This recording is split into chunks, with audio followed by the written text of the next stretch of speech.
Good morning, everyone, and we are off in the semi-final of the Vienna Calling Open Tournament.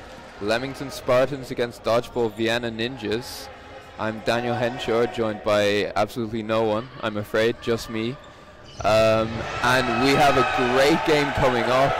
But Millington, before I cut the introduction there, Lottie Millington pulls off a bit of absolute beauty in this game, bringing the set back to 5-5 as it was being won by the Ninjas initially. Now this semi-final is going to be a tasty one because Ninjas won the group stage game against Spartans, which was a bit of a surprise for everyone as Spartans were very much dominating that group, whereas Ninjas had struggled for results. And now we're seeing that quality of Spartans showing up again in this game. So it's a really unpredictable one. I'm not too sure who you could say is going to be the better team here. Spartans were definitely the favorites in the first game, but yeah, Ninjas showed them what they can do. Elisa goes for a wonderful 1-for-1 against Tessa, but it's also too late for the Ninjas to bring it back. So the first set goes to Leamington Spartans.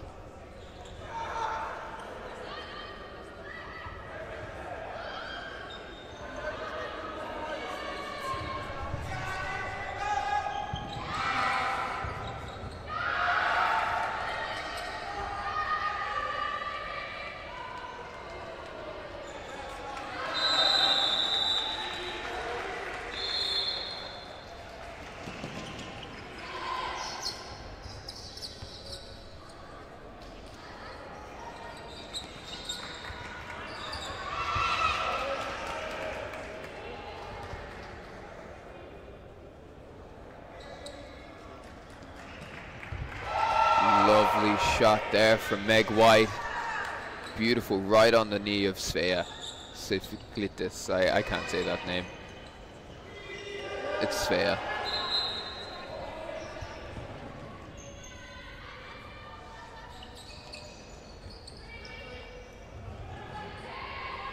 Haya there, nope, Mali there, just trying to test Pickering on her wing, see if she could get the block off. Pickering gets around it quite comfortably. Babula returning the favor, also not managing the hits. Ball holders are doing very well. And here came the counter from Spartans. They have been very good on those counters so far. I think they'll be looking to make a lot of hits on them and rely on it quite a bit. And that's a double hit there. Millington taking out Mali and Cloud and Machnik. Very unfortunate for the Ninjas. There's not much you can do in that situation. It looks like it could be a second set for Spartans early on in this game.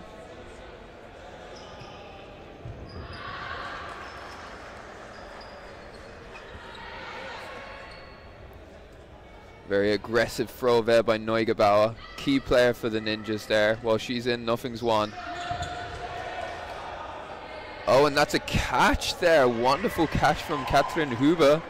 Taking out Babula, and now it's 3 against 4, and this set is wide open again. Very crucial catch there from Katrin.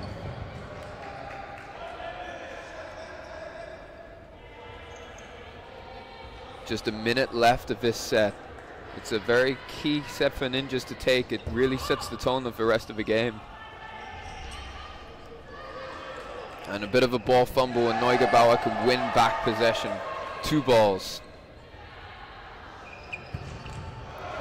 Aggressive hit from Haya there, but she's taken out by Pickering on the retaliation. 2 versus 3, 30 seconds left. Ninjas are gonna have to start going aggressive here, I think. Okay, they're resetting for one last throw. It'll be 2 released, I'm sure. Just 10 seconds. They're gonna be going.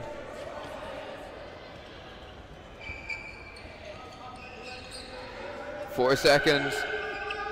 Oh, very close, but can't get it off. And that's another set to the Spartans. Really fantastic control there from Storch, White, and Pickering on the court left.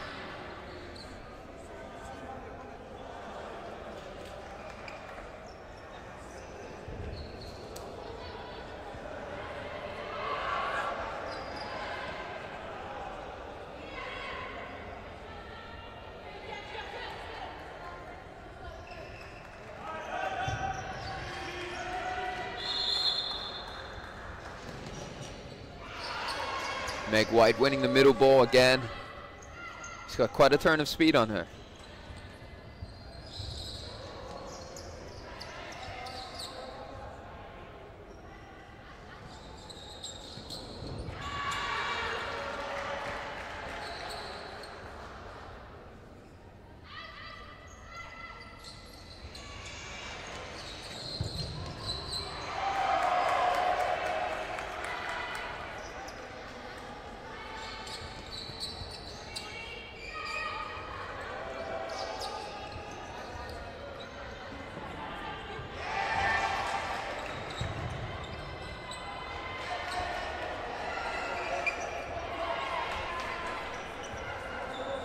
Elisa Storch is doing a fantastic job on that right wing, getting out of the way of Tace's throws. She just can't hit her right now. Oh, and that's I would say that's a little bit of a lucky catch, but brilliant skill still. Meg White really drew Tace's attention. The ball was thrown from the middle, and it did hit Tace just up above her block, and she did manage to catch it because the ball went up.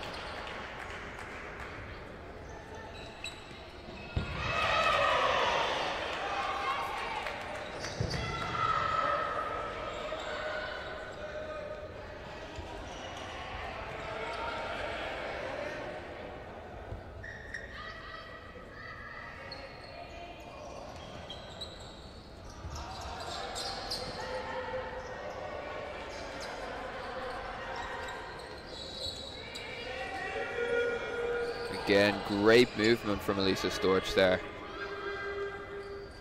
Wales international, and my teammate gives me a bit of a conflicting position as both a Ninja and a Wales player. I'm not going to say I'm biased, but go Ninjas. Sorry, Elisa. Ooh, and that's, yeah, the second ball did just clip her. Very good movement there, though.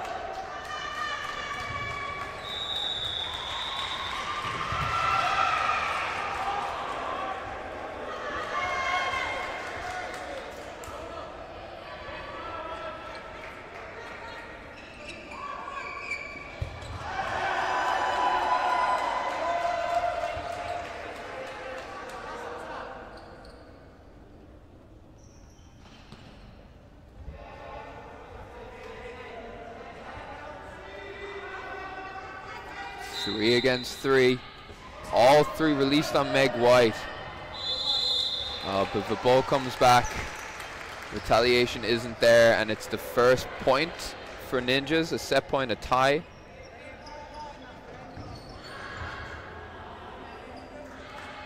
Max Golda. Now, in European rules, you got 30 seconds to reset. So unlike in British rules, where the faster you get the balls there, the faster you start the next set. There's always 30 seconds to reset. This also means that the manager has a bit of time to talk to them, and Max Golda, the head coach of Ninjas, he is using that to share some wisdom. Be interested to see what they adjust, because it is definitely about time Ninjas update their strategy a bit here. Haya releasing into a cluster of 4 Spartans women. I'm not sure why there's only 5 Spartans on the field. I guess they must have lost a woman in the opening rush. Wonderful catch by Taysa there.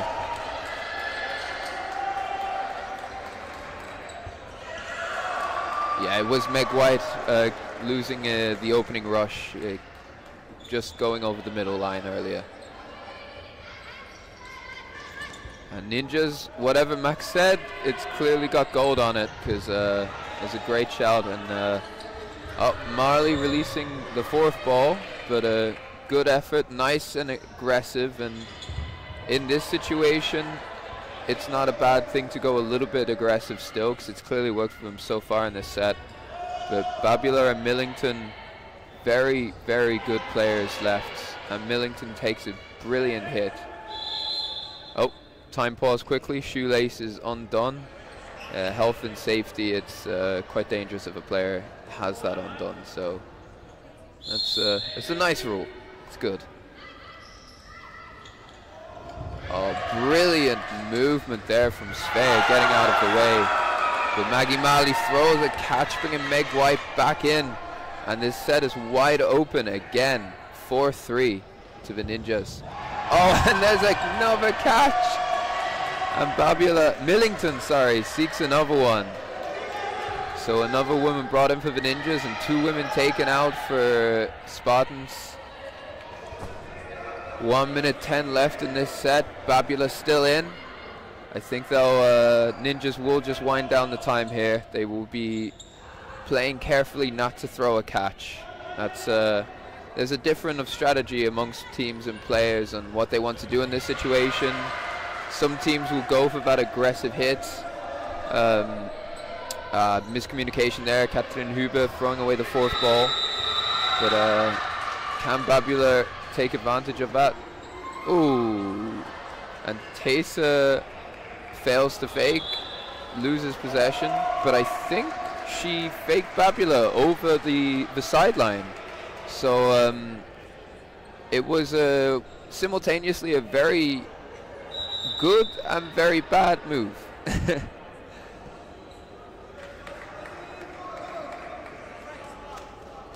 I have a little replay here so I can just see exactly what happened. Yeah, so Teysa lost control, but so did go out on an invalid, but Babula fell over the sideline, and yeah. First set win for Ninjas, 3-5. In the other semi-final, you have Wolfpack versus Nasty Nutcrackers, so the winner of this game will play against them. It's currently tied up 4-4, so 2 sets apiece for each team. Very close game. And at this this stage of the tournament, you only get good games. It's only very close close games because the quality is so high. But you got 3 Austrian teams in against Leamington Spartans, the British representatives.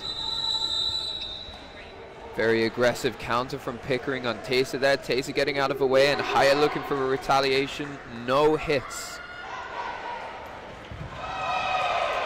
Wonderful shot from Elisa Storch on Steffi. And Svea looks to return the favor, but does not hit Millington.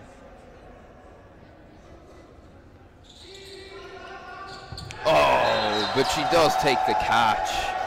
Wonderful catch there from Svea, taking Babula out. Oh, and that was a block. No one's complaining. I thought it looked like a hit from here, but Teysa Neugebauer is a very honest player, so I wouldn't be questioning her there, especially if no one else is. We got Benny Favre in the chat. Go Ninjas, supporting his girlfriend. I would say he's her better half, but I think he's also my better half as the other part of my commentary team. Our commentary team, I should say. Okay, it's a much more cagey set this time. It's been an exciting game so far. Mali looking for the standing counter, doesn't get it, but they do get 3 balls as the Spartans throw 2. Now both teams are clearly thinking that they're not making the hits with 1, so they've got to release 2 if they need those hits. 3 released there. Taking Higher out, great shot, and I think that was a good target choice from Spartans as well. Oh, and 2 hits there. There's a little bit of confusion on the Ninja side, but they managed to recover.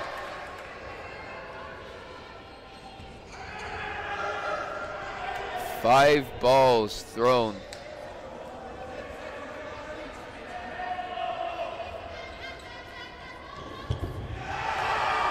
Taking Meg White out now. Love the aggression from Millington there, but it's just a bit too late. Another set for the Ninjas, and it's 5-5.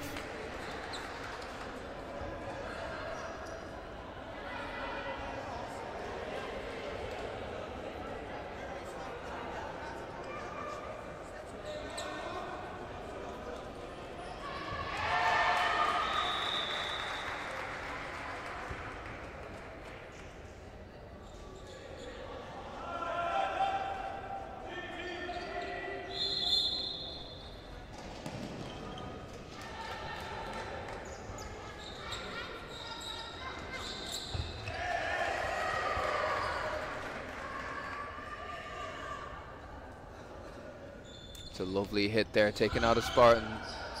Oh, Mali read the throw there. She could see Pickering was releasing, but yeah, she didn't quite get that off. Well read though. Oh, and Storch 1-for-1s with Svea, but Pickering is taken out in the process as well. 5-3 to Ninjas, and Ninjas are well and truly back in this game. You would say they've got the momentum in the front foot. You would say that until Spartans make 2 hits with 1 attack again. Going forward with 3 balls, they still managed to get 2. Oh, lovely 1-for-1 there from Huber.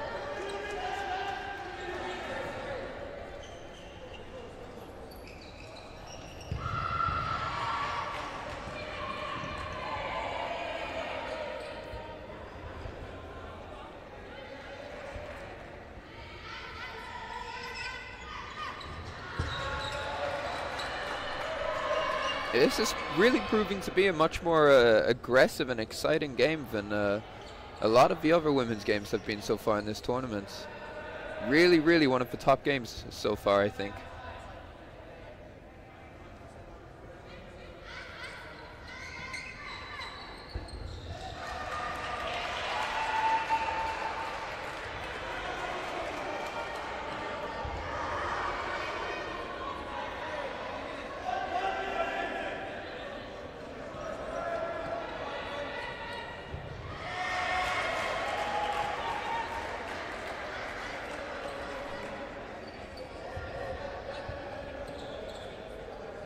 And a lone Meg White left as Millington was taken out by the Ninjas.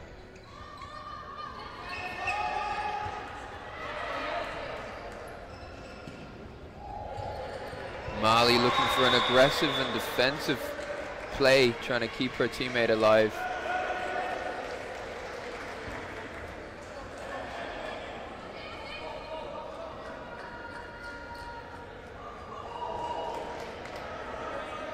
Just 15 seconds left. Yeah, great honesty from Lottie, you have to say, in that it didn't necessarily look like a hit.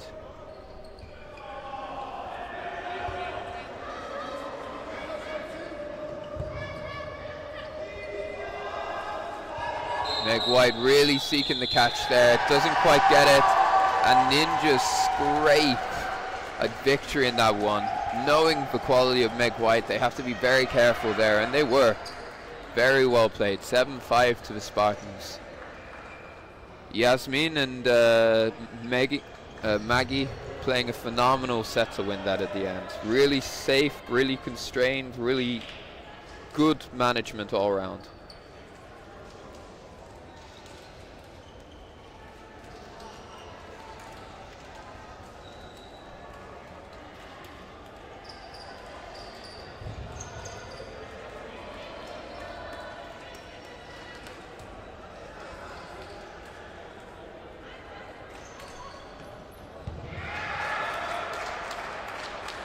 And we will just be back with you for the second half of this semi-final. Don't go anywhere, as absolutely nothing is decided.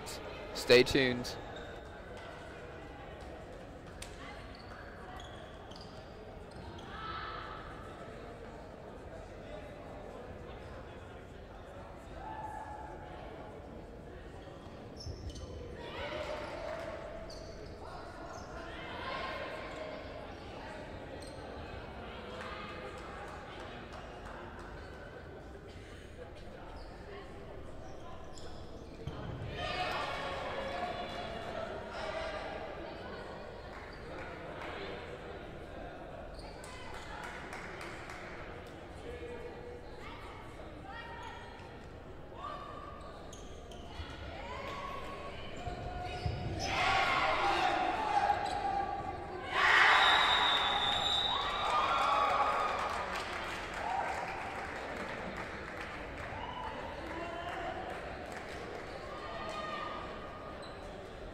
We're off for the second half of the semi-final. Vienna Ninjas versus Leamington Spartans. And what a game we have for you. And although I wanted to give a proper introduction again, 5 balls given away from Ninjas, so pausing that as they make a big mistake and lose Taysen Neugebauer, a very, very important match player for the Ninjas. But yeah, 7-5 so far for the Austrians. Just one set in it. Brilliant block there from Katrin Huber, getting out of the way of the ball from Lucy Barrington. Oh, what a catch. That was spectacular from Chiang there. But Elisa Storch is taken out too. 5-3 for the Spartans so far. Very aggressive throw. Babula getting out of the way of it.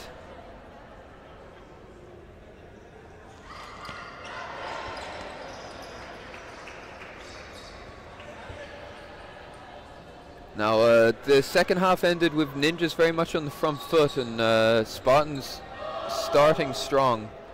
So we'll be interested to see who takes the early momentum here. It looks like Spartans already have that.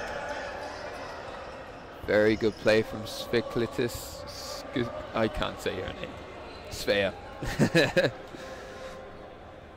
I try it once a half. Yasmin throwing an invalid there. Disappointing, unfortunate for her. Clara and Svea left on the Ninjas side. Doesn't take a catch, looking for it from Chiang, but very safe control from the Spartans there. This will be a key set for them to take it even. Lovely catch from Pickering. And Barrington finishes it off. 7-7. And we've got a match prediction in from Haya, Kevin Haya. I wonder which team he's supporting, as he says 15-11 to the Ninjas. I think that's very close to what the last result was in their match together. I'm not sure if I can have it here, but if I do, I will share it with you. Yeah, 15-11 was the previous. Oh no. Yeah, 15-11. So Kevin Haya is predicting a complete repetition of what happened last time. I mean, it's definitely got the capacity to do that. 7-7 currently. So Spartans would need to win another 2 sets to do better than that. No, my math's not mathing. 2 sets to level with that. And Ninjas would need to win another, well, 2 more than that, so 4. So that would be 6 sets left in this half.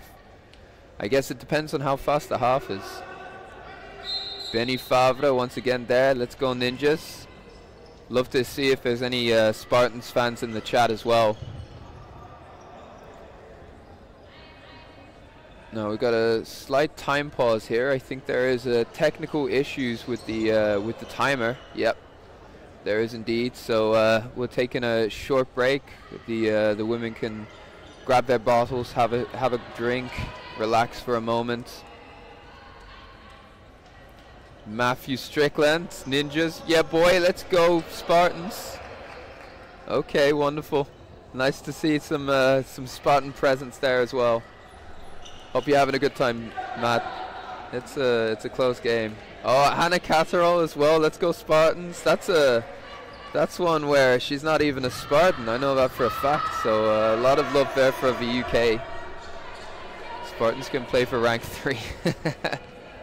Okay, I'm gonna stop reading out the comments now because it's I don't know. But keep them coming. Great to hear. Great to hear so much support for the teams. Spartans, you know, they're playing away on different turf.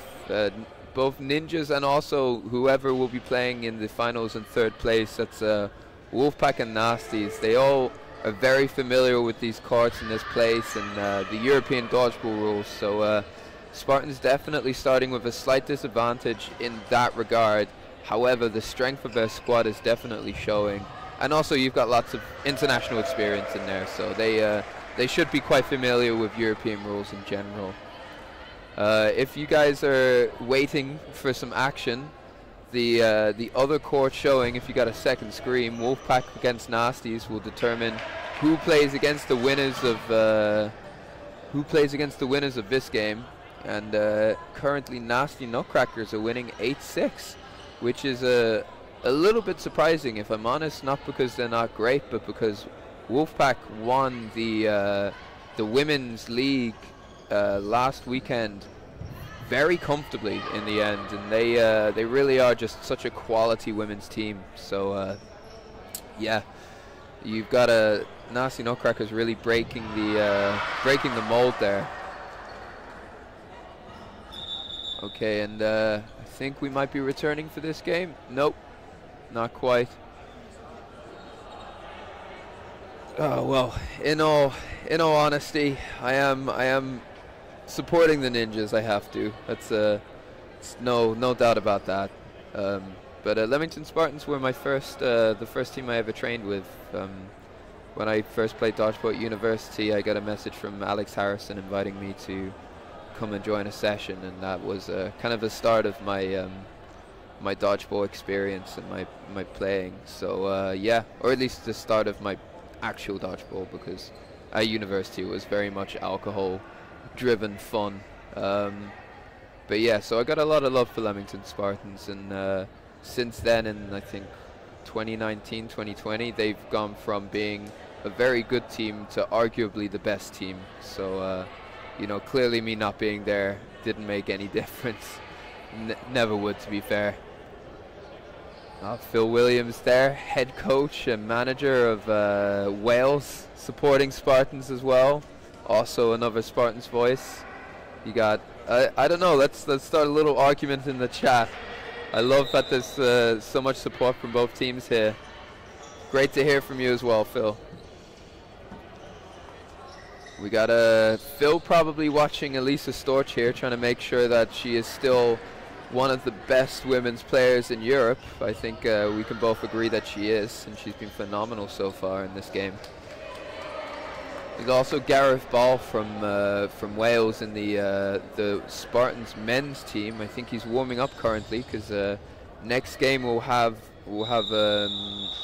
the Spartans men's. Who will they be playing? The Nasty Nutcrackers in the semi-final on court 2. So not on this court, but that is going to be one hell of a game. I mean, that very well could have been a final. So yeah, don't miss that. On this court, oh no, sorry, on this court you got the Leamington Spartans. So they'll be playing the Americans, Boston Anarchy. And on the other court it's Vienna Spartans against Nasties. So that's the confusion there. Lots of Spartans here. Oh, and they're off. We're back into the game. 7-7. Long break for both teams, so let's see how they come back into this. Leamington Spartans taking the first set of this half. Lovely throw and lovely movement. Both players doing very well there. Yes, indeed, Benny. Let's hope that the technical issue didn't mess with any momentum of the teams. It's always a bit of unfortunate when a game has to stop like that. It does sometimes kill the rhythm a little bit, which is something that both teams will want to be maintaining, really. Well held there from Barrington. Very close to releasing. I think she could have potentially hit Huber from that space, but didn't throw it. Taysa ducking on under 2. 4 balls there for Spartans, for Ninjas, sorry. Don't manage to take Pickering out. Very important target. Also an ex-Wales international. Now I think currently English.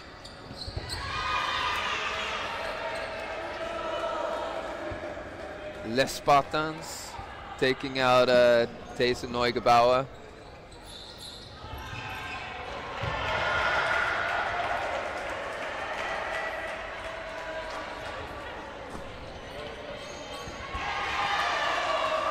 Steffi looking for the catch but doesn't take it.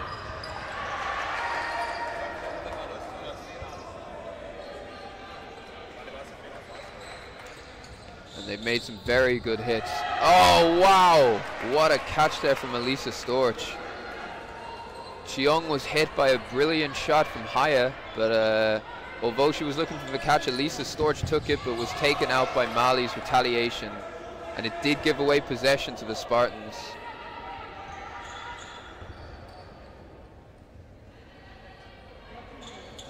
Oh, so for everyone's information, the display is paused because there is a technical issue on court. So the program that is running the timer is not working. So they've gone back to the good old-fashioned clock and paper scores. Lovely, yeah, lovely catch from Mali there. There seems to be a bit of uncertainty about whether that bounced or not. So yeah, I will be keeping you updated on the score as it goes, but yeah, unfortunately, you're going to have to ignore the score at the top right. We currently have 26 seconds remaining in this set.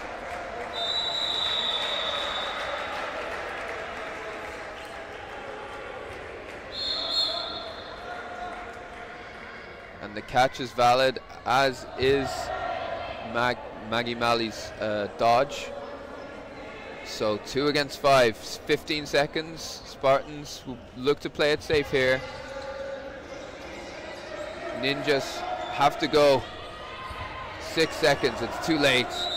And Taysa spills over the line, and that is the set for Leamington Spartans, or Les Spartans.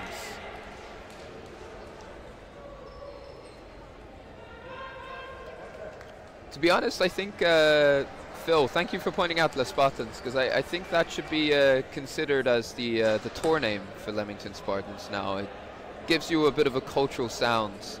Le sounds, it's so much more acquired than Leamington. Les Spartans take the set. 7-9, and we also have the score back, so you don't have to worry about me failing to read the time.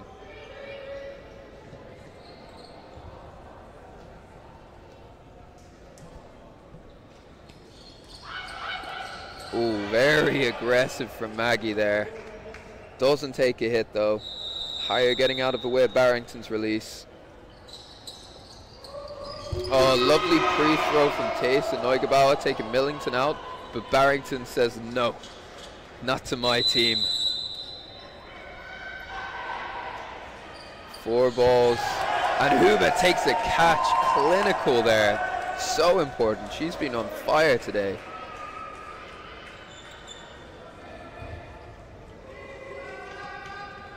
Oh, and Huba caught out there.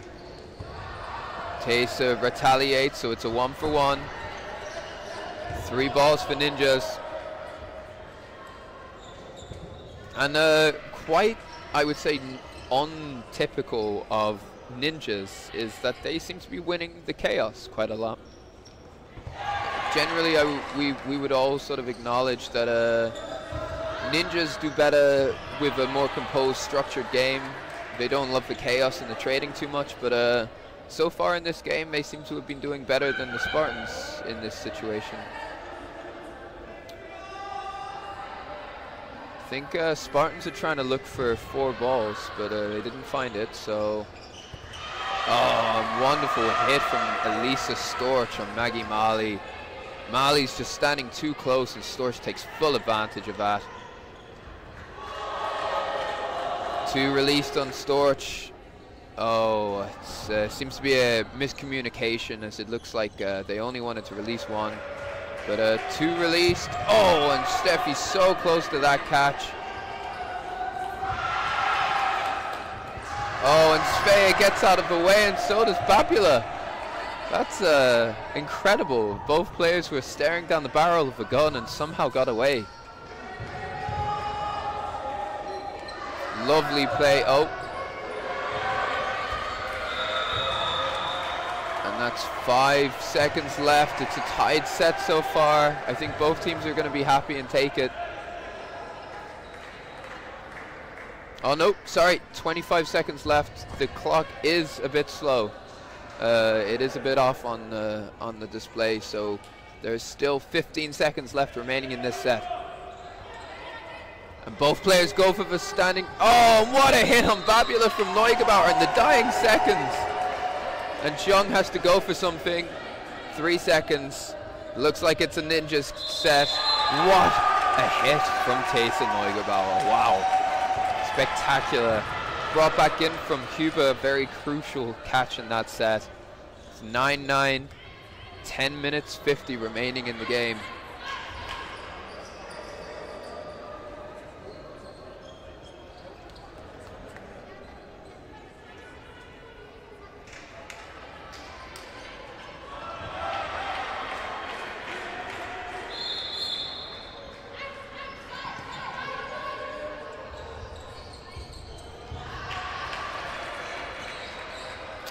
Phil asks, is it going to sudden death? I wouldn't be surprised. Both teams, oh, very good honesty there from Huber, searching for the catch, but Storch takes her out. Bounce there, doesn't take Storch down. Maggie Mali's had a very good game. This player that sometimes slips under the radar here, but she does the job well, and she has, oh, Millington hitting Taysa. Taysa just slightly failing to block there. And Spartans are in control of this set. 6-4, but it's still wide open. You got some good catches on the Ninjas side. And Svea goes a little bit early. There'll be 3. Oh no. She gets taken out, and Mali can't hit the standing. So 3 balls for the Ninjas. They're gonna have to do something quite special in this set to take it. Lovely shot there from Mali.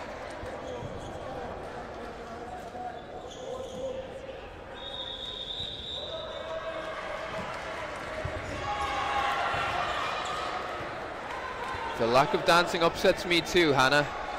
It's an upsetting thing.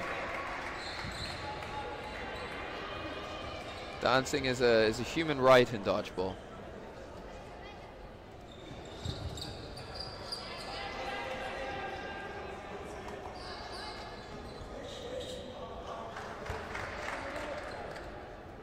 Just over a minute left in this set. Ninjas will definitely just be looking for those catches now.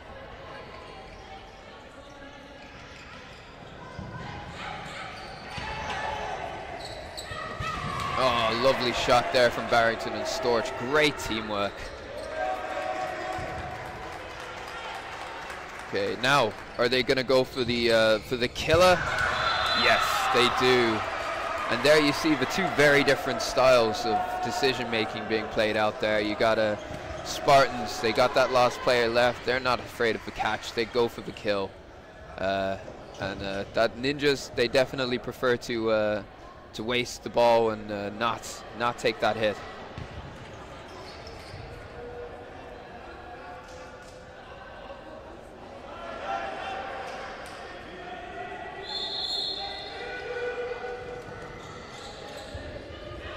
So 9-11 to the Spartans.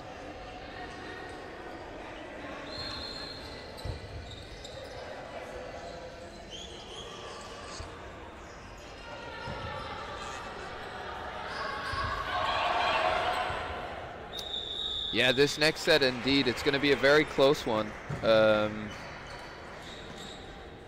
If Leamington can win this, then they basically just need to win 1 more afterwards, and they should have won the semi-final, in theory. Oh, what a hit from Taysa.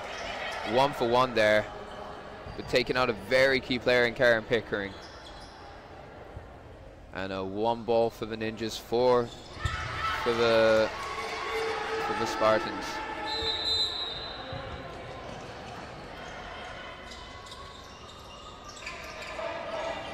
Lovely aggressive shot from Svea there. Doesn't meet its target.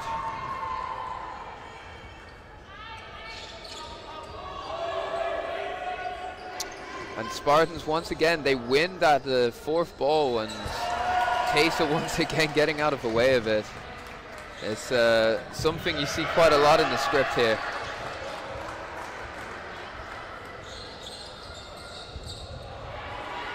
One thing I will say about this set is, although it is very important, the sets tended to be very fast towards the end of the last game. So I would say that although we've gone under 6 minutes now, that there probably is another 3 sets in this. But yeah, this indeed, 1 minute left. This is an absolutely crucial set. 1 minute remaining in the set. Oh, and that's a very, very important hit from the Ninjas. Svea taking out Millington. 4 apiece now. Teysa releases the aggressive counter. Doesn't make it.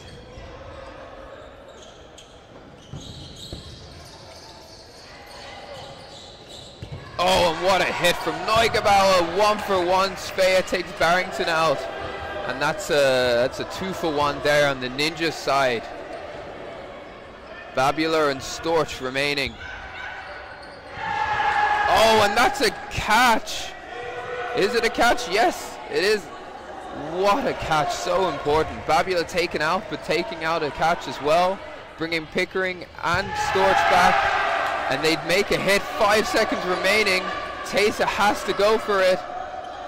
And that's it. That's the set. Oh, wow. My heart was pumping in my chest there. Really had no idea what to expect. And it's 13-9.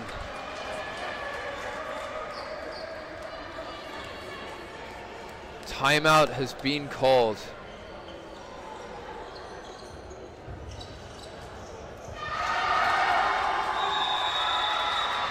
So, 13-9. There'll be 4 minutes 31 remaining. The second half clock hasn't been stopped on the chat, but 4 minutes 30.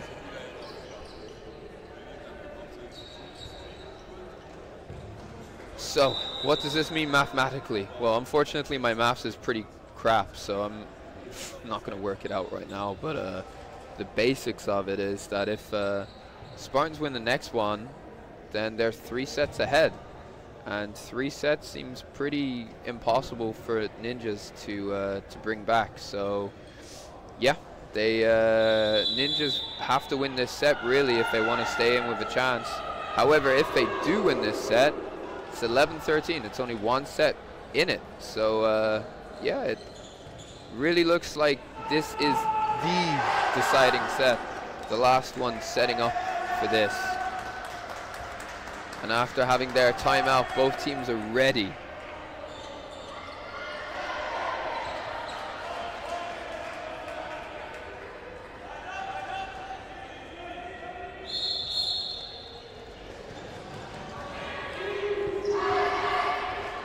Benny saying not a catch. Strickland, Matt saying what a catch. I'm saying I have no idea, but it was good technique even if the ball was hit before she had control. But it's impossible to say. You got to follow the ref's discretion, and the ref's caught a catch, so.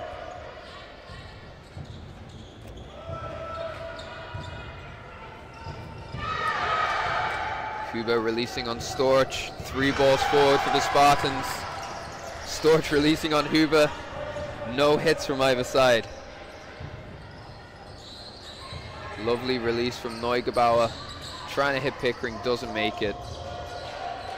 Barrington looking for that aggressive counter. Oh, and that's a catch and a hit on Millington. Both Mali and Hea making an impact there. And that's a hit on Babula. Yep, no control on the catch there. 4 Spartans, 2 taken out so far. Can the Ninjas do it?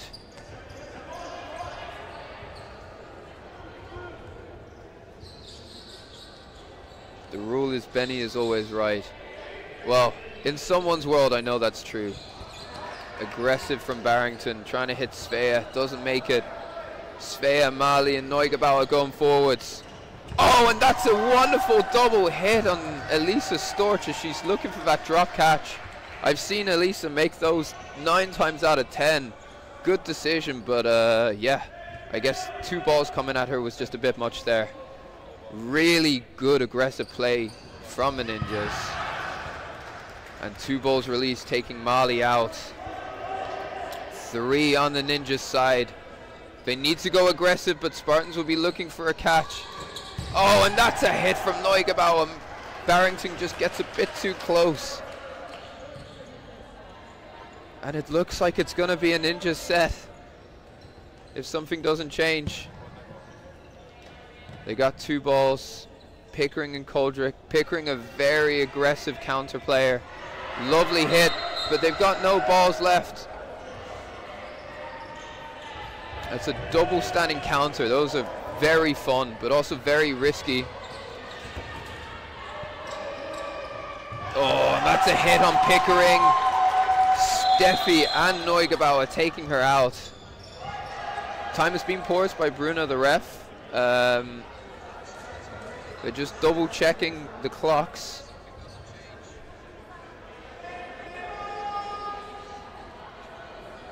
There seems to be another slight technical issue.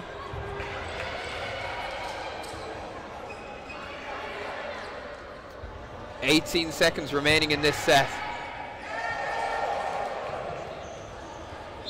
And I think afterwards it's going to come to a 1 minute 30 set. So they did in fact have to win this.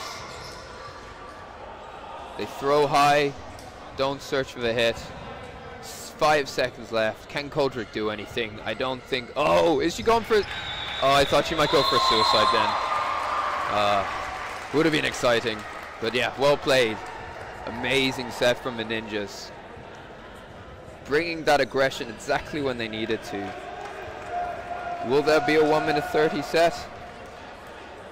I believe there is. Yep, 1 minute 30. Last set. If Leamington Spartans win this, they're through to the final. If Ninjas win this, there's an overtime. If it's a tie, Spartans still go through. It's 11-13 for anyone who doesn't know. 13 for Spartans, 11 to Ninjas. The time is wrong live, don't worry, I'll keep you updated. 1 minute 15 left in the set. Kuba leaps over Storch's ball. Oh, and Pickering catches Neugebauer out. Phenomenal catch, and that's going to make this set extremely difficult for Ninjas. Oh, there's a call. Catch in line. Pickering also out. 5 against 5. 2 balls released on Meg White. No hits. 2 released at Svea, also no hits. Dying seconds of this set, 30 remaining. Is that a catch or a hit? I think they're calling no catch and just a hit. Hit just before, 20 seconds left. Ninjas 1 player up. Oh, Hyatt doesn't get out of the way, great honesty. One of the 3 just scrapes her shoulder. 10 seconds remaining. Oh, and that's a catch from Babula and a block. 3 seconds, and that looks like it's the time, and Spartans have won the final set and are through to the final. Oh, wow, what a game. What a game. Congratulations, Leamington Spartans. Phenomenal play. Commiserations to the Ninjas. They really deserved it just as much as the Spartans. I know that maybe sounds a bit biased, but obviously it's not about just who wants it more, it's about who earns it, and in that sense Leamington Spartans, absolutely, congratulations. So through to the final. On the other court, the Nasty Nutcrackers have defeated Wolfpack. Did not happen in the league. So Nasty Nutcrackers against Leamington Spartans final in the women's. Something that it's a game that a lot of people would expect to also be what you see in the men's as well. Nasty Nutcrackers versus Leamington Spartans final. So let's see. Two very, very strong and stacked squads. Wow. Third place will be played between Wolfpack and Ninjas. I don't know the score. It was 20 points to 10 in the Wolfpack Nasty Nutcrackers game. So actually not really even close. So Wolfpack will be playing against Ninjas. Don't go anywhere, as we have the next matches coming up. We've got the men's. We've got on Discord Leamington Spartans playing against Boston Anarchy, and on the other court, on court 2 for the other semi-final, you got Vienna State Spartans versus Nasty Nutcrackers. And in the game for 7th, Ninjas 2 against Ninjas 1. So don't go anywhere. I will be back with you as soon as the games are back to being played.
And we are back for the next semi-final, Vienna State Spartans versus Leamington Spartans.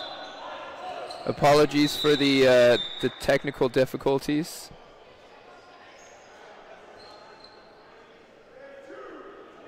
Currently in a discussion as to what happens with a throw. Okay, Poole was apparently hit. That's what the referees are calling. He says that it hit his hand on the ball. Now, if your hand is on the ball, that counts as a block, as it is an extension. It is from your wrist downwards that it is a hit. And therefore, his hit on Lera did not count, or was not counted in this game. So, in this semi-final, we have the Brits, Leamington Spartans versus Vienna Spartans, fighting it out to see who gets this title. Currently, Vienna Spartans are winning 6-4, but it is a very close game. That's 2 hits and a catch with a retaliation hit on Riedel.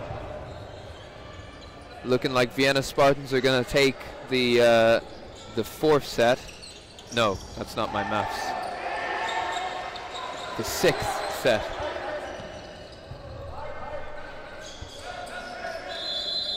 But Britton O'Craven, a very strong player, needs to tie his laces. Great technique on the lace tying there.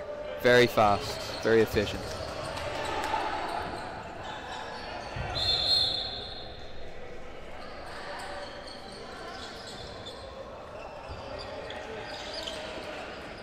Aggressive counter from Ovendon. Spartans, Leamington, oh, this is going to be awkward. Leamington Spartans are going to be looking to go very aggressive here to bring this set back. It's going to be Leamington and Vienna, okay, because I'm not going to say Spartans over and over.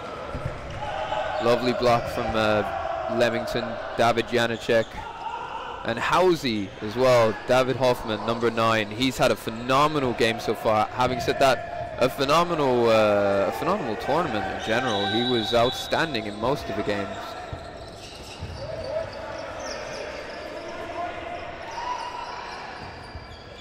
"50 seconds left in this set. Line by Britton O'Craven. Timeout called by Leamington as Vienna take the 6th set. Should be 8-4 on the score.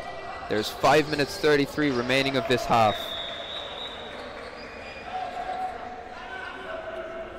Now Leamington, they've got the squad depth here. They've got a lot more players, so they'll definitely be hoping to use that to their advantage, especially later on in the set. Vienna, on the other hand, although they have only got 6 players and an extension of their coach is the 7th, they don't have to worry about the mixed games, which I believe they were knocked out by Ninjas. I could be very wrong there, but no, I am very wrong there. I don't know who they were knocked out by. But Leamington Spartans are playing also in the next game, in the mixed semi-final. So although they have the squad, they also need to make sure that they're not losing all their best players' energy. So it'll be a difficult man management strategy where really they do want to prioritize both. But it won't be easy. I think also one thing you really see here is a big difference in play styles. Vienna and by extension Austria compared to Leamington and by extension UK, where you got a lot of England and a lot of Austrian national players. In fact, I think all of the Spartans lining up on the Leamington side are national players. 3 England players, or Dave Poole, who's ex-head coach, ex-England player, and then also 2 Scotland players. And then on the Austrian side, I think you've got 5 of the 6 play or have played for Austria. Brilliant catch there by Paul, taking out Lera. Mates has been brought into the middle. I think he needs to rest his arm a little bit from the last few sets. Was that a catch? it didn't look like a catch from here, but it's very close. Riedel was also taken out by the conflict in the middle.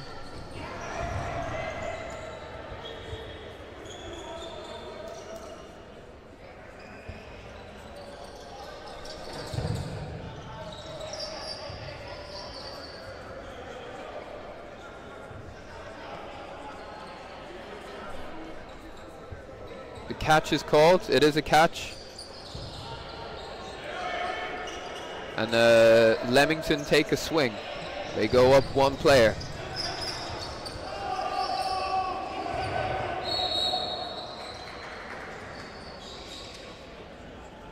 Oh, Vienna Spartans, Mikai says, lost their quarterfinal win mix to Leamington actually. So this is a payback here, or a consistency if Leamington take this. Now, Leamington don't seem happy with something the referee's saying.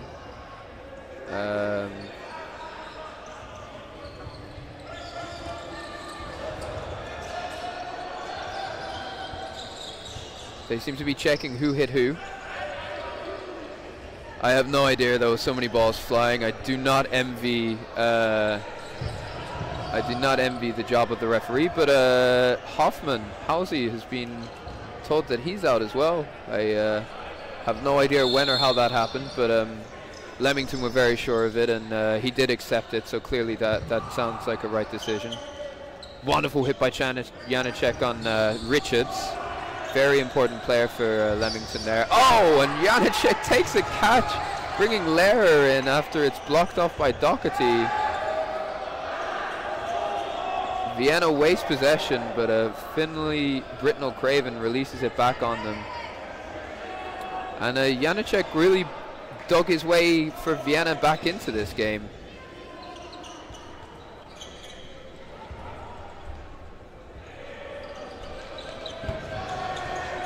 Oh, and Max, who looked for a deflection catch, doesn't make it. And Lehrer is furious because he's saying that a ball hit Poole that didn't. And Poole is having a very good game. I couldn't say whether it was a hit or not, but his hit on Janacek just then was fantastic.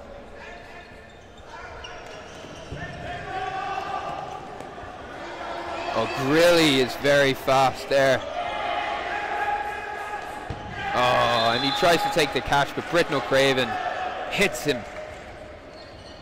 Great play from Leamington at the end to bring it back. This is turning into a very, very tight semi-final. On the other court, on court 2, the other semi-final, you have Boston Anarchy, the American team, playing against Nasty Nutcrackers. 6-4 to the Nutcrackers. Seemingly a very tight game. Oh, timeout has been called on this court, so I'm just going to continue talking about the other game.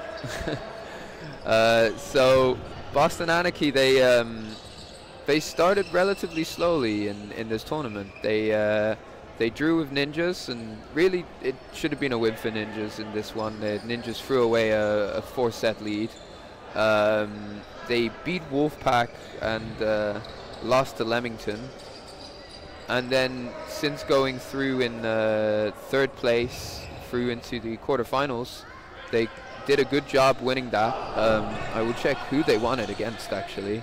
And now they're doing a great job against Nasty Nutcrackers. So, I mean, of course, they're such a good team. They're full of experienced players. You got McGee, Schmidt, loads of national and ex-national American players playing for this all-star team. So yeah, it's great to have an American team here. It really shows the depth and the width of the Dodgeball family and community. And they have such good arms as well. So if you got two screens, highly recommend you stick that one on at the same time. Okay, and we're back off. Spartans versus Spartans, Vienna and Leamington. Miscommunication on the Vienna side. Two are released. Keys is taken out there, but that's a catch there from Max Mates. But Janacek and Lehrer are taken out in the retaliations.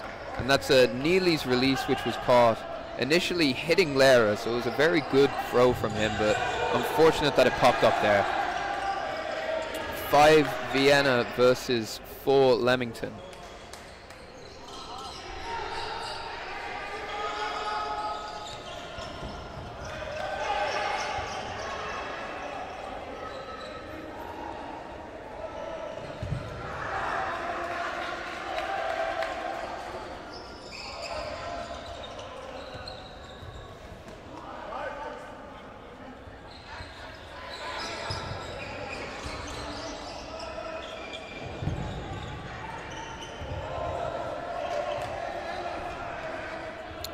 Now, before this quarterfinal, Leamington Spartans beat Ninjas 2 quite comfortably to get through to here after topping their group. Whereas Vienna State Spartans, they defeated Ninjas 1. So on the other court now, you've got a Ninjas versus Ninjas playoff for 7th. But yeah, this is the route that both teams took to get through. Oh, wonderful catch from Finley Britnell Craven, taking Sebastian Grill out. 2 very experienced players, but I think you can see a bit of tiredness on the Vienna side now. After all, just 6 players, they are having a few problems with what looks like fatigue. Lovely hit from Max Mates there. Another release. He's got such a whip of an arm.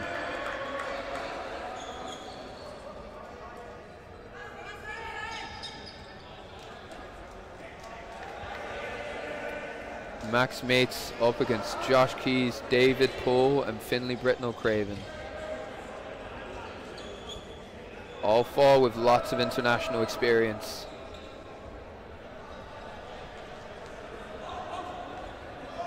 He's searching for that catch, but it doesn't look like Leamington are going to give it to him. And this time they release on him and he just can't take it. Brilliant shooting from Keys, Poole and Britnell Craven to take that set.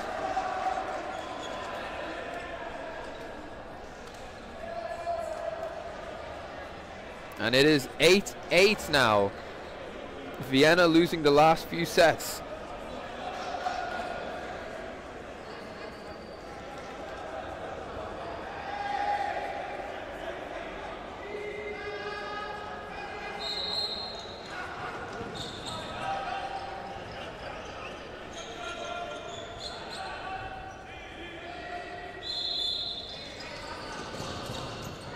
Oh, Neely beating Grill in the middle. Very fast runner. Doesn't often happen that Grilly loses the middle run. Big arm from Poole. Aim towards Riedel and Lera. Doesn't meet a target. Oh, and that was very close there. Lera taking out Doherty. Ball pumps up. Neely tries to kick the ball up to catch it. Love the creativity of that. And brilliant post-throw counter on Lera from Britnell Craven. Britnell Craven has been a phenomenal player this game. I think the two standout players from either side so far have been Britnell Craven and Housey, and that's despite them both being opposite each other, cancelling each other out. Janacek, brilliant hit on Neely there. I'd say another player who's really stood out, Janacek. He's not one of the main national players from Vienna playing this game, but he has had a fantastic game, especially this half. Oh, and that's a hit on Paul and a catch from Housey. Bringing Lera back in, Britnell Craven and Richards. 2 England starting 6 internationals.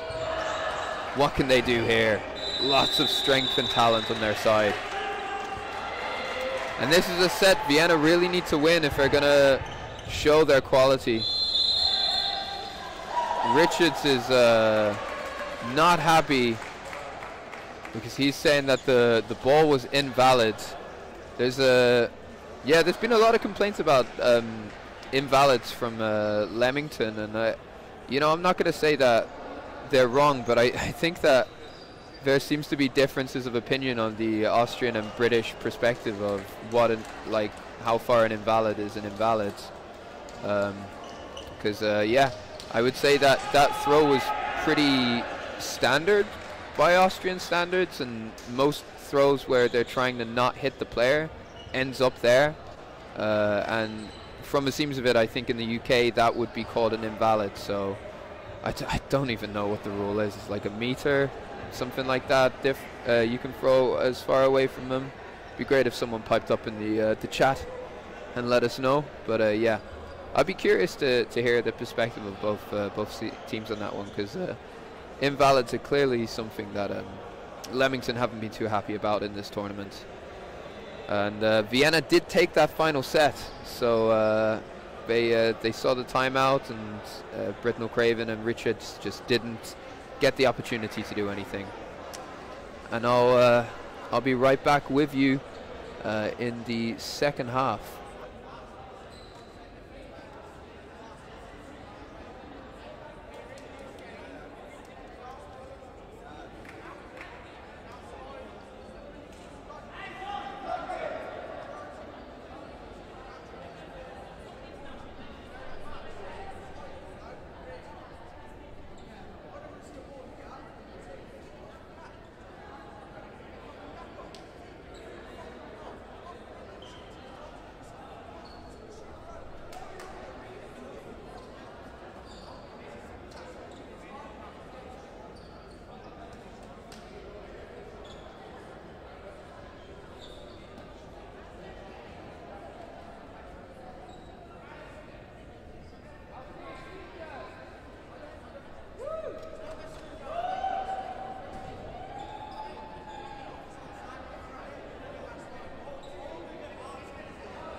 And we're back for the second half of Spartans versus Spartans.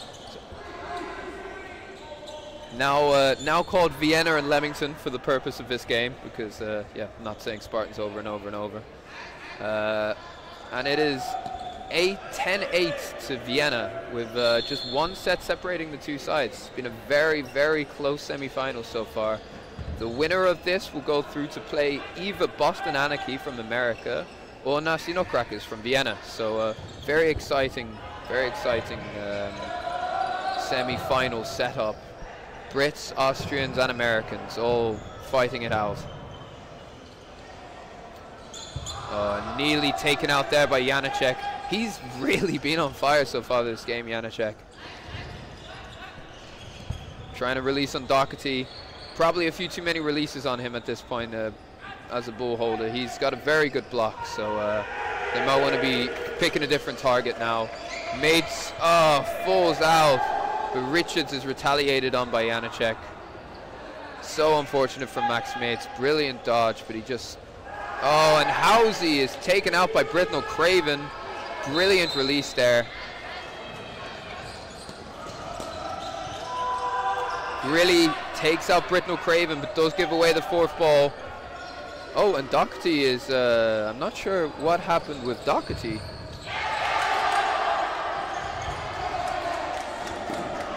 Hit on Grilly from Poole and Keys.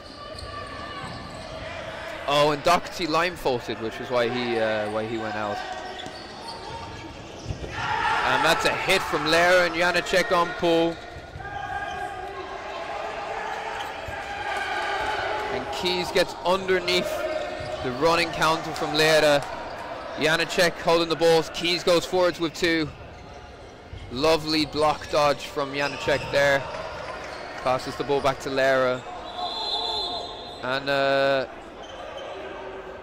time has been paused.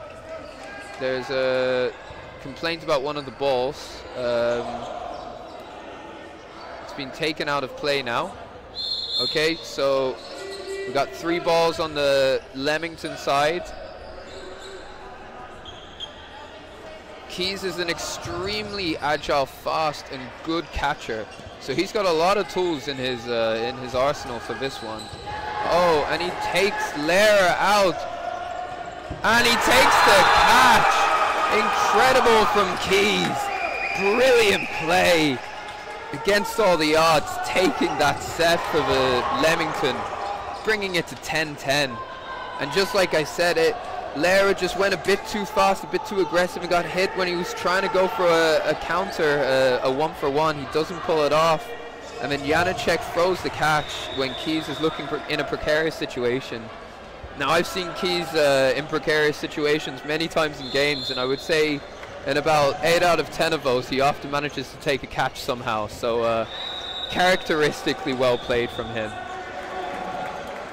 Poole taken out early by Riedel there.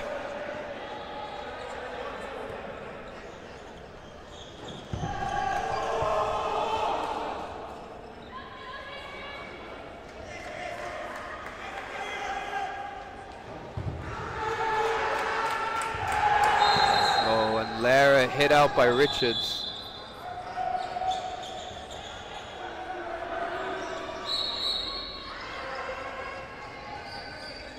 And Leamington complaining. Richards not happy because saying that Lera passed the ball back when he was hit.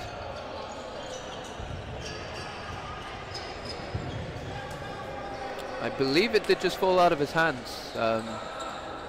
Yeah, I mean, ideally it should be placed down and be a Leamington ball.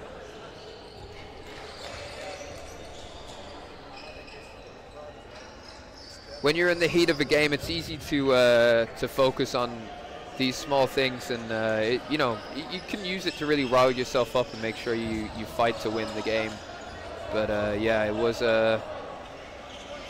in the grand scheme of things, I think you'd all agree it's a minor detail.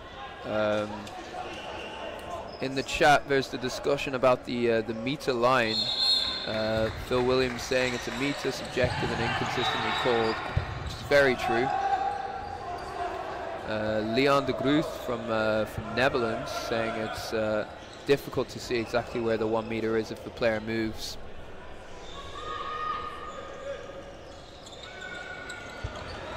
Lovely aggression from Grilly there. Getting under the ball. Vienna going quite aggressive here. Just Max Mitz and Sebastian Gruel left against 4 Leamington players.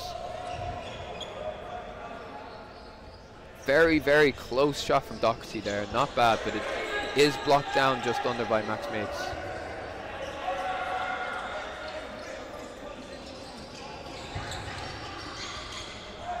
Keys releasing on Grill, and Grill slips over the back line.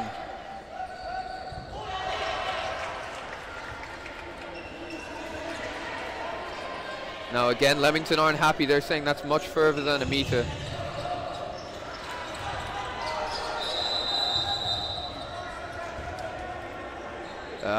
It is a very different thing of an opinion. Like, I wouldn't say they're right or wrong necessarily. I can't see from here, but I would say that that's kind of just the norm in Austria in terms of the standard and how it's called.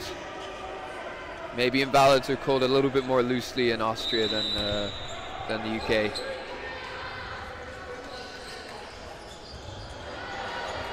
Max Mates has a very tough job here. Hitting Keys? Keys is unsure. Referees are double checking this.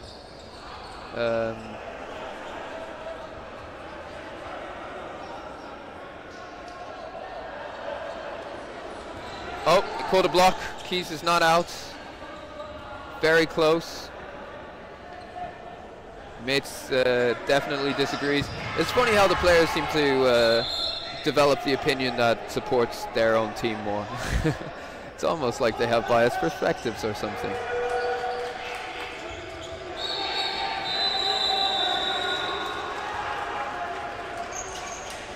Oh, and that's so close to a catch from Max Mates, but he doesn't take it. Keys and Neely taking him out.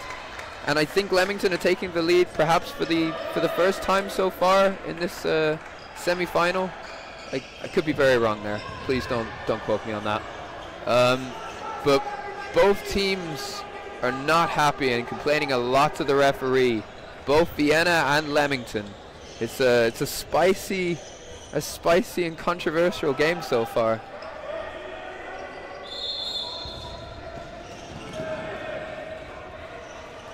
Three balls for Vienna going forwards. Oh, and that's a lovely hit on Riedel. Now I overheard Neely in his half-time talk with the team telling them that he thinks that Vienna have been quite predictable in their opening rush releases, etc. So he's saying take the chance when you can, and Britnell Craven read Riedel like a book. Two catches, first from Mates, then from Doherty. Riedel was brought back in and Lara was taken out, and Paul takes Housey out. Doherty, oh, he looks for the second one, but he doesn't take it. Neely throws a very aggressive counter on Riedel, forcing him to move. So much of it is also, oh, lovely hit from Riedel on Paul. So much of these running counters also need to be making the opposition uncomfortable in the throw. It's not always about the hit. Oh, what a catch from Max Mates. Britnell Craven knows that that wasn't the best of his throws. He's throwing it a bit too far cross court. Lehrer and Grill release on Keys.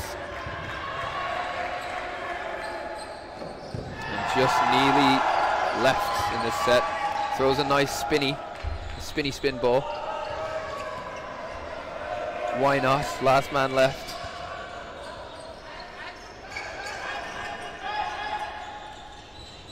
Now I wonder if there's going to be any more complaints about invalids in this one.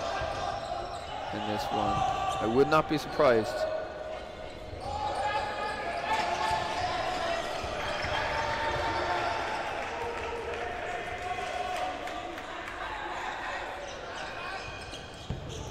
And that's a hit from the Vienna Spartans on Neely.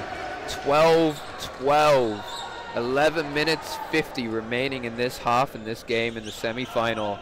And a timeout has been called by Leamington.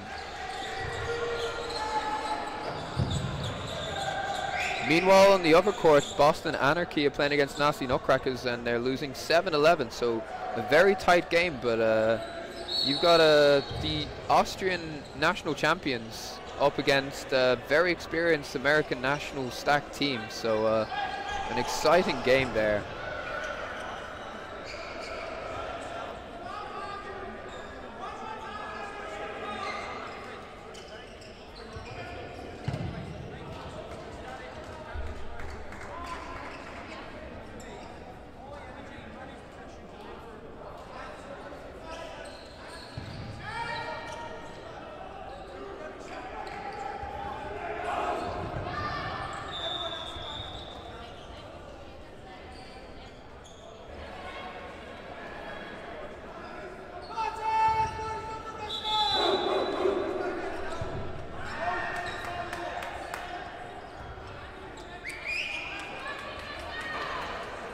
Now the timeout is ending, and I managed to sneakily listen in on the Leamington Spartans halftime call chat, and the emphasis was bring more energy, make sure you hold possession, and also they seem to know the Vienna calls, MRT, so it could really really help them out quite a lot knowing who's going to throw Ren.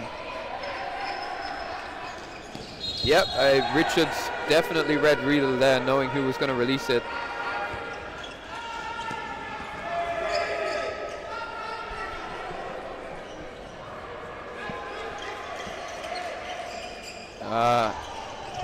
Yep, Janacek yelling M very loudly. And now Housey will release. No. Oh, lovely shot on Richards from Janacek. Incredible throw underneath his block.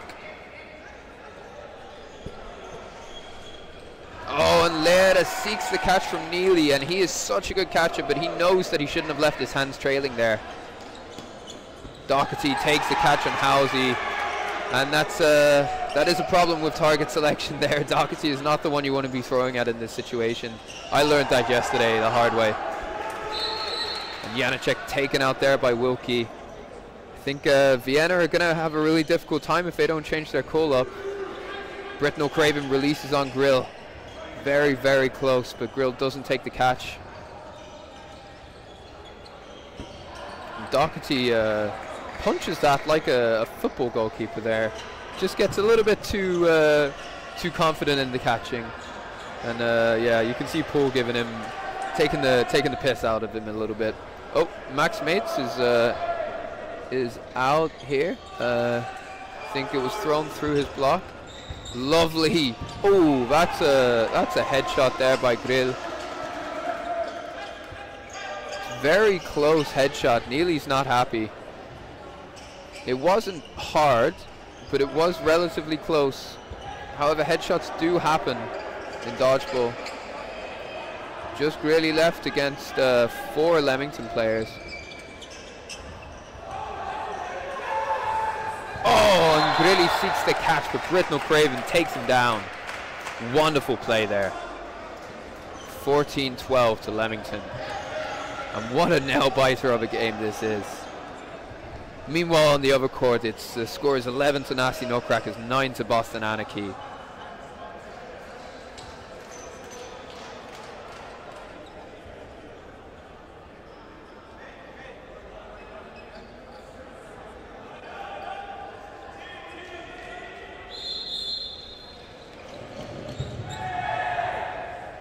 McKay says Richard's complaining a lot, and Strickland said water is wet.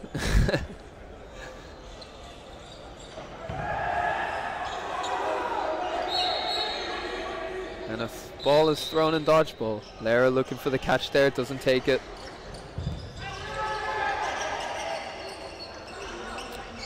Leamington really seem to have Vienna on the back foot quite a bit there. Oh, and Grill is taken out as Riedel gets in the way, and Janacek in the commotion loses focus. And I'm not even sure how Halsey was taken out there. But yep, that's another that's a set 1 for Leamington in like 10 seconds. And looks like Vienna calling a timeout there. 16-12 to Leamington. Very, very fast game. Lots going on.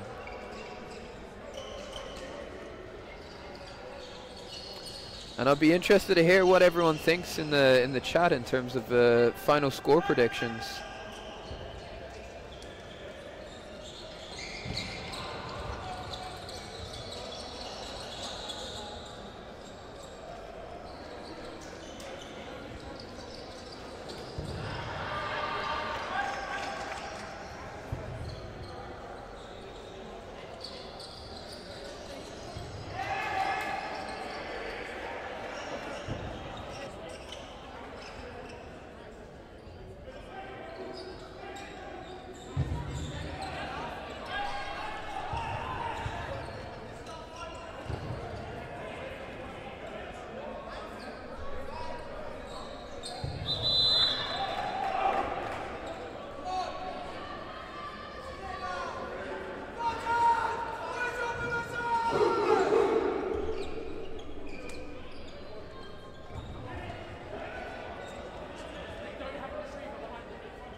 And the timeout is done.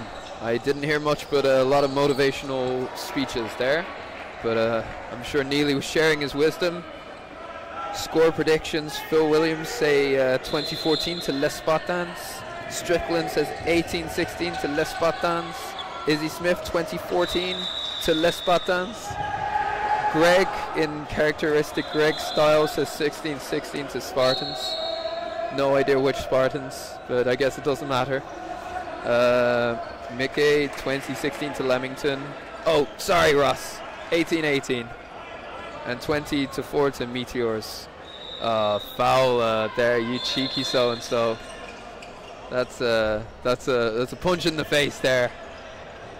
I'm actually just assuming that that's what happened last week, because I have no idea. Because there's no decent streaming that I found from coming over from UK. Right. Off in the set, and already 2 Vienna Spartans taken out there.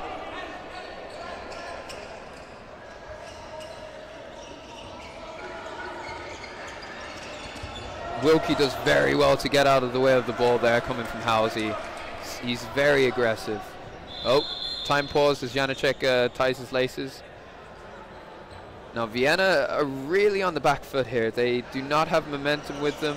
They're going to have a problem if they lose this next set, as they'll have quite a chase to make. They'll have to make up, what is it, 3 sets there? Yep, 3 sets if they don't win this set. So 7 minutes 30 remaining in the overall half. This is quite a key set, but they are down 3 players now as Janacek is taken out by Doherty's throw. Lots of aggressive pressure from Richards on the right there.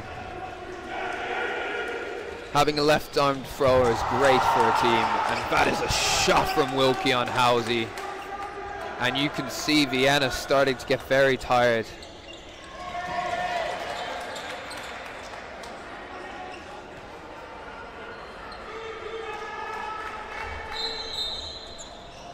Oh, what a shot from Grilly there, taking out Neely. It was like a slow little nippy throw.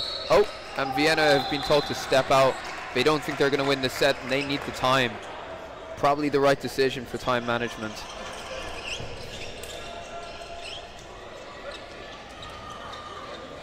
So far, it doesn't look like anyone's predicting Vienna to win in this game. It is quite a tall order now. They need to win 6 set points in 6 minutes. 3 sets in total. But there is the time for 3 sets, but they essentially can't lose a set now. If they do, I think it's all over. So Leamington in a very, very favorable position. Lovely dodge there by Riedel. And Britnell Craven had a lot of space on the wing there. Oh, and Housie is taken out. And from the commotion, Spartans are 1 player down. Vienna Spartans are 1 player down. And down to just 1 ball. Oh, and that's a wonderful catch. What a catch by Lara, bringing Housie back in. Richards taken out. Oh, and they used the 4 balls again. Spartans have been very, very clinical with those 4 balls. Housie taken down. He's had a hell of a tournament, but he must have been absolutely shattered from the amount of games he's played, as must they all. 4 against 5 here. Oh, Grilly 1-for-1s with Britnell Craven. It's a very important hit for Vienna State Spartans, but they don't have that much time remaining. So they are a man down. It's not the best if they lose a player. I'm not actually too sure if I would say that's in their favor or not, because Britnell Craven is probably one of the most difficult players to hit, and a very important player for Vienna to get out, because he can do all sorts of damage. And it does also make this set a lot faster. However, they are a man down and they have to win this set, so it's yeah, it's a tight one. I would say if I'm on the Vienna side, I'd be happy with it, but not by everyone's standard. Oh, what a shot from Wilkie, taking Riedel out. And you see there, that's the problem. Now they're down to 2. They can't even use the 3 balls. 1 minute 25 remaining in this set. 2 players down. And it looks like the Leamington are going for a 2-ball release on Janacek. They don't make it. Doherty looking to apply the pressure, making it difficult for Vienna to do much. Vienna are going to have to go aggressive at some point, but they can't lose this set. What a shot from Max Mates, taking Doherty out as he's got all eyes on Janacek. Oh, time has been called.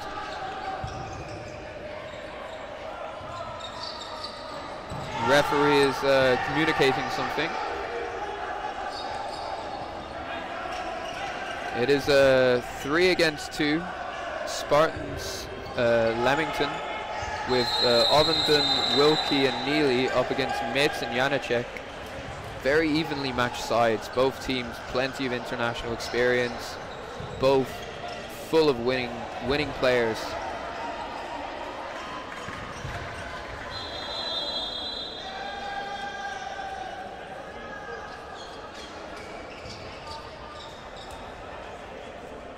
I wish I could offer you information on what's happening, but I have no idea. I will try and find out.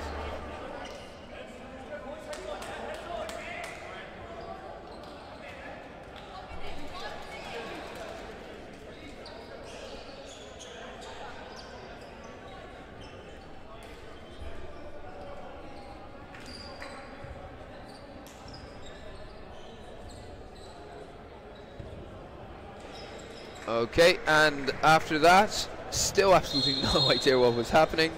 Apologies there, I wish I knew. But Leamington going forwards. Okay, so that's the complaint. Vienna is saying that it, well, not the last one, but there's a complaint there. Vienna saying that one was also invalid, the one that was high. Max Meets trying another cross court on Neely.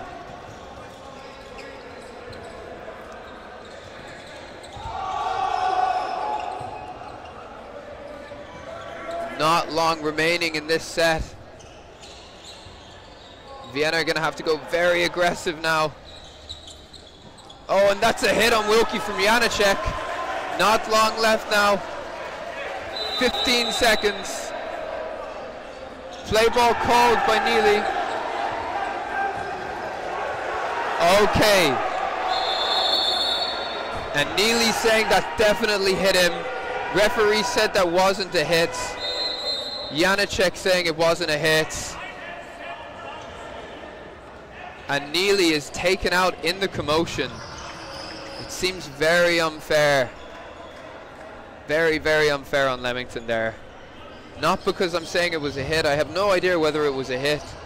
But it is very harsh to be losing that set based on the fact that he did already think that that player was out. But I believe the rules are the rules, and they will have lost that set. And it will be 18-14 with 3 minutes remaining and a glimmer of hope still for Vienna State Spartans.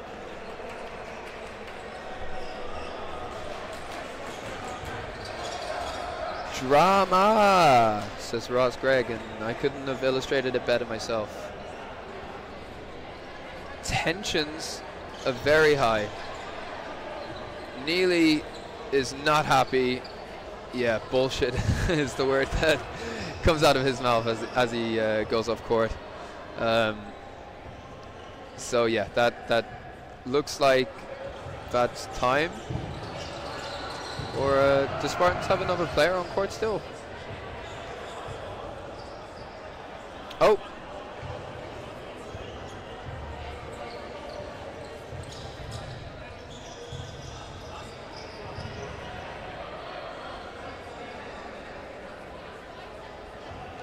Bruno is talking with a referee coordinator, trying to align on what the rule should be here. I think they're trying to determine whether Neely should be still allowed on court or not. Neely now asking me if it was a hit. He's definitely sure it was. I don't know. It was very close.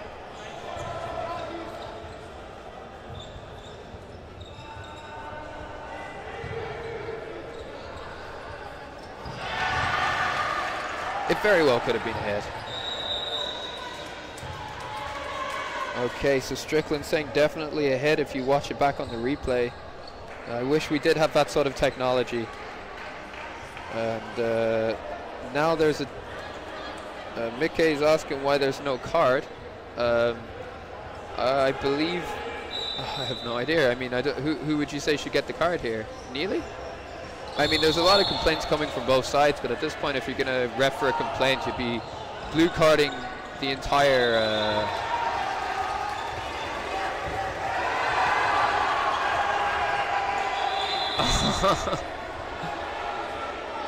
Okay, so Neely threw a very aggressive suicide. David Janacek putting his hands up to celebrate, that being interpreted as him saying it was a hit, and the Leamington Spartans misinterpreted that as him putting his hands up to have been hit. And the amount of commotion coming out from the outbox on both sides, I don't think I've seen one like this in a very, very long while. I think, you know, I have to say, given the circumstances, both teams are actually acting quite okay. Like, I know it must look quite beefy from the side, but they are, you know, Max Golda, who's coaching for Vienna State Spartans, going over to explain the situation. Leamington Spartans accepting the situation, being like, okay, it wasn't a hit, it was just celebrating. Yeah, that's all. It's not easy.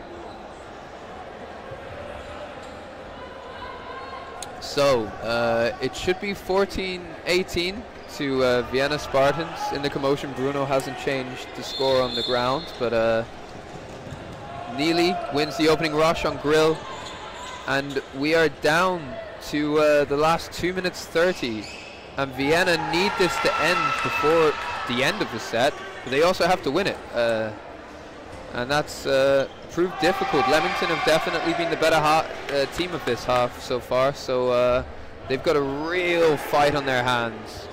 Lovely block from Lera there. Got Lera and Hoffman, Hausi on the two wings for Vienna this time. Janacek in the middle.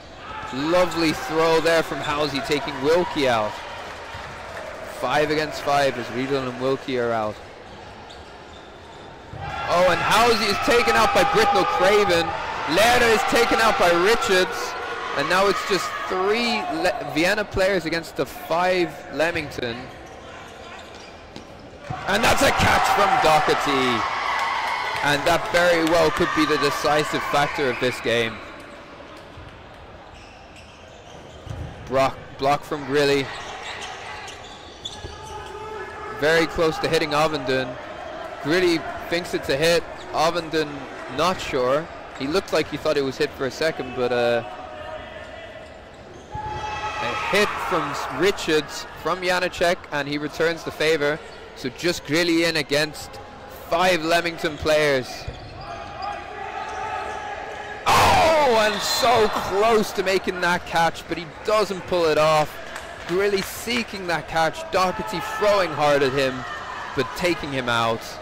1 minute left of the game, and I believe that is a Leamington win.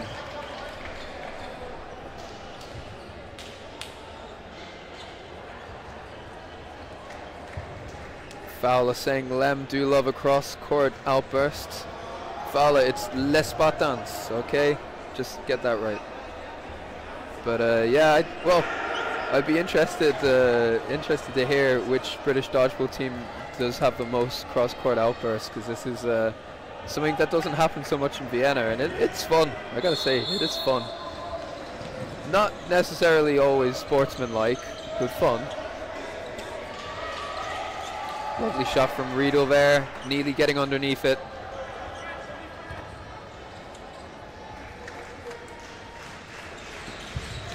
Ball is in now. Oh. Lera spikes it into the ground and is taken out. Warren and Ball and Bradford are given some time on the court now, as Leamington have already won the game. But Riedel blocks, Grilly takes out Bradford.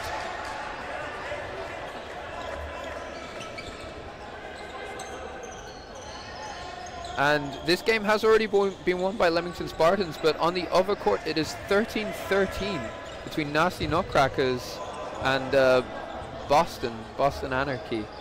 Boston Anarchy clearly found a lot of rhythm in this tournament in the later stages. So they've done very well. In this game, Hausi taken out by Ovenden, looking for Ovenden looked for a 1-for-1 trade and got one better than that. Riedel takes the same, taking Wilkie out. Just mates left against Neely, Ovenden, and Ball. Oh, and Neely very almost gets clipped by the second ball released upwards. but they're not going to throw. Max made set for it. Not going to give it to him. And that's 22-14 to Leamington Spartans. What a game. Congratulations, Leamington Spartans. Really, really deserved that. Vienna fought hard, but I mean, they weren't the better team, so Leamington did deserve this. It was a close game. A lot of outbursts. A lot of drama. I hope you all enjoyed it as much as I did. And yeah, congratulations. One thing I will say is, if you have time now, please swap over onto court 2, as Nasty Nutcrackers look like they're just about to take the final set to take them through to the final.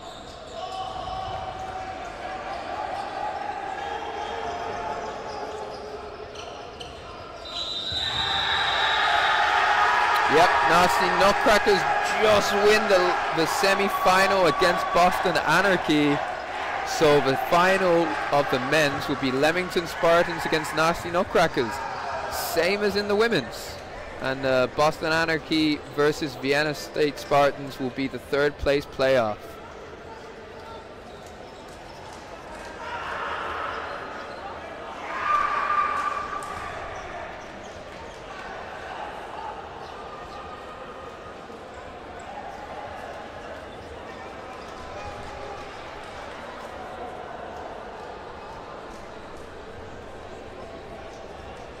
So, coming up next on court 1, we have the mixed semi-finals, Nasty Nutcrackers against Wolfpack, and on court 2 we have Lecorne versus Leamington Spartans. Lecorne, the Paris team, making it to the semi-finals of the mixed, missing out unfortunately for them on the women's and the men's. Nasty Nutcrackers and Wolfpack already familiar with the semi-finals, as are Leamington Spartans. So, don't go anywhere, lots coming up in just a moment.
Hello and welcome to the Vienna Calling Open. I'm Daniel Henscher and this is the semi-final of the mixed division with Licon from Paris playing Nasty Nutcrackers of Vienna. And this is going to be a very, very spicy game.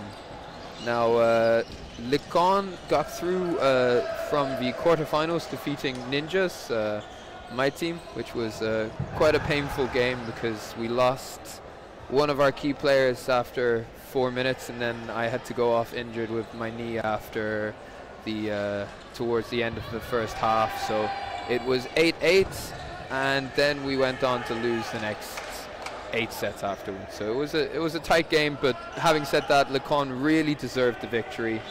Now on the other side, the Nasty Nutcrackers, they are the champions of the Vienna mixed division, and I'm just trying to find who they defeated in the quarterfinals to get there.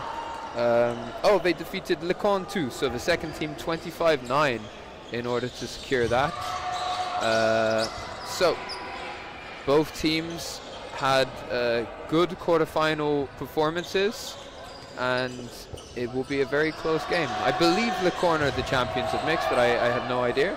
It's great to see so many fans and French supporters in the comments.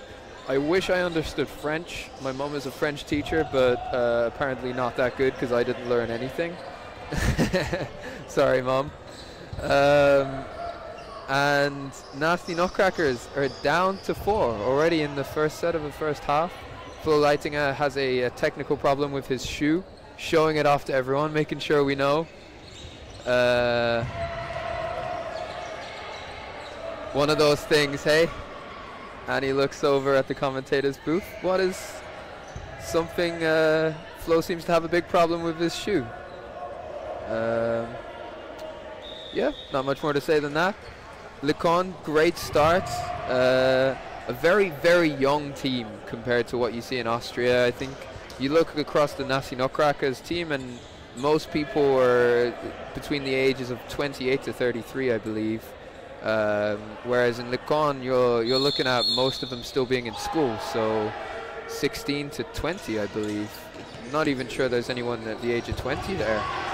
Brilliant shot on Sleitinger there, number 1 for Paris, Licon. Taking out Annika straight afterwards as well.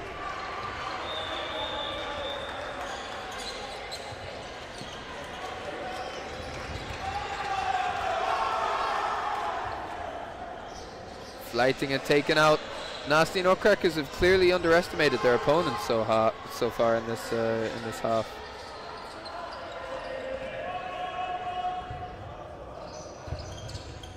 Oh, and Metzler looks for the catch, but Auger takes her out. I'm going to try my best with the French names. Dupuis is number 1. Yeah, I'm definitely not saying that right. I'm sorry, I'll try my best. Dupuis, he played very well just then, taking Sleitinger out with a lot of confidence, and Annika, a lot of great arms. Such a good player so far. He was also absolutely instrumental in the mixed game against Ninjas in the quarterfinal. I know I had a very tough time opposite him, although he did swap over to the right wing. So a man who can play on both wings quite confidently. Oh, sorry, I should say the left wing. Koch getting out of the way, Auger's throw. Sleitinger calling, and he releases, and Rue reads that. Rue predicts it and takes Koch out.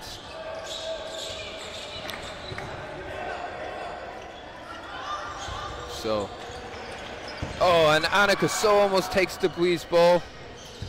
Dupuis, Sleitinger takes Natalie out. Now you don't want to get caught in the middle of the court when Stefan Leitinger's got a ball in your hand, and I think Licon will pick up on that quite quickly in this game.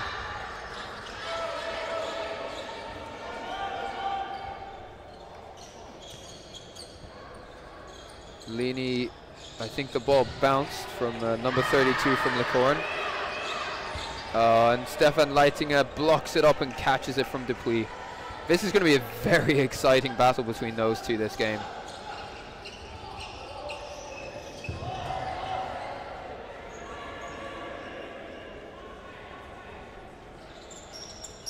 Oh, Fleitinger looking for the drop catch, but Godwin taking him out. A very nice hit there from her.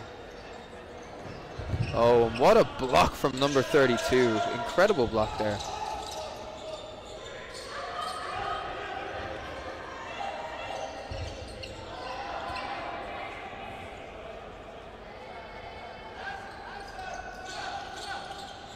Auger releases on Koch, doesn't make a hit.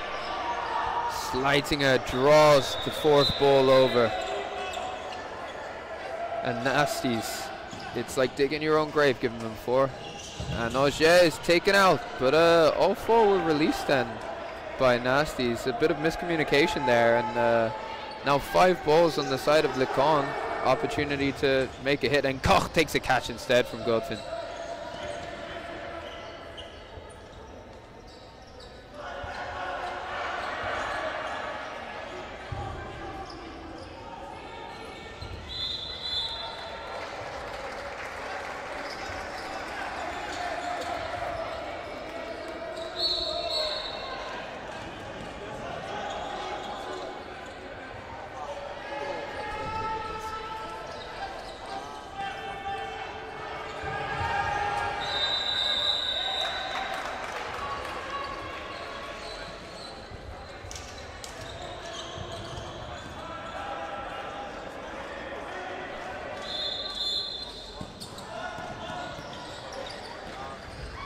Three balls for Lecon going forwards.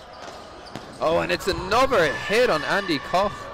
He's having a tough start of the game so far as Auger makes a lovely hit on him. Sleitinger jumps over the 4th ball as Dupuis releases. Rio gets under 2 from Fleitinger and Annika. Very well played from him. Now Lecon, they don't throw a lot of 4th balls, but when they do, they don't react well. It's quite noticeable. Their team is verbal and frustrated towards the team. Oh, Dupuis does very well to get out of the way of Sleitinger's ball. Sleitinger getting underneath it.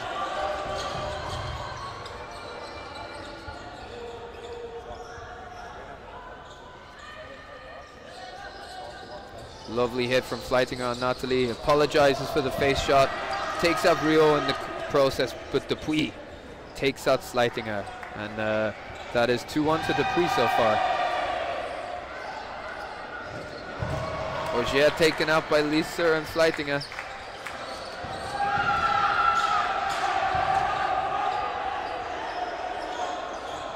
Fleitinger swaps onto Dupuis' wing. Godwin seeking Danny, doesn't make it.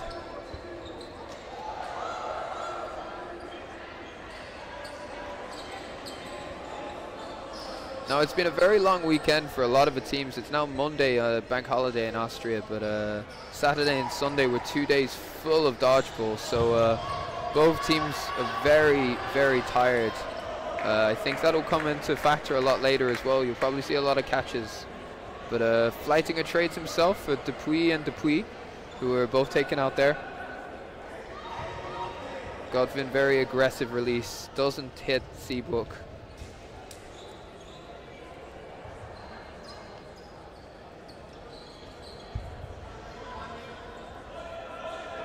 And Godwin will, she'll want to be searching for the catch here if possible.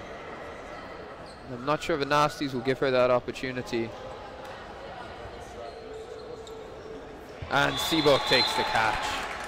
And it is 4-2 to the Nasty Nutcrackers.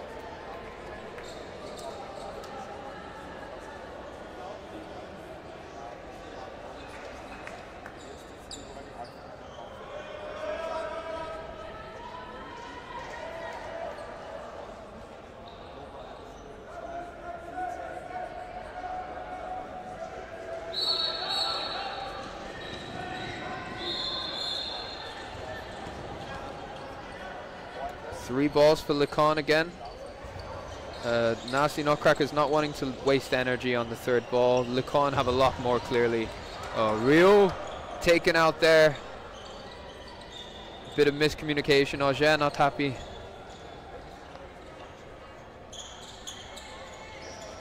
Sleitinger gets out of the way of Dupuis' ball. And he push hits on Natalie. Brilliant. Inventive play there. Annika protects Sleitinger brilliantly too.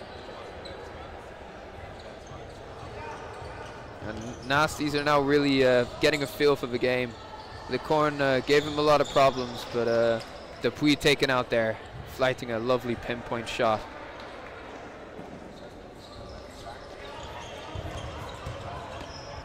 Sleitinger takes a catch on Dupuis.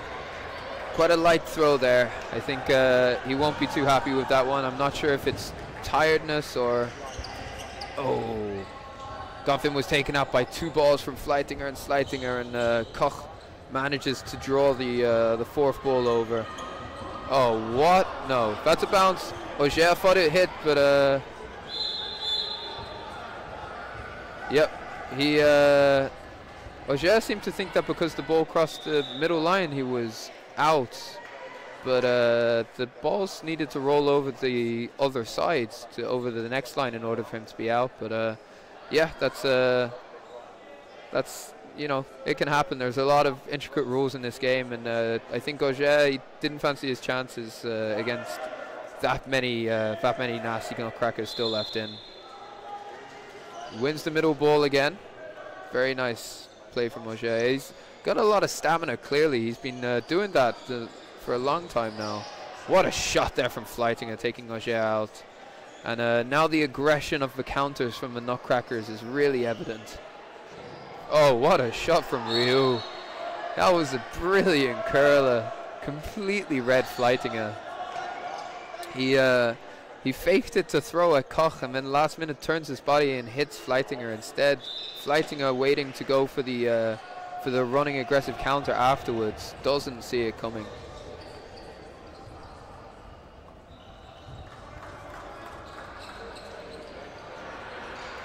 Oh, and that's a headshot from Danny on Auger.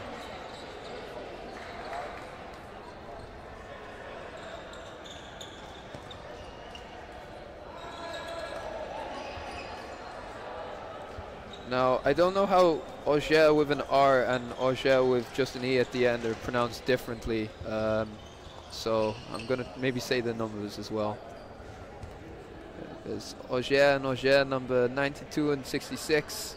Both sit in the outbox right now. Both been very key so far. And that's a catch there. Wow. What? Oh, no, not a catch.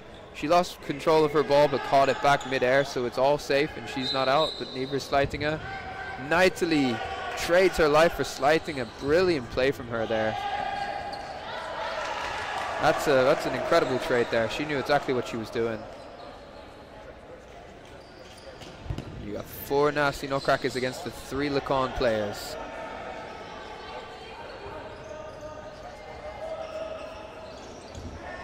And Dupuis is taken out by the 2 nasty nutcracker women.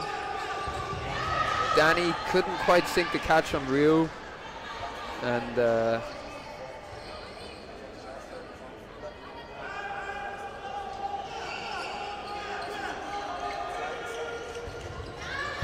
Koch gets underneath the ball whilst Metzler takes out Godfin in the meantime. Nasty nutcrackers do have all of the momentum now. Oh, what a catch there from Rio. Oh, and great honesty from Rio there. Tried to do a suicide on Andy Koch, but line faulted before he could release. I think the referees are discussing this next ball that goes over, because Rio passes the ball back to his teammate, and oh, actually I think they're discussing whether it was even a catch. Uncertain.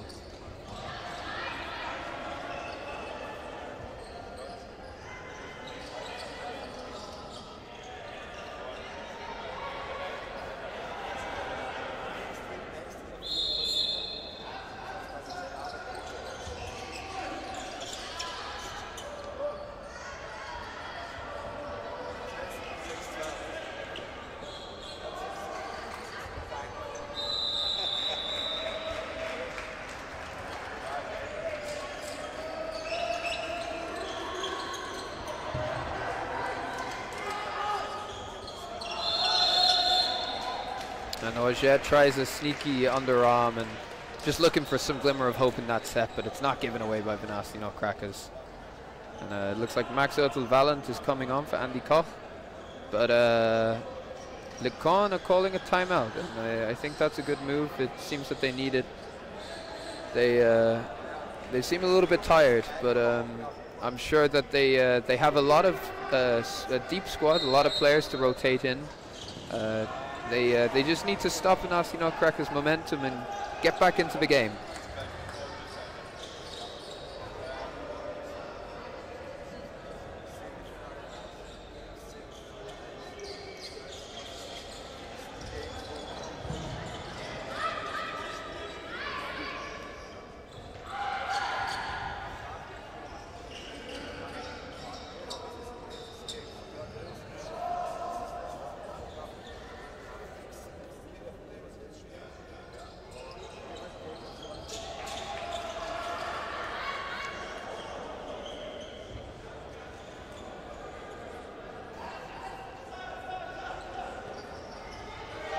Now LeCon, they haven't lost a mixed game so far. They've won all of their games, both in the groups and of course obviously in the knockouts. So although Nasty Nutcrackers, you might say, could be the favorites due to their them also having not lost and also being the Austrian champions with a lot of absolutely world-class Austrian players in the team.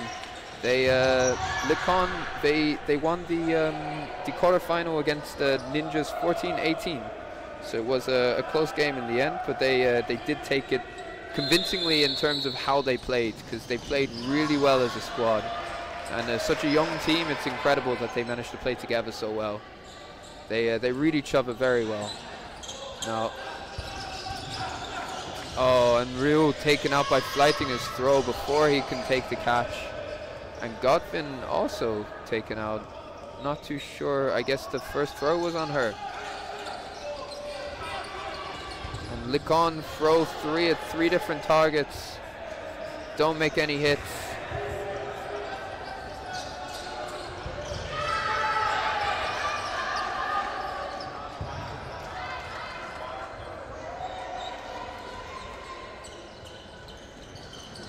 Oh, that's a great pre-throw from Fleitinger on Auger. And Fleitinger takes all of the attention in beautiful Fleitinger style. Oh, he takes the balls, both thrown at him, jumps over, and 1-for-1's the girl and makes the best out of a bad situation, keeping his brother safe, who then seeks a catch in maybe a situation where he wouldn't always want to go for it, although he can take those. And yeah, he is taken out. Just cleaning up the floor now. A lot of snail trail coming from Fleitinger as he sought the catch. But you can see the Nasty Nutcrackers are having a lot of fun here.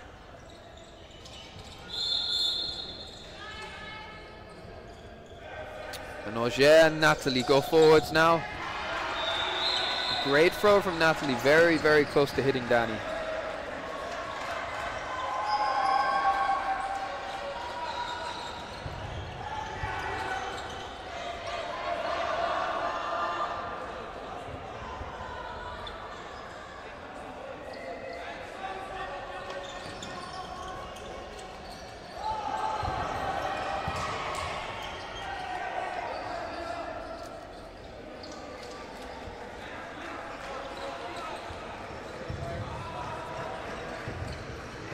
Oh, and that's a great hit from Auger, followed by a catch, and Danny loses control, and all of a sudden he's turned a 1v4 around, but the ball is not rolling over. He's all safe.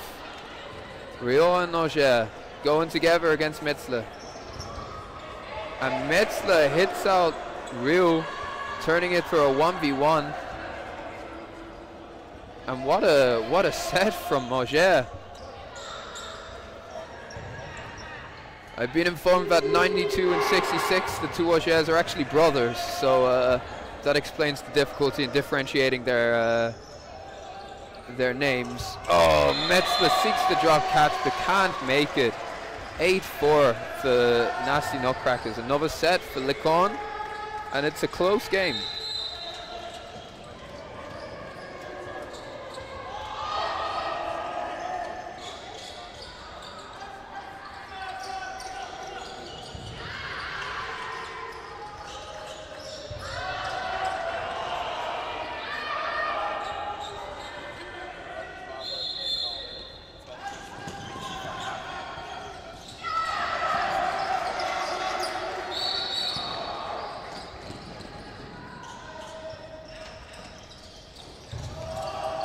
Oh, lovely hit from Rio and Danny.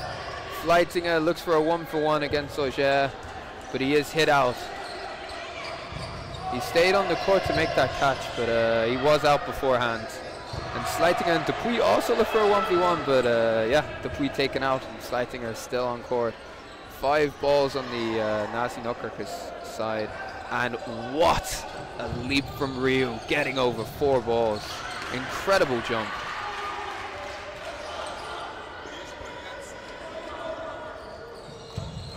Sleitinger taking out number 30 from the Lekon.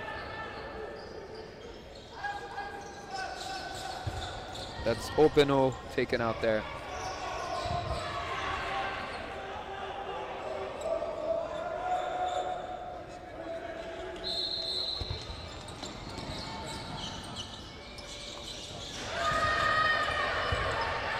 Lovely block from Rio there. Really, really strong performance from him. Block from Ertel Valent, but very close to hitting him there. Rio, he's clearly rested a bit more than the other guys so far. He looks like he's got a lot more energy. He didn't play much in the quarterfinal. Oh, and Leitinger very almost taken out by Neiteli there. Neiteli does a brilliant block. Seeking Ertel Valent, doesn't make the hit.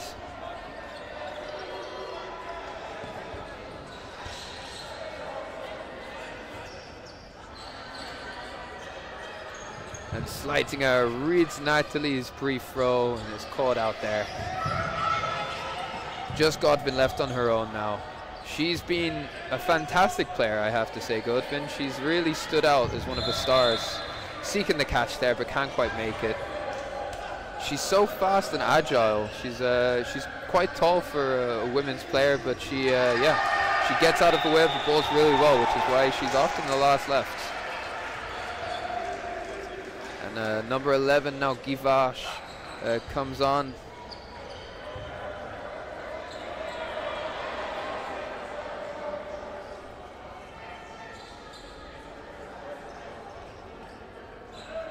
Also number 75, Kudango. Completely fresh lineup for Lekon here from the guys, or mostly fresh. I don't think a single one of these guys started the game. The Auger brothers and Dupuis are taking breaks. Let's see how Kudango can find it against Sleitinger, because clearly they've had a tough time.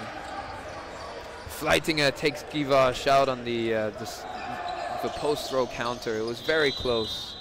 Kudango tries to claim that as a hit, but definitely wasn't. It was a very, very good block.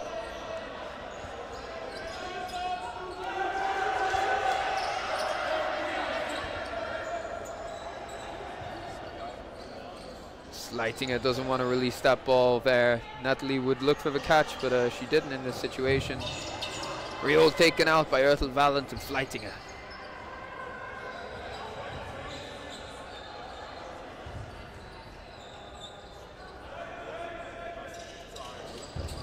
Kudango takes Metzler.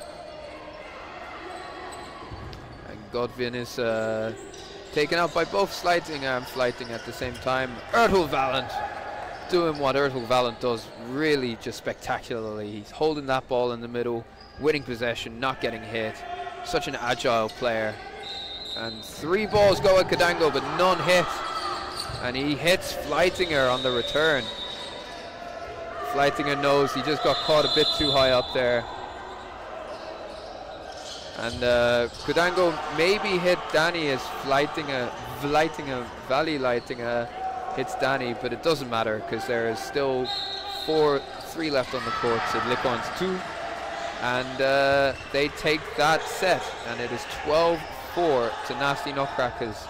And a great first half.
And we're back for the second half. Oh, and it's off with an incredible catch there from Natalie.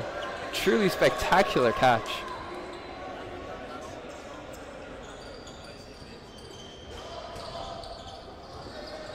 And Sleitinger throws a very aggressive one high at Kadango.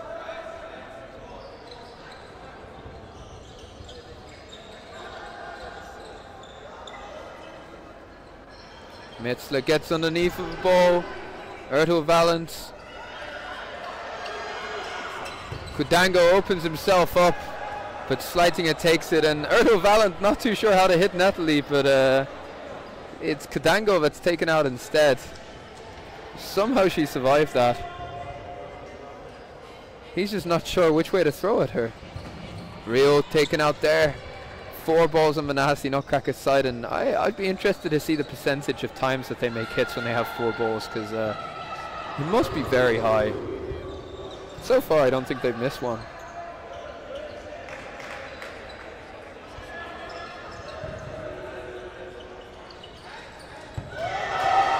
Another catch from Natalie, taking Sleitinger out. Incredible performance there. And Sleitinger also looking for the catch. Oh, and the second one from Abano taking her out, and she does a 1-for-1. Brilliant play there. Givash is brought back in. Godwin is there with Natalie, who's really been the star of this set. Metzler seeks the catch but doesn't take it. Godwin, Natalie and Givash all make the hit.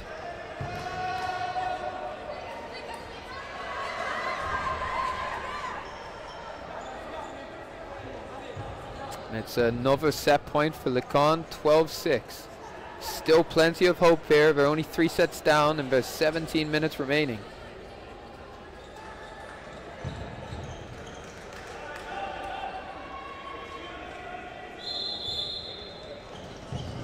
Givash, very fast middle runner, taking the ball. Ertl Valent competing for it there. Rio ducking under Fleitinger's ball. Fleitinger looking for that aggressive counter. You know that when you throw opposite Fleitinger that the ball's coming right back at you. Oh, and that's a great catch from Fleitinger there, taking Givash's ball.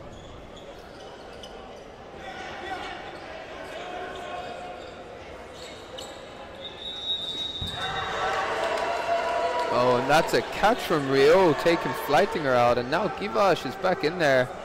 Nahasi Nutcracker's throws looking a bit tired now. They're getting caught out a fair amount. Oh, and Annika falls off court. Sleitinger wins possession. 3 balls on the Nahasi Nutcracker's side. Kadango going aggressive on Sleitinger. Oh, and Kadango falls off court. Taken out by Metzler as he blocked it.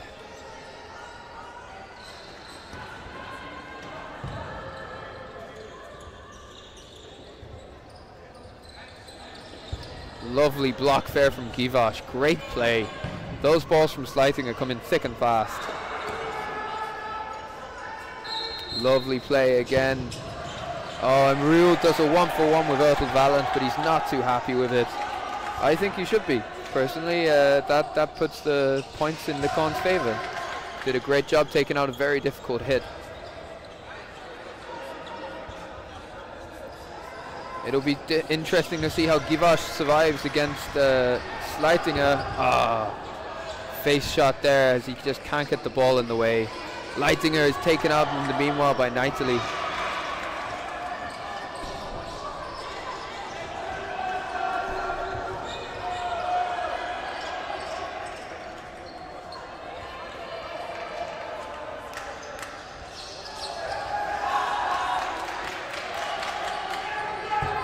Great block from Natalie, and she steps too close and Sleitinger gets the hit on her.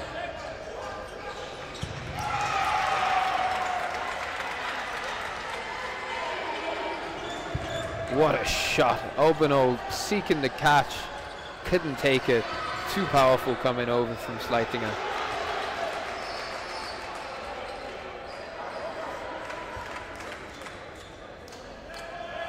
Just got been left in her own again. jumps and ducks under them simultaneously. Releases on Metzler but can't make the hit. 2 seconds remaining. And she just can't quite make it. Godwin might need a break after that. Very intense.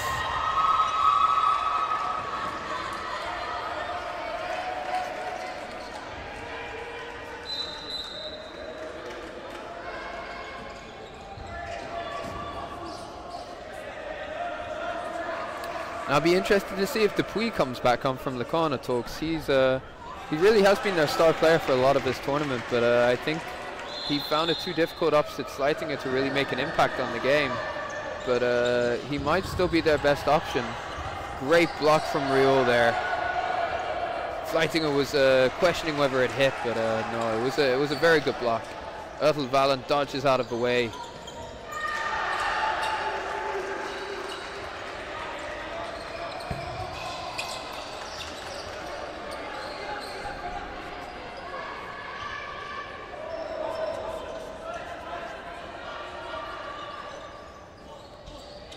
Kodango taken out by 2 balls.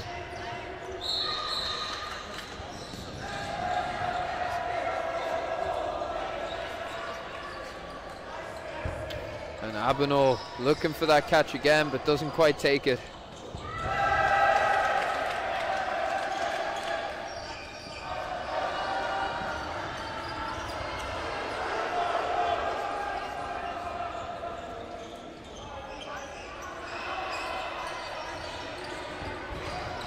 Riol has to go aggressive. Oh, what a shot from Knightley there, taking Anneker out. She's seeking Sleitinger, but she gets Anneker at the back. Lovely play there by Riol.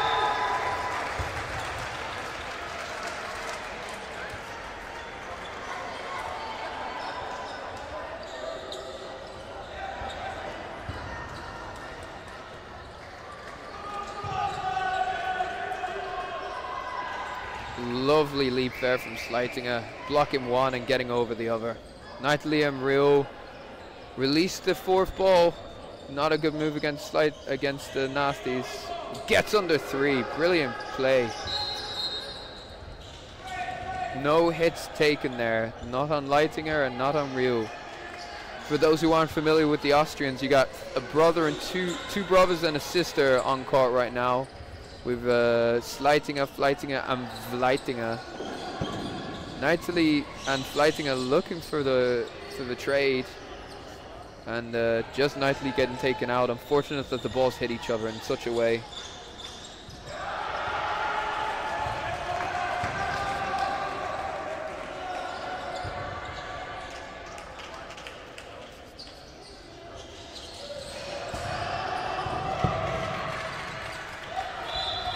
And Riol tried to take the catch, but a bullet from Sleitinger is too tough to catch. And a timeout is called. It's now 16-6 to Nasty Nutcrackers.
And we're off for the remainder of the semi-final. Nasty Nutcrackers against the Con.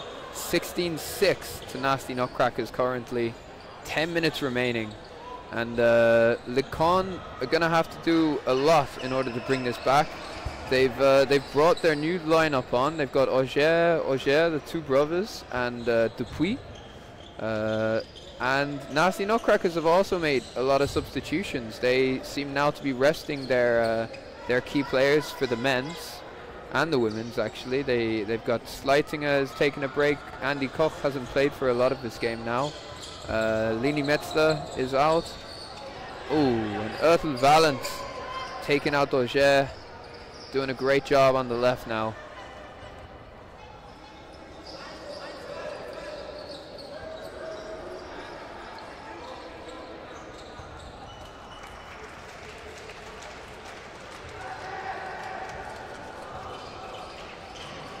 Oh, Auger very almost takes that catch against Fleitinger, but he can't hold it.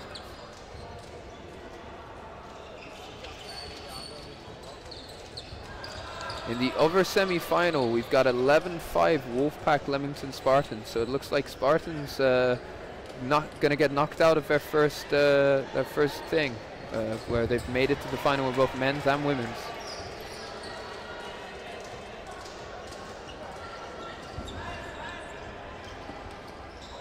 Lovely pre-throw from Abeno, ducking out of the way of the two balls returning.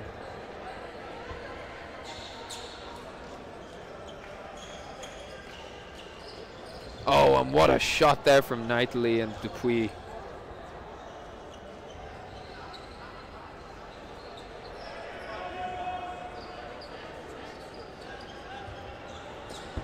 Oh, and Dupuis can't quite take the catch. He's just a bit too far away, but very close there. Abeno taken out by one of the balls.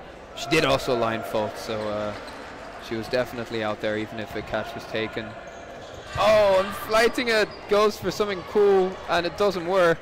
But Knightley is taken up by Anneker anyway. And to be fair, it did look really cool, so I think you should let him off with that one.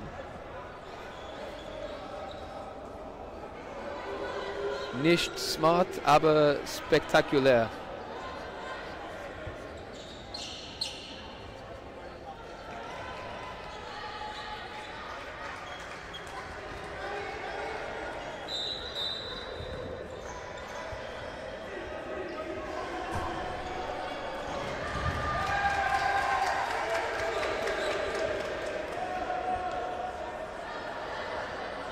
Dupuis seeking that last hit, can't make it. It's 18-6 to Nasty Nutcrackers, 7 minutes 30, and I think at some point the Lecon are going to start needing to rest their own players for the following match, as well as I think they have both mixed, no, just mixed for third place actually, so they might as well fight for this as best they can.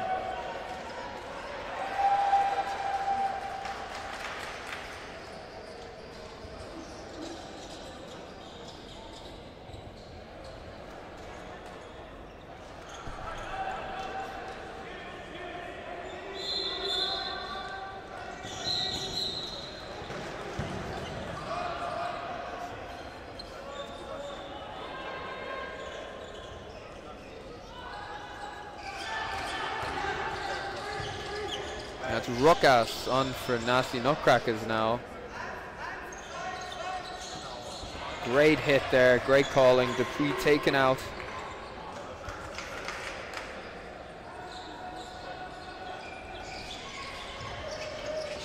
Lini Metzler caught, trying to go for the catch there, doesn't take it, and Givash punishes.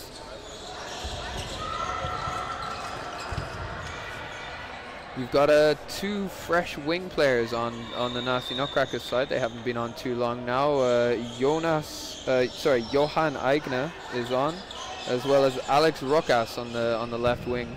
So number 91 is Ruckas, and number 20 is Eigner. Lovely block there from Eigner. Looking for that release return on Knightley, but he does throw the fourth ball. He knows it was a mistake. That's okay though. He gets underneath one, but good honesty there. The other one scrapes his shoulder. Knightley and Auger punishing him there in that situation. Oh, and Alex Rokas very almost taken out by the cross court. And Givash hit by a great call by Rokas. Rokas is also quite a young player. I think the team that he's playing against are in his sort of age range, quite young, under the age of 20. So great to see some young blood coming in from the Austrians as well. There's not so many young players in Austria compared to somewhere like France, where it seems a lot of their key players are young. Auger looks for a standing counter, does not make it, and is taken out by Danny and Leitinger.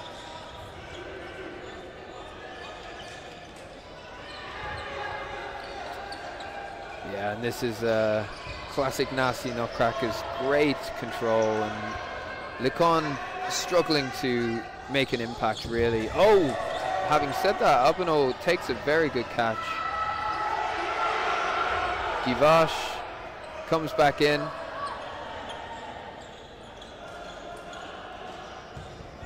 Oh, and Danny's taken up by a great throw from Naitali. This game is all but over, but Lecon are not giving out at all. Their dignity is worth a lot. Givash and Naitali taking out Rokas and taking a set.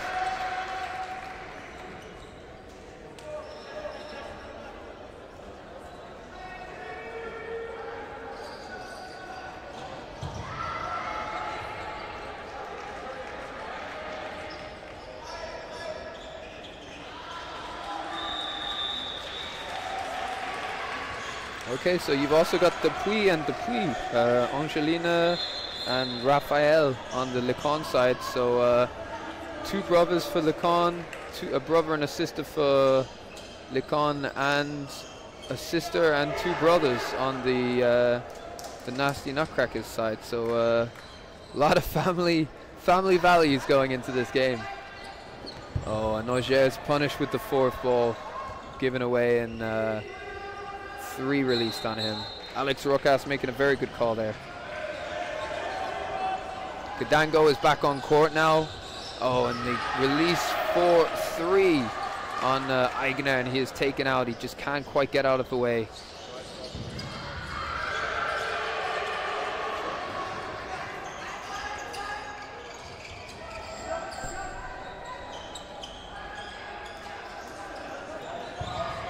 Dango makes the call from the right.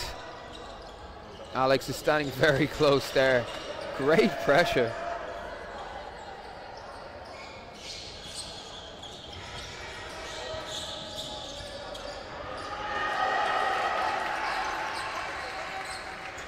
Oh, what a catch from Albano there. Rokas throwing it quite badly into her hands.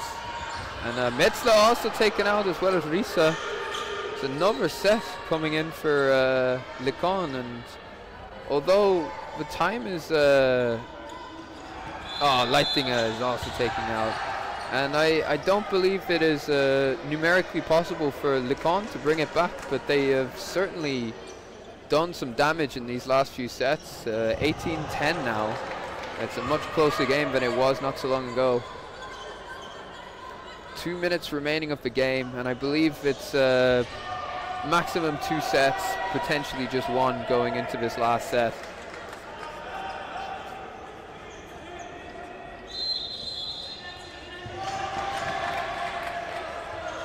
Givash winning that ball in the middle, very close. Aigner setting for the catch and not making it. Auger with a very powerful throw.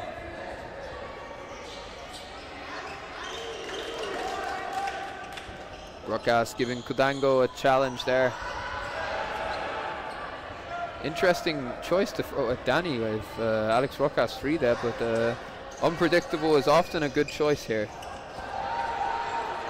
And Risa getting out of the way of the ball.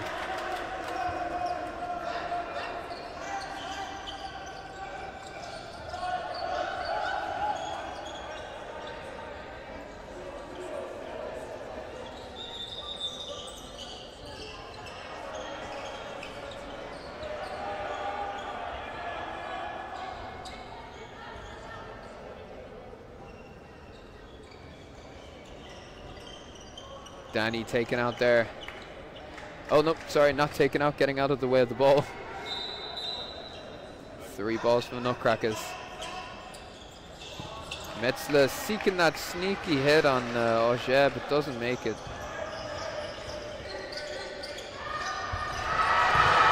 Auger looking for a cross court on Roques. And Kudango does a very good block there.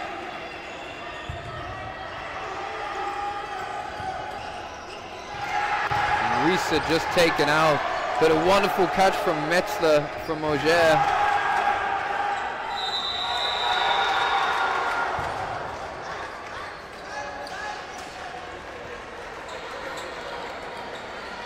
And meanwhile, in the other semi-final, it is 13-9. Leamington Spartans losing by just 2 sets now to Wolfpack.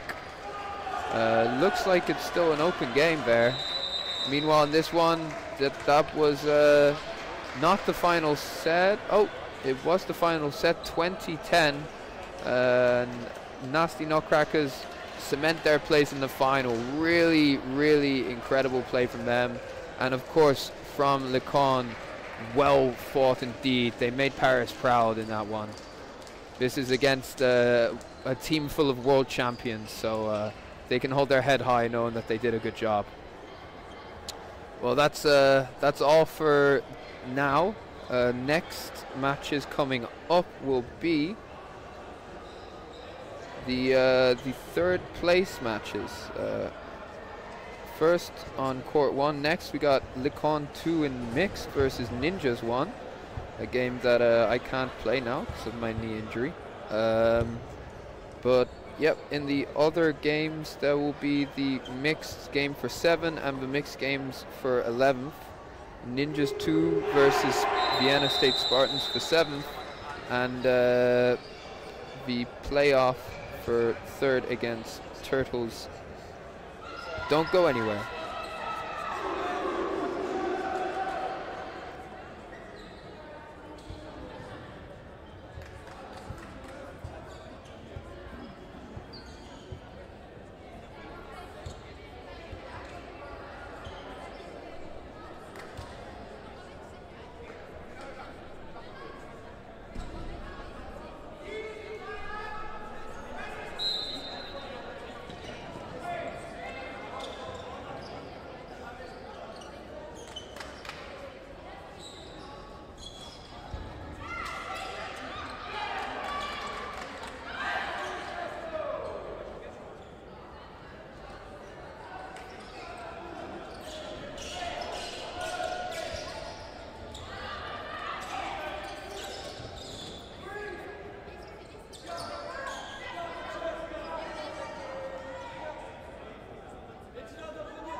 Hallöchen, mit ein bisschen Verspätung bin ich jetzt doch auch da zum Kommentieren.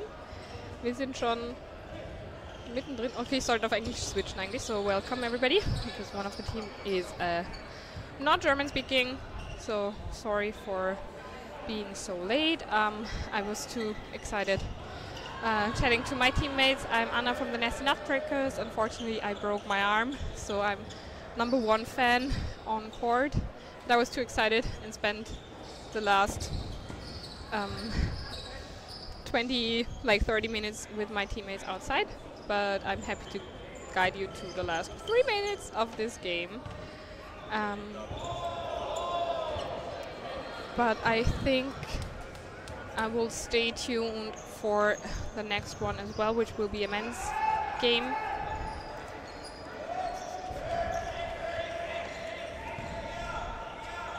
So right now we have 4 French players, Licorne, Paris-bound team versus, ooh, nice catch attempt from the Ninjas, and yeah, I think the other one was a hit as well, so we will definitely see at least one more set.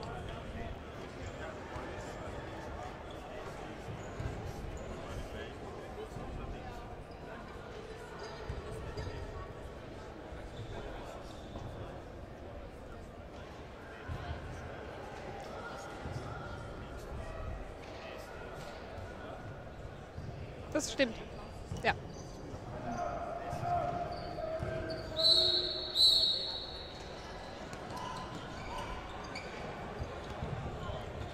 So opening rush going to Licorne Dodgeball. And nice hit. And another nice hit. And all balls on the Ninja side. Yeah, that is unlucky. Oof. Sacrifice play attempt, but it was not successful, but a different, like a teammate from the Ninjas got the person out. Oof. Nice cross-court pre-throw, but a good revenge shot on the other side. But still Ninjas being in favor, 5 players up. Oof. Great timing, great shot. And yeah, one last unicorn left on court. And I think it depends, like, do they want to close the set? No, they don't. Safe single throw, just in reach, like enough. Oof.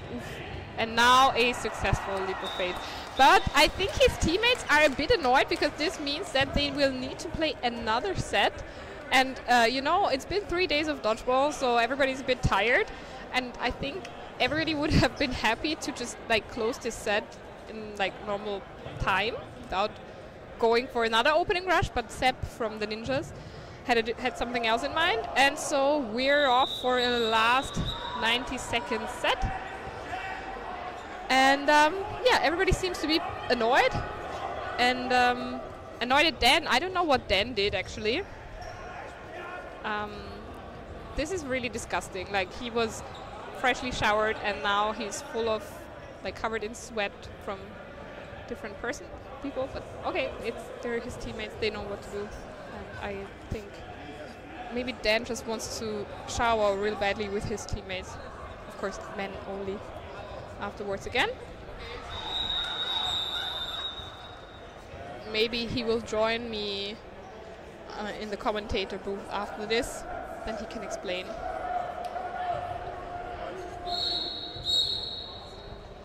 So, last set. And yeah, we can see that the focus might have been gone.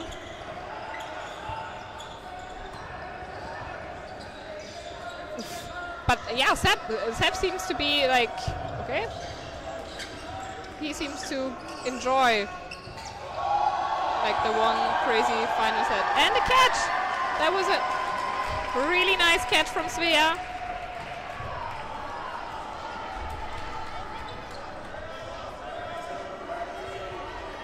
Play ball is being called. And a nice throw, of course, giving all the balls to the Decon Dodgeball, but it's only 2 players on court, so they can't really throw all 5 of them at the same time. And easy dodge for David Rana. Interesting throwing technique.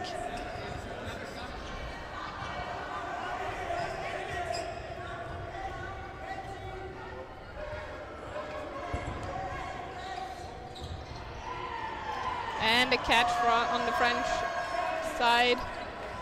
I think that was invalid. Yeah, it was called an invalid. And it's time is up, isn't it?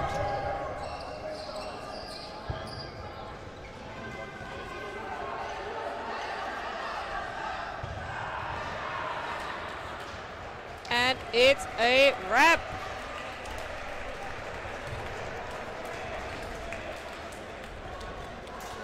Fifth place goes to the Dodgeball Ninjas, team from Vienna. 6th place goes to Lican Dodgeball French team. Congrats. It's really nice that you traveled all the way from France to be here. Like, what else to do on 3 sunny days in one of the prettiest cities in Europe? Of course, you want to spend them just in a sports venue.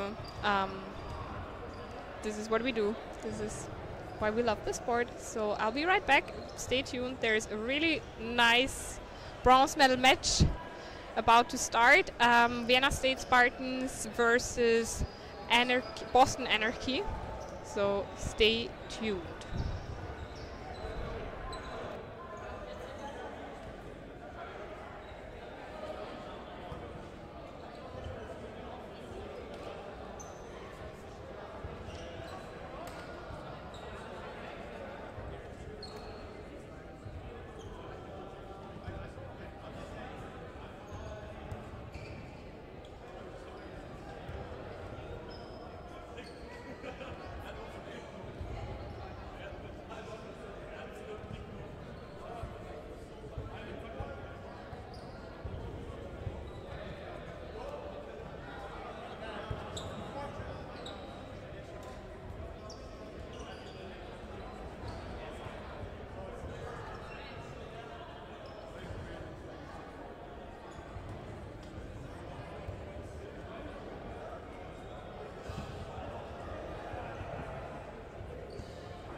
Okay, Annika just said born ready.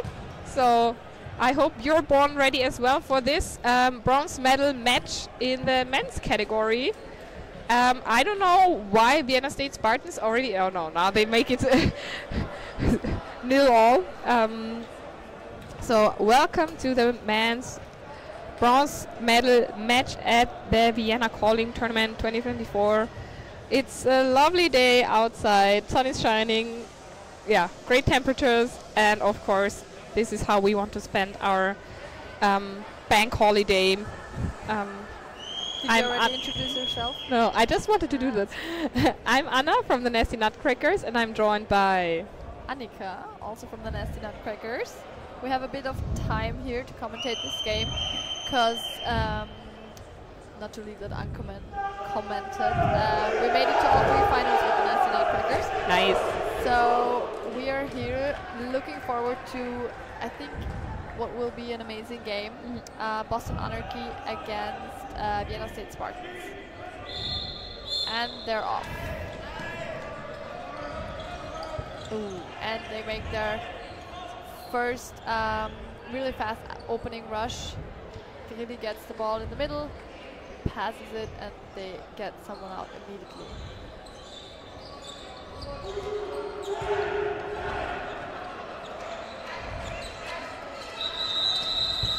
Ooh, and there is a catch from Joe Colella. We still don't know how to pronounce his name. So it's been 3 days and we didn't ask him how to pronounce his name properly. Ooh, and the hit, David nice one. hits Good. out Billy Schmidt. Good honesty there. Yes. It was hard to see. How do you feel the honesty and fair play has been throughout the whole tournament? Well, overall, I think that everybody is, has been very fair. Like it was, sometimes it was like, okay, wow, that was a hit, and yeah, like overall it was good honesty. But of course, it's always, if you root for one team or if you wear a kit of a certain team, you might see things from a different perspectives. Like, you know, I always wear pink glasses since our, like, we're black and pink, that's our team colors. And so sometimes it's really like, I see something from a Nasty Nutcracker's perspective, like, what the fuck, that was a hit, like, for sure, but then it was not. But it's, and this is something, if you're really emotional, if it's a tight game, you might see things like in a different filter, kind of. And then, like, you know, things get, like, the temper and everything is a little bit heated, but I think everybody's playing really honest. But sometimes, yes, it's a close call, and of course, if you root for Nasty Nutcrackers, you'll be like, oh damn, that was a hit, but then it was not. So that's. But I also feel, as I refed a few games, that like the overall everybody was very very very fair. definitely. So also sometimes when I said no hit, people went out, raised their hand straight to the outbox because they felt something, and I had to say, okay, great, fair play. I didn't see anything, I didn't hear anything. Very very cool. So I mean, yeah, as you said, there's always a few things where you think, okay, wasn't that a hit or wasn't that a catch or whatever, but you hardly ever, you don't really have a neutral perspective, so like everybody on court is like biased. Yeah, but still when I ref I do, and still there were sometimes calls, and also from what I saw when I didn't play or other games were playing, I feel like it is very fair, which is very important in dodgeball, because it wouldn't work otherwise. I totally agree.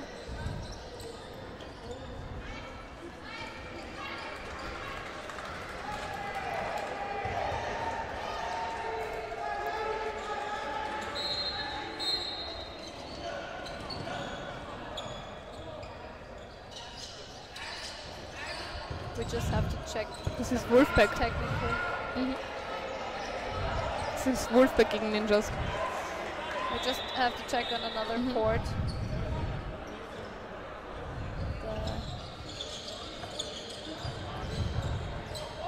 So, sorry, we're back to our game. We just saw that the names on the live stream on a different court were not correct.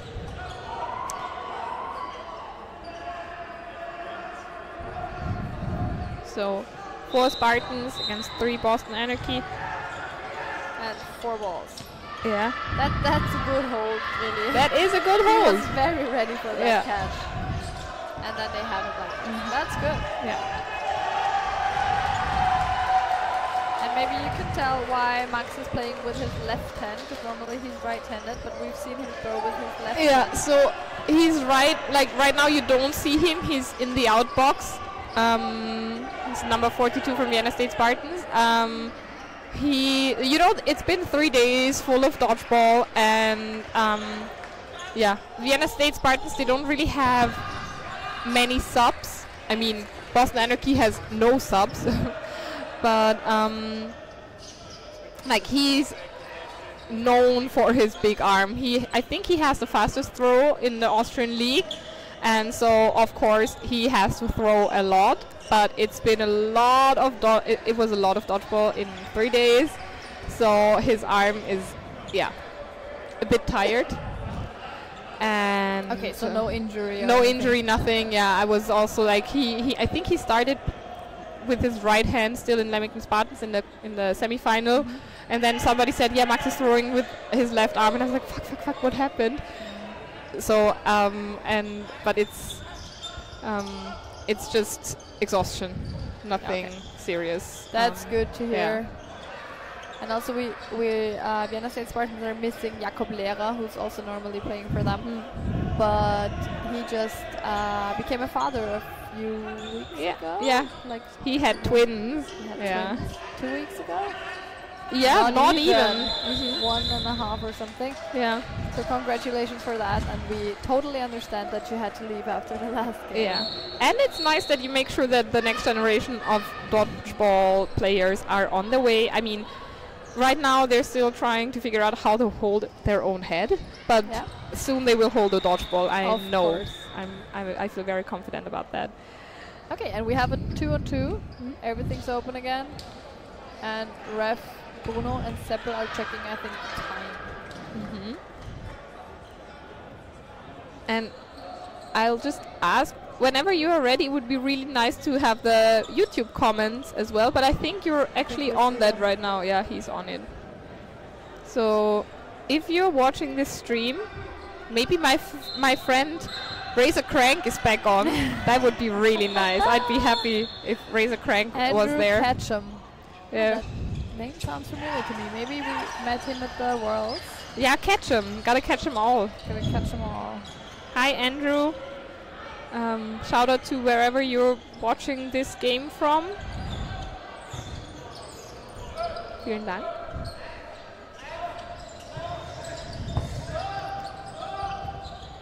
And also I have to say, I mean, of course, they only played men's division, but massive props to Boston Anarchy traveling all the way from Boston to Vienna, and also playing each game without any substitution player.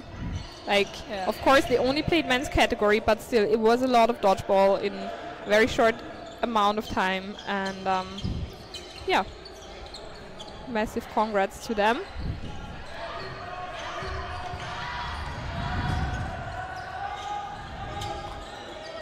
Oof. Great dodges on both sides. Nice dodge from McGee, great counter, but also nice dodge from David Janicek from the Vienna State Spartans. Ball is missing, ball has been retrieved, and let's see what happens. Single throw. You will see that a lot in men's single throws.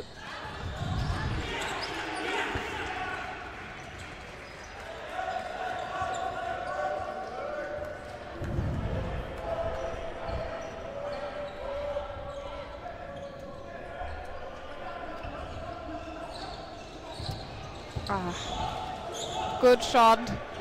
Max did not see that one coming. I forgot to ask you about your predictions. Well, I have to admit mine changed on my on my way here and now. Yeah? That I've seen the start, yeah. So let me know. I would have thought Boston Anarchy will win this. Mm-hmm. But now I'm not that sure anymore. You know what I would like to see? I mean, sorry for all the players down there. I know it's been exhausting. I would love to see a golden set. Oh, like if that would be decided, you know, after 40 minutes of dodgeball, and then maybe it's a draw, and then so we go for one more set, a golden set, and then a sudden that would be lovely. Yeah. All for the crowd. Yeah. I mean, definitely not what the players on court would hope for, or maybe they do. I don't know. I really like tight games. Also, when I'm playing, it's fun. What are Andy and Flo doing? Are they retrieving? Are they I don't know. I feel like they should be. Our nasty Nutcrackers men are supposed to line ref. No, but the ninjas are reffing. Flo, Hermann and David Rana are reffing. Nice. Yeah, Andy is so fast. Yeah. Andy, our Andy Koch. You see the lovely Blackpink kid on the. He's coaching them. He's coaching, and now he's retrieving. He's a retriever. Okay. But of course, retrievers can also coach.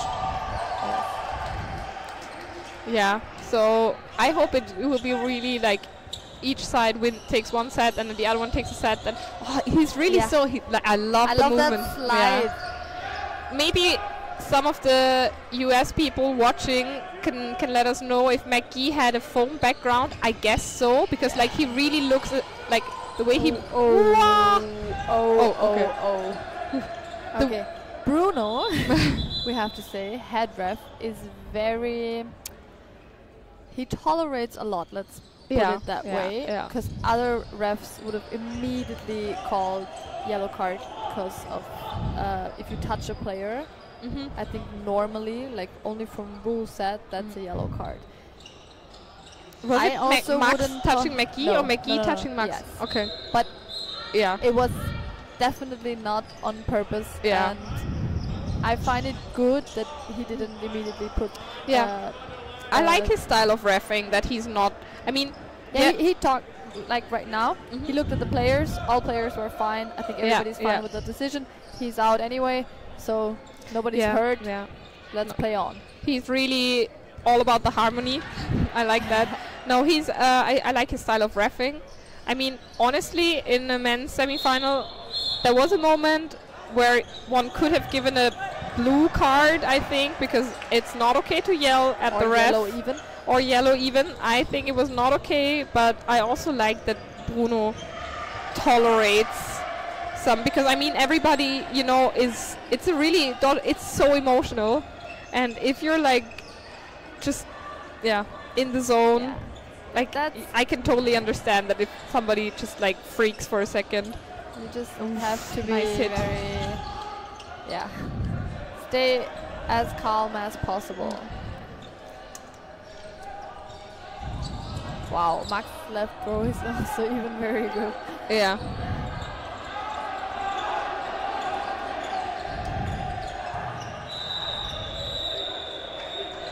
Good block, and they take him out, and that's a trade. So it's 1-on-1. Klassisches Duell. And Duell. Classic duel. So Grilli wow. One of the fastest Austrian player that dodges the most spectacular is now out from a ball like this. Yeah, but it's also his third day of playing. Nobody's as fast as on the first day anymore, probably. Yeah, but yesterday Grilli, like in the quarterfinal mixed, he showed off some amazing dodges at the end of the game. So totally recommend you to rewatch the games from the past days. There was some amazing dodgeball going on, and Grilli, like I think it was like one of the last sets of the second half. It was amazing. That guy was untouchable. But yeah, you can see that it's not nobody's feeling as fresh as on day one. No. But yeah, so Boston Anarchy takes this set, which means it's 4-all. Same as in the other bronze medal match, a women's Wolfpack versus Ninjas, 2 Austrian teams. It's also 4-all, which I like. I mean, it's great if it's not decided already. Like we've seen 4 sets so far on each side, and we're off to the 5th set. The women's. If you want to check out other games, we also have the women's. I think it's also the bronze medal match. Yeah, bronze medal match. Just set the score for all. Oh, sorry. Didn't pay enough attention.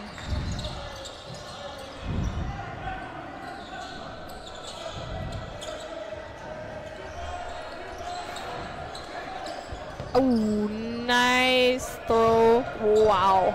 And a nice 1-for-1. But I mean, Boston Anarchy. But for Boston Anarchy, it's better. Like, there is still 1 player up, but it was a really nice 1-for-1. And have 4 balls. And what a throw. What an arm from Billy Schmidt. That was, yeah, I'd say uncatchable. Yeah, probably. And everybody loves a good headshot, huh? Oh, I do. Nice no look from David.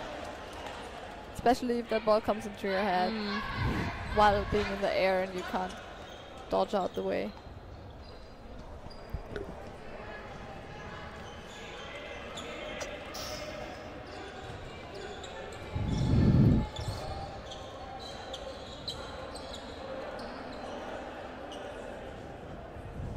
So let's see, it's still a minute 30 to go. Still a lot of time on that clock.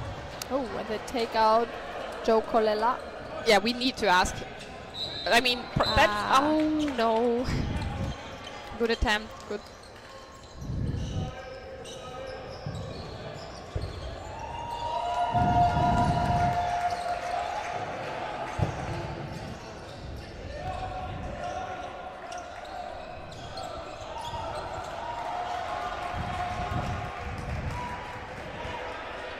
So it's David Janicek from Vienna State Spartans left on court, and but Brandon Kelly makes the hit.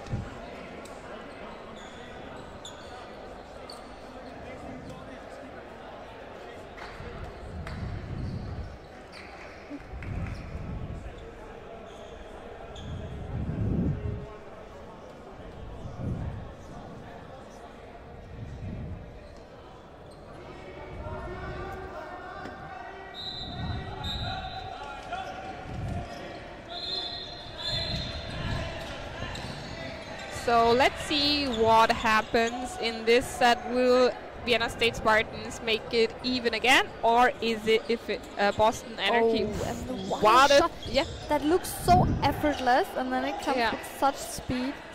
Really big arm there. Yeah.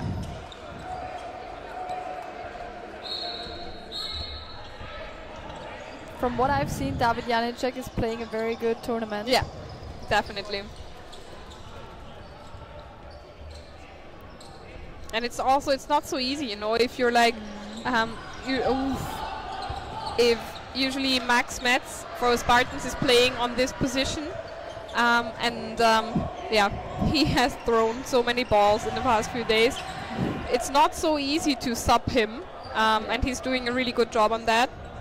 But it's good that they do that. They don't stick to that only because he's always doing that. He does that. Yeah. But David does very good. Look. Oh, fair play. I thought he got away with that.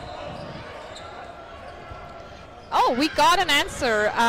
To answer your question about Mackie, he used to play foam on a national level before Claude, and according to Darko Sarovic. Wow, this is such an international comment. It's from Chris Modin about an American player, about with an information got from a Swedish guy, explained by an Austrian girl. I love it. Who did some research at Harvard in Boston and had a chance to play with him. He said that he is the most talented dodge player he has ever seen. Oh, wow. Well, what a compliment. What a compliment. And I have to say, like, really the way McGee is moving on court, you can see that he has a foam background. Like, this is what we thought, because he has really, he's really smooth and he slides a lot. It's great to watch, great dodges, great energy. That was unlucky. A block and then a catch. Let's see what Hausi the Laser Hoffman can do. Who has an amazing throw with his left hand. But unfortunately, Billy Schmidt looks hurt again as well. Oh wow. I think on court 2, Maggie just turned the game around completely. I think it was a 4-on-1 and now it's a 1-on-2. And they won the set. So on the bronze medal match in the women's category, Ninjas are now leading with 2 sets, 8 points versus Wolfpack 4 points. And let's see, that was a lot of action. Okay, so one player out on each side. I thought it was a hit on me too. Okay, well, let's see what Bruno's doing. Yeah, maybe it was the balls colliding. Yeah, I don't know. I thought it was a 1-for-1. I thought it was a hit on both sides. But I'm happy to be joined here by Annie because I'm a bit biased. not because I'm not I'm totally rooting for both teams, but I'm rooting a little bit more for one of the players in Vienna State Spartans. So I'm a bit biased. I'm happy to be joined by a more neutral commentator. So maybe it was only hit on one side, but for me, of course, it was a hit on both sides because. But yeah. I only heard something. Yeah. But maybe it was the balls colliding, so I don't know. Okay. But Maggie is also going out. So it's a 1-for-1. No, so it's like nobody from Vienna State Spartans goes out. Okay. Well. Oh, maybe the ball wasn't live. Because it was so fast. Could be. Okay, but he's questioning. Oh no, he's not. And as you can see, ball retrievers from different teams. That's really nice. Everybody helping out each other because Boston Anarchy only came here with 6 players, which means that other teams. Woof, wow! What a catch! Nice. Yeah. So it's really nice that they everybody supports each other. They had ball retrievers from all countries over the last 3 days, which is really nice. And maybe if that person who was so nice to let us know about Maggie, maybe you could also tell us why he's not playing foam anymore, or is he still? Because cloth is the future, baby. Cloth is the new foam. Nice dodge here, two ball attack from Sebastian Grill. Still some energy left in his legs. Ooh. He tried to catch him unattended, off guard. Off guard, thank you. But he paid attention. Yeah.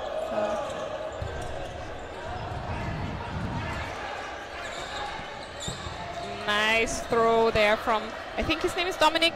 Not sure. I need to look that up. We have a few Dominics here on that team. So many Dominics. We just discovered earlier that there's a flow in every team. Every what a dodge! Wow!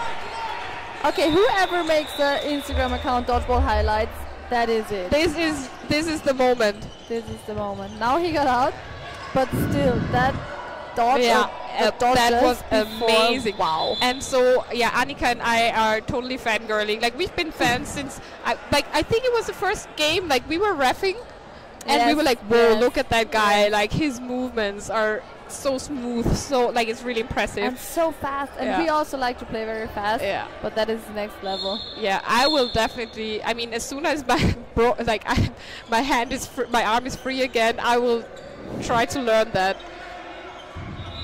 Maybe you can be fast with a cough on your hand as well. Yeah, I know. But I would not dare to do a dodge like that now with one arm in plaster. 6 weeks from now, I will do that. Looking forward to it. Yes.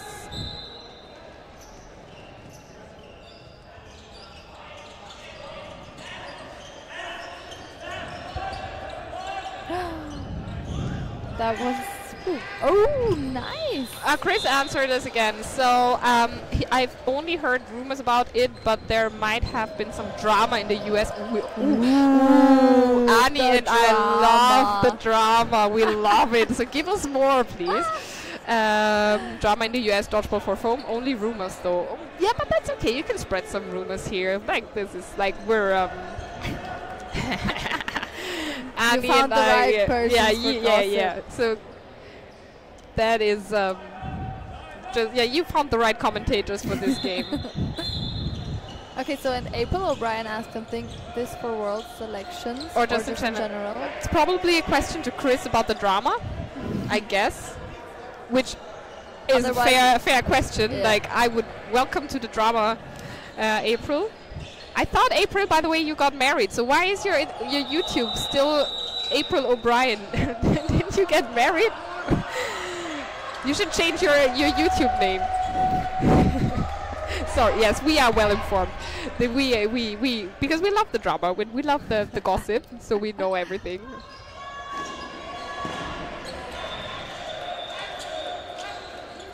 So please let us know if we should focus more on the game. But hit us up with more personal information from some of the players if you have some. So, but back to the game.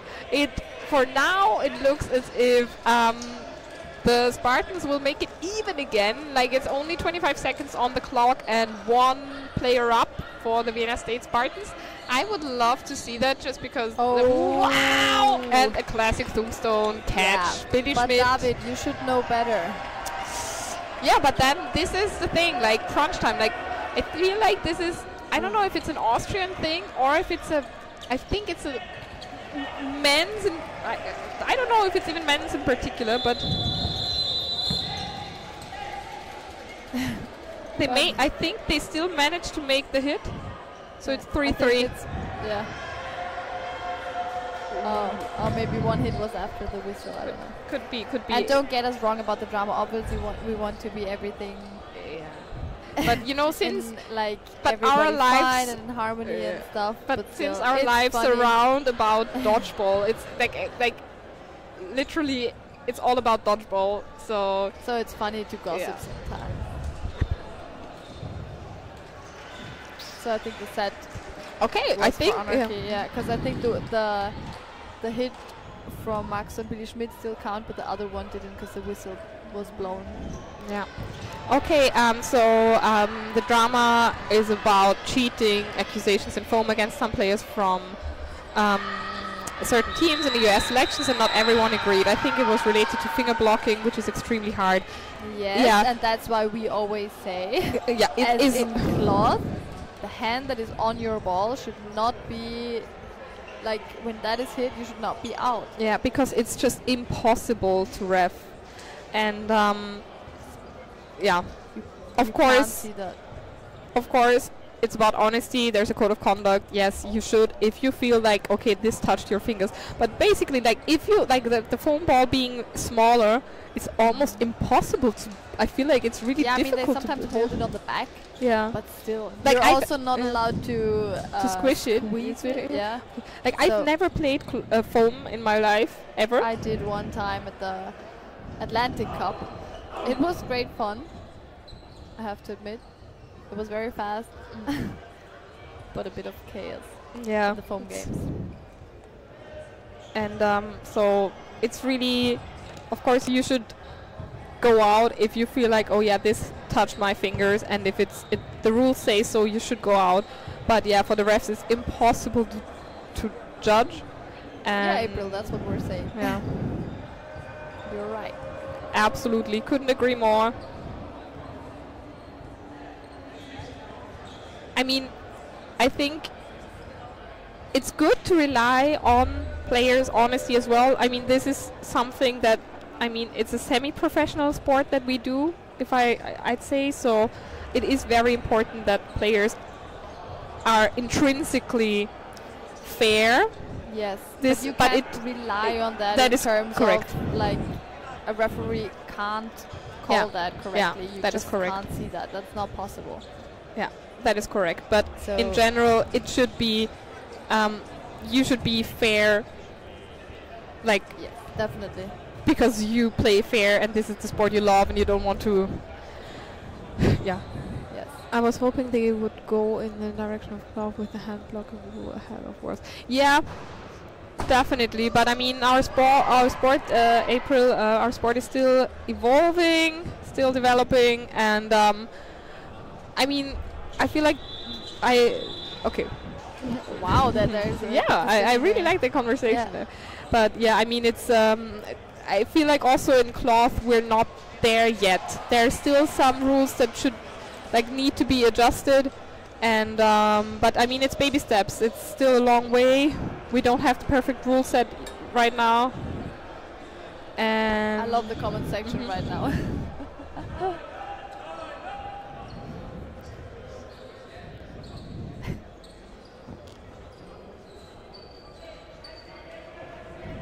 Yeah, it's easy, April. Just throw better. Yeah. Correct. But April, also let us know, is it still April O'Brien? I thought you got married. You should definitely change your... No, just kidding. Curveballs for life in foam. Yeah, but cloth for life. Sorry. Okay, we're off with the second half. Will we see a comeback from Vienna State Spartans, Annika? What do you think? Yes, I think this set is going to Vienna State Spartans. And they take Billy Schmidt out, which is a good start. And another hit. Yeah. Great arm there from Dominik Riedl. So, no, the other Spartan is Christoph, not Dominik. Yes. But of course they have a Dominik on the team. But every Austrian team has a flow, at least one flow in their team. Hit, yes. Hit. Good call from Bruno. Bruno is also not afraid of making hard calls or decisions. Yeah, but I like his consistency. Like, he's really... Yeah, we're really lucky to have Bruno. And and he doesn't really get nervous or distracted or something. Like, he really sticks to his style of reffing. Yes. I like that a lot. And even though he's friends with a lot of players, he's always how do you say that? Yeah, like it doesn't affect him at all. Like he will. Yeah. There's a word for that. I don't remember in English. Another nice hit. Is it a hit? Was it a hit? Meanwhile, Annie is looking up an English word. Oh, okay. And she doesn't even know the word in German. But that is how you feel after 3 days of dodgeball. What do you want to describe? Parteiisch? Yeah, he's not taking sides. Impartial. Impartial. Yeah, but I mean, it's like he's not taking sides. Yeah. That's yeah. So he's always impartial. Nice throw from the Laser Hoffman. Why? Who called him the Laser, by the way? Like, when did that happen? Like, I think that's a Ben and Dan. Ben and Dan, yeah.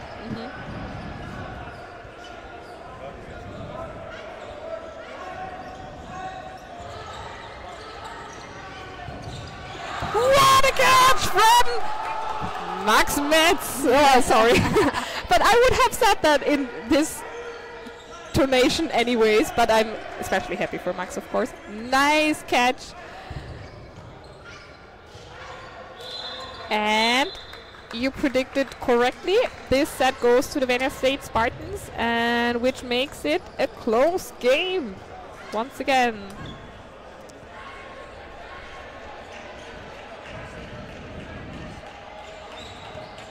Yeah, and now there's in the chat there's a lot of foam rules being discussed, and I have no idea about any foam rules. I don't know shit about this sport. I've never played it before. So I don't know anything, but go ahead. I'm happy that you're using the chat box. But also you can let us know if there's some more gossip. But I have to admit, I don't remember that game called there, but apparently a set lasted for 9 minutes. That is a big difference in cloth and foam, as in cloth the set can only take 3 minutes the longest, whereas in foam I think it can take even 20 minutes, 1/2. Yeah. So yeah, I really like that in cloth the sets are limited, that you Yeah, that there's a finish.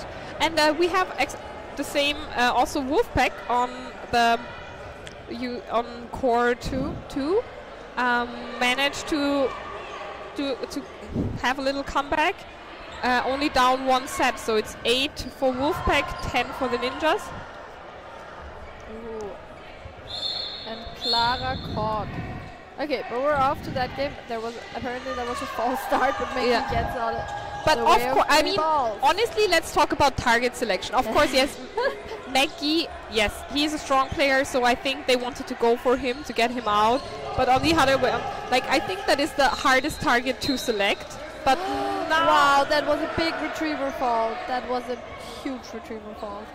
From whom? The girl, I don't know her name, from Leamington Spartans, who is retrieving here on that side. Oh man, and I mean, like Spartans had it everything together, like it was a double hit. Very sorry. Yeah, but let's see. Maybe we can see some nice dodges.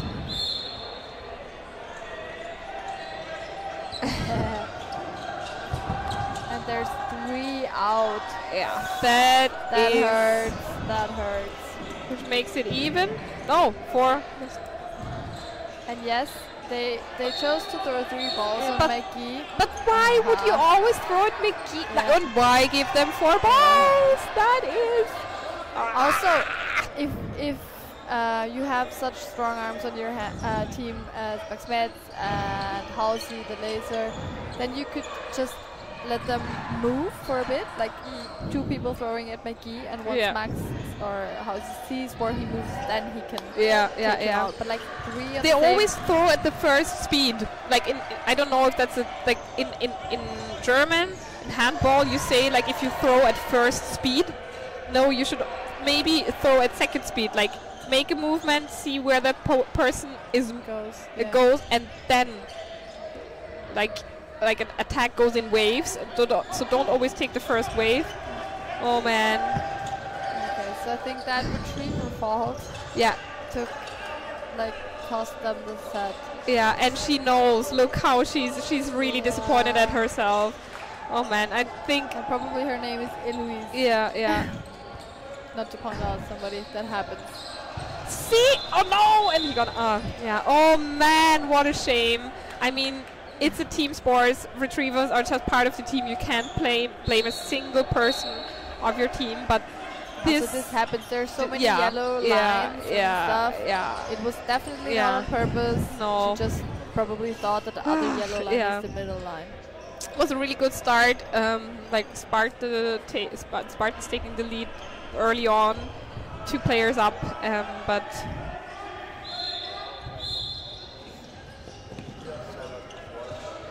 yes, Chris Modin agrees with you. Yes, I think the strongest thrower should throw a little bit delayed in a 3-ball attack. Yeah. Oh, nice hit, and I hope nobody got hurt. I think it's okay. Yeah, he looks all good, all good. Nice little dodge.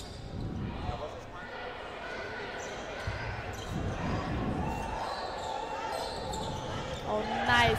That's exactly what they did. Christoph threw. Yeah. He had to move. Dominic. And then Dominic. The 90 is Dominic. Christoph is 41. Yeah, but I thought it was Christoph. Okay, anyway. Yeah, and then Halsey with a little delay. Ooh, and a nice. So yeah, maybe this retriever fall and everything, it was kind of like a wake-up call. Like Spartans looking good, and that's that. And there's the Kühlschrank, the fridge.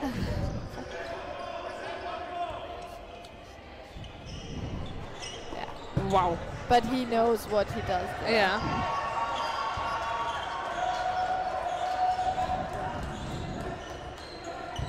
Nice throw.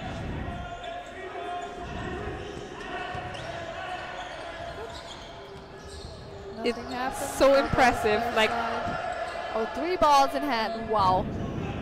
That's only a Heinrich thing normally. Heinrich is now called Heimlich, by the way. Heimlich. Yeah. Oh. What? Oh, how can you get away? That's a bounce, I think. Oh, Dominic caught the ball. Oh.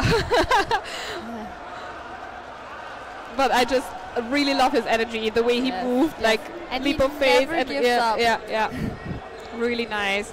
And it's nice to see a comeback from Vienna State Spartans. Let's see if they take the next set as well, or if Anarchy manages to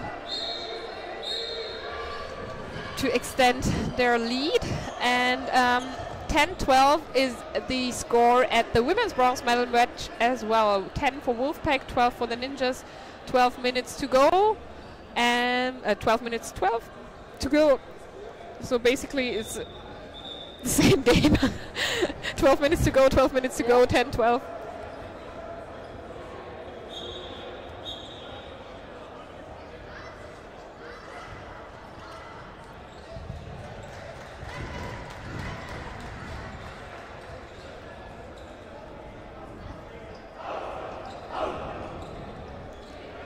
So timeout is over.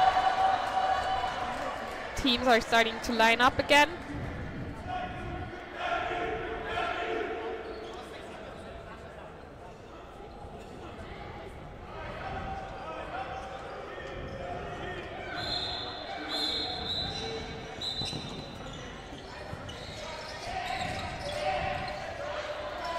Nice throw. Dominic Riedl is, by the way, also playing foam. Yep, and I think he has a baseball background. Yeah, he does. Oh! This is what happens if, like, this is something that could never happen to me. My throw is so weak. Oh, I thought that you would catch it. No, yeah, I would have caught that. Right. Anna is queen of deflection catches. This is I love a good deflection catch. But his, like, Brandon Kelly was, like, his throw was so massive that he could have been able to catch his own ball back. Yeah, it was just too hard. Joe steps off court. His line probably.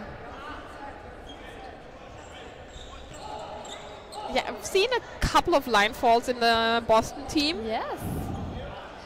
More than expected. I mean, certainly during like 3 days of dodgeball, everybody line falls at some point. But in the first game, the one that we were reffing, like they were line faulted a lot. Yeah. That was a nice throw. Whoa! Wow! Nice. That is number 92, Sebastian Grill. Yeah, and really, come on. Congrats after such an intense tournament to show us some of his best moves. Yes.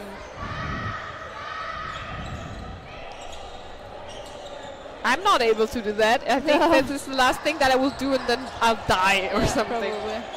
Like right on court.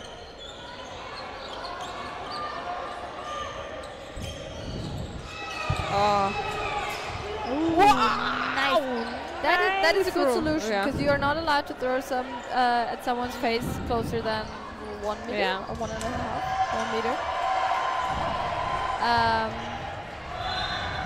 So he chose his shoulder and aimed for that, and he hit him out. And I mean, that's the set for Vienna. One could have also like waited to reset because they had 4 balls on their side, but if he's so close. Yeah, if he's so close. But the thing is, like yesterday, that is that ended really unlucky for him in the quarterfinal. But it was a good shot, like aiming at the shoulders, impossible to catch, and it's a counter that you can a counter attack that is you can't do that. And nice little comeback. Ooh. That is so fast. That opening rush is just so fast.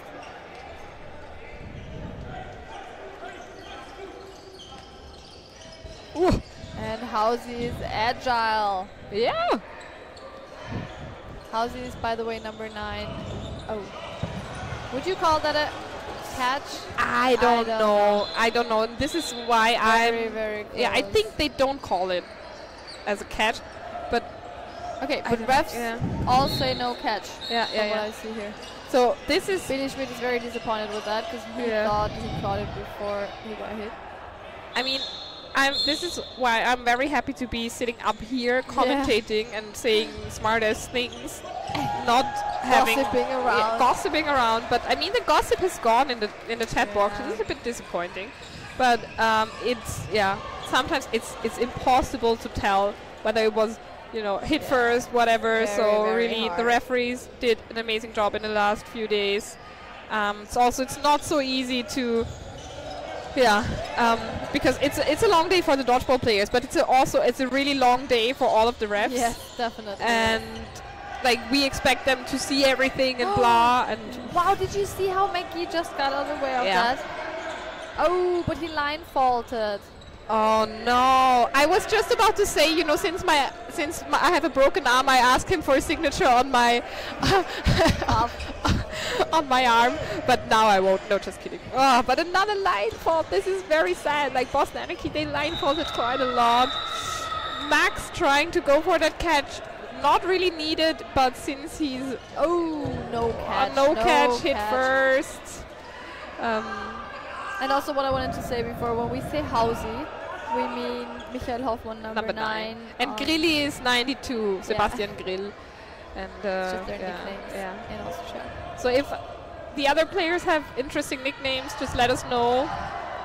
I think Billy Schmidt, Billy the Cat or something could be. I don't know. Hausi is, as Michael Hoffmann is Hausi or the laser. Oh no, you can't give him that catch. Oh wow. 50 seconds to go. I think he tried to throw it just out of reach, but it was... Yes. That was too low a bit. I mean, it was a good catch. Oh, you can catch that! Yeah, Horst is disappointed with himself. Yeah. That's the thing, like, sometimes if you... No! Why?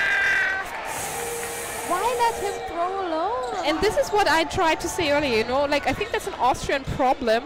We don't have a good finish. Like the Austrian teams are always in the lead, and then in the last... Yeah. But I've seen this a lot in the Austrian teams, like always leading in the first 1 minute 30 in the first 2 minutes, and then in the final minute... like they had it in their hands already, and they let it slip through their fingers.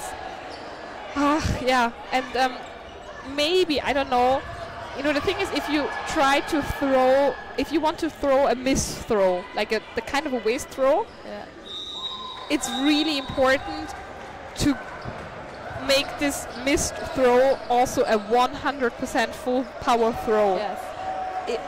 A waste shot needs to be just thrown just as hard as any other throw, because otherwise if you throw a waste shot and the person moves in the right direction, it's an easy catch. We have seen that throughout that weekend. Also from the French girls, they're just like sliding through one side amazingly and taking those catches. And of course, if you already know, as an opponent, you already know that, okay, a missed throw is being thrown, so you need to move in one direction. Wow! Really Nice so dodge. And I think it was a hit. Okay, 1 out, 2 and 1 out.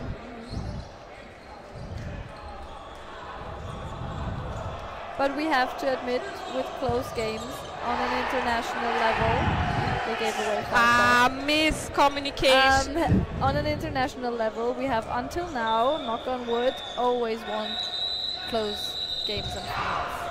Yeah, of course, but it's still like, I think in the end game, you know, like this last minute, there are some like tiny little mistakes. We should definitely get better in our end game. And I totally agree with Modin here. It is sometimes better to risk an invalid. Definitely. Chris just commentated that sometimes risking an invalid is better than trying to be just within 1 meter from a player in a 3v1 situation. This is correct, totally agree. Also depends on the time, you know, if it's just a few seconds to go.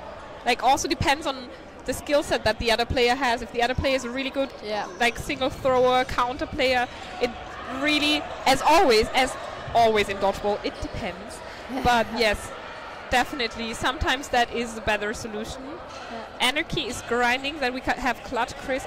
Anarchy is grinding through this finish with no subs. I wish I was there to help my guys, but I'm working to be back with them soon. So Chris Clutch, all the best for your, apparently for your recovery. I, better than anyone else, know how that feels. But I'm sure you'll be back on court very soon. Best of luck for that. You know why you're doing it, so keep on pushing. Oh, what a nice shot! That was no. I was just finished, and I was like, I was about amazing. to say, what a nice shot. And I don't know, Chris Clutch, if you saw the whole game, but this was one of the first things that we said, that Boston Anarchy is here just like with 6 players only, and yeah, it's amazing. Like a game is 40 minutes, and they had close games. Like there was no easy game. So yeah, they had to give their all throughout the tournament in every game, and they gave our boys from the Nasty Nutcrackers a very hard time. Yeah, it was a great semi-final, and so yeah, really massive congrats to them. Did an amazing job, and also massive congrats to everybody else helping them with ball retrieving and everything. It's really nice to see the Dodgeball community support, and yeah, we're really happy to have like that this is really an international tournament thanks to their appearance, that it's not just fuck. my heart rate, that was something so risky. I mean, we've seen this so many times, that Boston Anarchy is taking this last catch. And he was so ready for that. They are so crucial at this very game-changing last second set, and he almost had it. I don't know. That was pretty lucky for Vienna State Spartans. I already saw that as a valid catch. That was, woof. Oh yeah, that was really tight, and we will, like, looking at the clock, which says 3 minutes 38 to go. It means that we will have at least 2 more sets,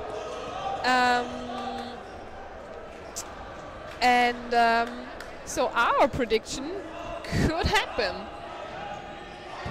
If one team takes one set, the other team takes the other set, then we have a golden set. More to say. Yeah. Oh, nice shot from Hausi. Yeah, Hausi really managed to come back at the perfect time. And a nice shot from Billy Schmidt on the other side as well. And April, yeah, I can't tell you if that will be called in Austria this summer. Yeah. But would be interesting to see. Really should work on my foam knowledge. I know nothing, and so I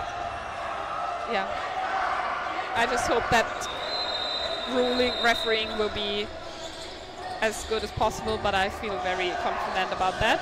Just a quick question, and maybe you know that, and also the viewers want to know that. Do you know when the next games start and what games there are? Wann startet denn das nächste Spiel, weißt du das? Ja?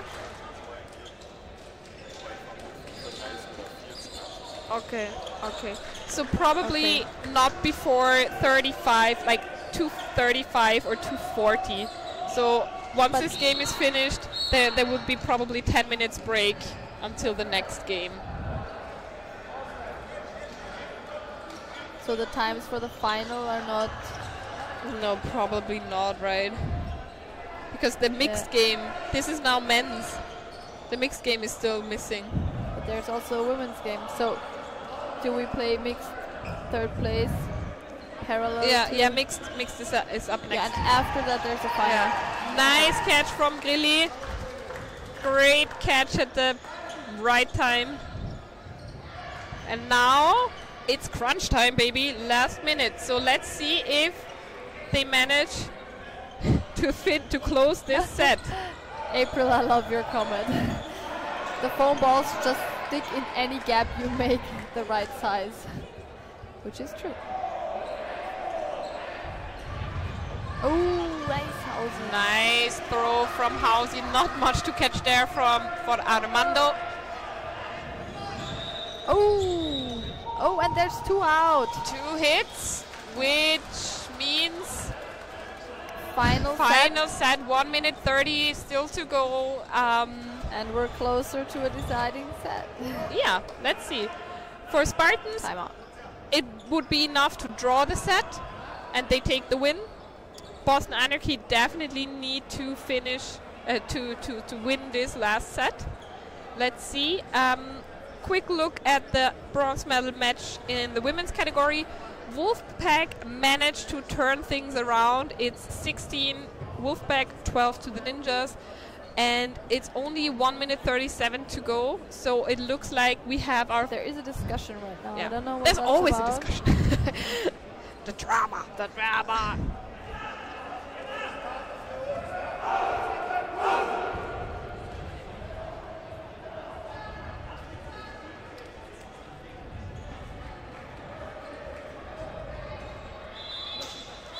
Yes, of course, Chris Clutch. We always say we're dodgeball players, like not foam or cloth players.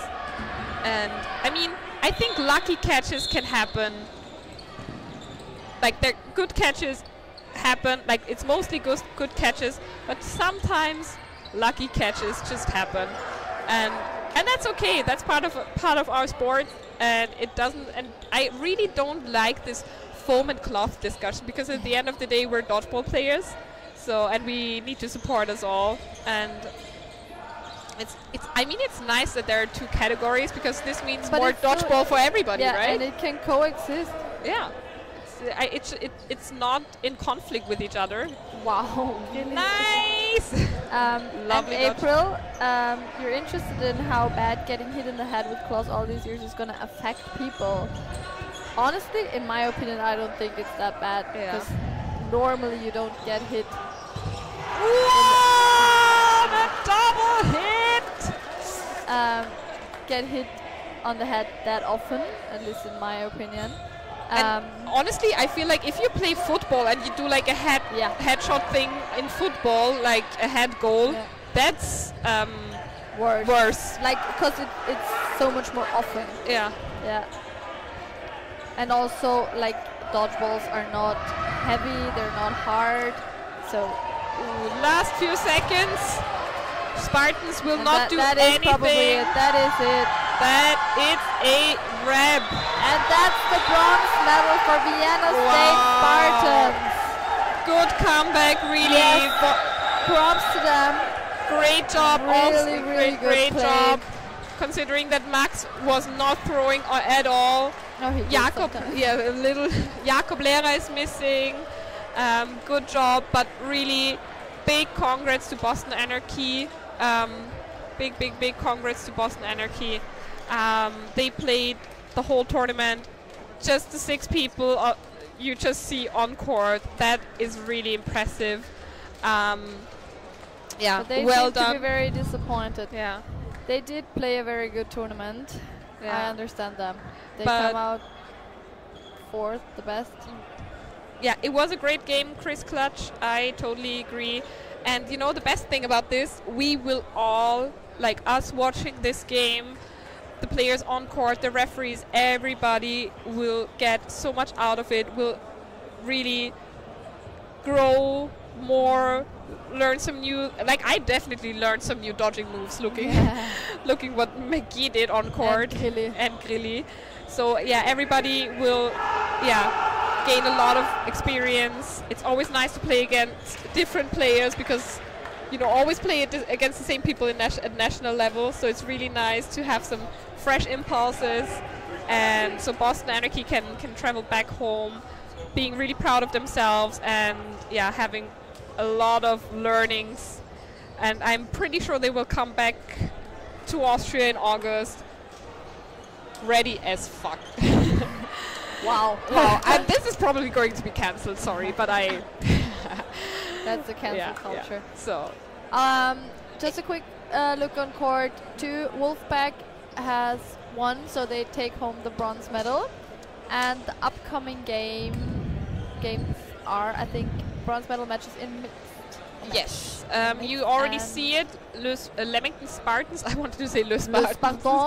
Leamington Spartans, a team from the UK playing Licon. The French team for the bronze This is medal. be a good one. It will definitely be a good one. I don't know how you feel about warming up and everything, Annie. I'd probably stay up here and keep on commentating, waiting for the gossip. If you wish for a different commentator to come at me, talking more about what happens on court, please let me know. No, but you will definitely see a really great game in just a few minutes. I think we will start in, let's say, 10 minutes or so. But I also say bye for now. I don't know how I do with warm up and stuff, but maybe I'll come back. But for now, goodbye. It was a great game, and see you on court later. See ya.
hello.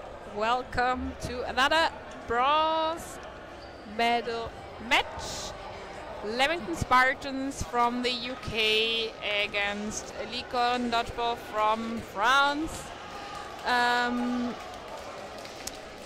Alexandra Rouvier, however, okay. The finals are starting, like, let's say we always have like a 10-minute slot between the games, like they're all about to happen on court 1 from now on, and this is the last bronze medal match, and then after this is the women's final. We are a bit delayed in the schedule, but I think it was like 10 minutes between this game and the game that we had before, so just stay tuned. 5 to 10 minutes after this game has finished, the first final, which will be women's final, is about to start. So just on te tient en jus.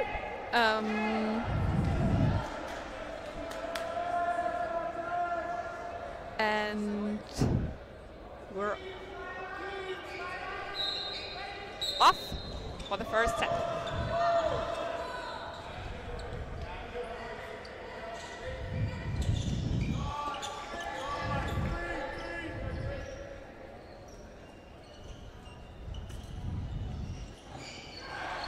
And the first hit.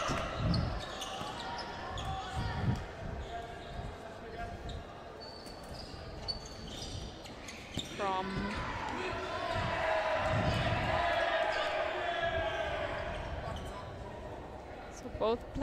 both teams with 5 players. I will try to give you an info about all the players on court. I don't know all the names. Nice pre-throw from Jonathan Wilkie there. Play ball is being called. French team needs to release 2. Nice little dodge from number 28.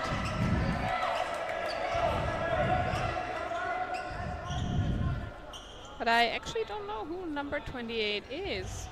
I did not get that information. We have a nice dodge. And what a catch from Jonathan Wilkie.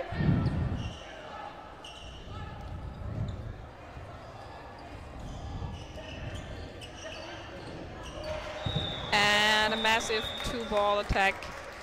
So I got a list of all the names and players, but there is no number 28. I don't know if this might have been just a typo, because there's a number 29, which would be Jack Warren. So it could be that this was just a typo and number 28 is Jack Warren, but I cannot tell you for sure. But Jack Warren, thank you very much, Phil Williams. So it was just a typo from the team, like, because we got a squad list. So, but I can let you know, I mean, you know better than I do, English and French supporters here, who's playing on court, but we have, nice shot. Okay, I will not tell you right now because there's so much going on. I will try to do that later, like maybe in a timeout or something. It's a really fast game so far. I enjoy the pace, both sides. Now,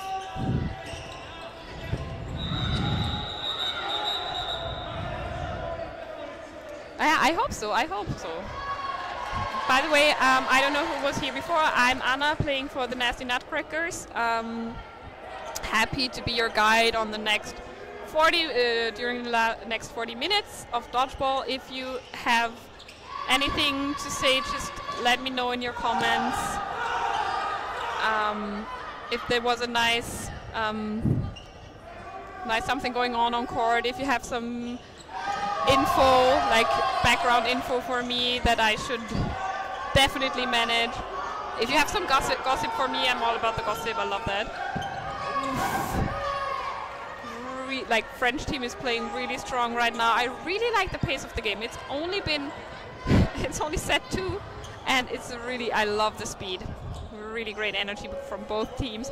And I mean, great energy after playing 3 really intense days of dodgeball. Like, it was a billion games in a short period of time. And it's really impressive to see how fast both teams, Leamington Spartans and Licon, are starting. And yeah, it's 2 points each. Really fast sets as well. Like we haven't even played 4 minutes in total, I think. So let's see if they can keep up the speed. Really enjoy it so far. I hope you enjoyed too. And third ball goes to Licon. I will probably have it easier telling you who's on the French team once they're in the second half, because then I can see their numbers and then I can tell you who is who. Didn't really do my homework there, but I also didn't think that I would be commentating right now and not warming up. But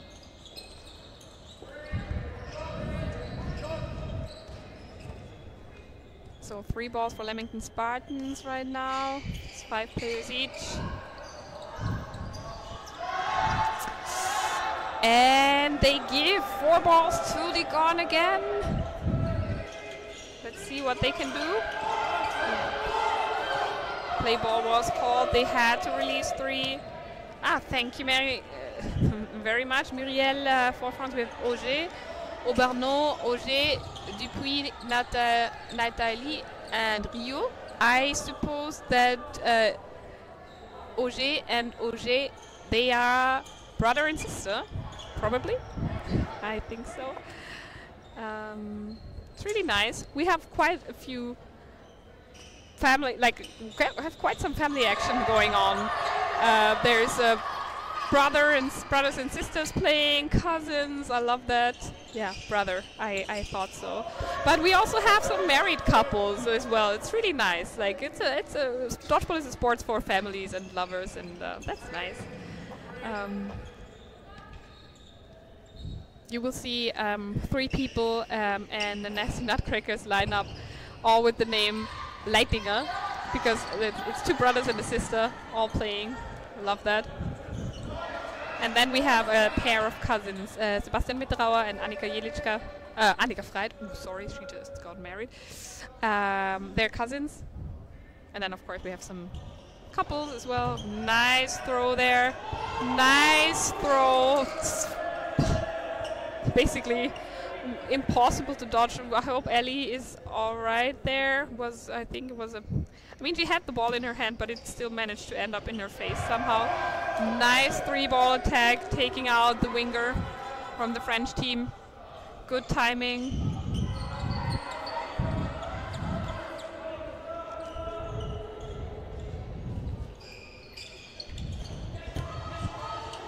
Four balls. Really good recovery there from Lotte Millington, putting up the pressure on the counter attack so that he didn't go full speed, and so Lotte really saved her guys there. Oof, that was a really impressive throw. I don't know what's your impression after the first 3 sets. I have to say I love the speed, really enjoyed it. It's a fast game from both teams, but yeah, Leamington Spartans should really rethink their ball management, giving 4 balls to the French team quite often, I feel like. And yeah, French team is like really fast, really agile, great dodging. And then they were quite crucial with their 4 balls. So let's see if Leamington Spartans is changing something, as we've seen some substitutions there.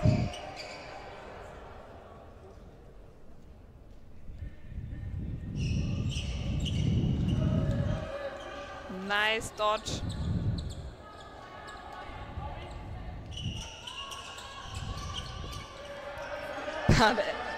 Just as nice of a dodge on the other side.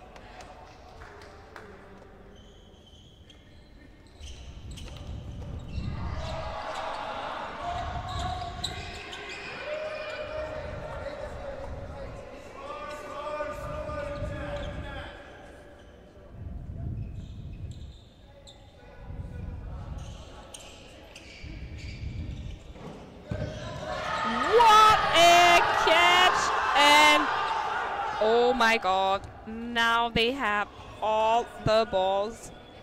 Let's see what Likon is about to do with those 5 balls. Yeah. That was impressive. Dodging out the way of 3. Very close to the line, but yeah, just managed to land in front of this back line. The back line has not been kind to some of the players during the last days. A nice 1-for-1. I mean, for Likon, they're happy to take that 1-on-1 because it gives them an advantage. But a really nice attack from Leamington Spartans women, Lottie Millington and Megan White. Great timing, great 2-ball attack there. There was a back line. Like, from my perspective, it looked like a line fault, but I mean, there are line refs. Ah, yeah, now she's being called out. Nice dodge there from Lottie Millington. So it's 2 Spartans versus 4 Unicorns. Let's see. And they give 4 no, was a good throw there from Coldrick, making sure that the French team has 3 balls. Oh, just dropped my phone. Ooh, nice pre-throw, but yeah, great honesty there from Lottie Millington, being hit on the hair. I mean, impossible to, it was impossible to call for the refs, but good honesty there. And yeah, Likon is collecting points after points. Let's see what Leamington Spartans, another substitution there. Number 22 is coming in. Dan Doherty. I hope that is pronounced correctly. Don't know, Doherty.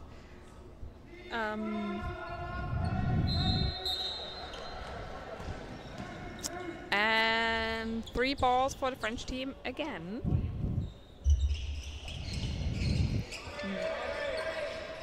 What a shot.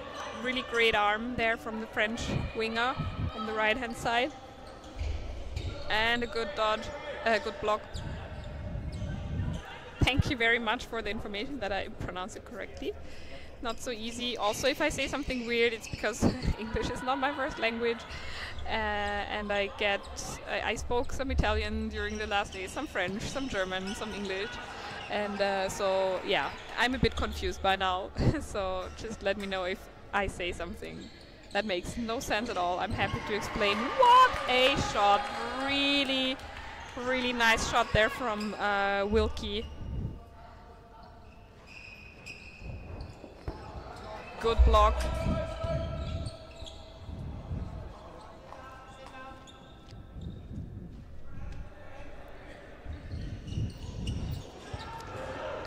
Great pre-throw, great timing there. And it's, yeah, 5 players each. So a catch was made, but also a hit. But of course, it's a better ending for the French team then. Good hit there on number 28, Jack Warren. And nice one-on-one there from Lottie Millington. And yeah, a crucial counter.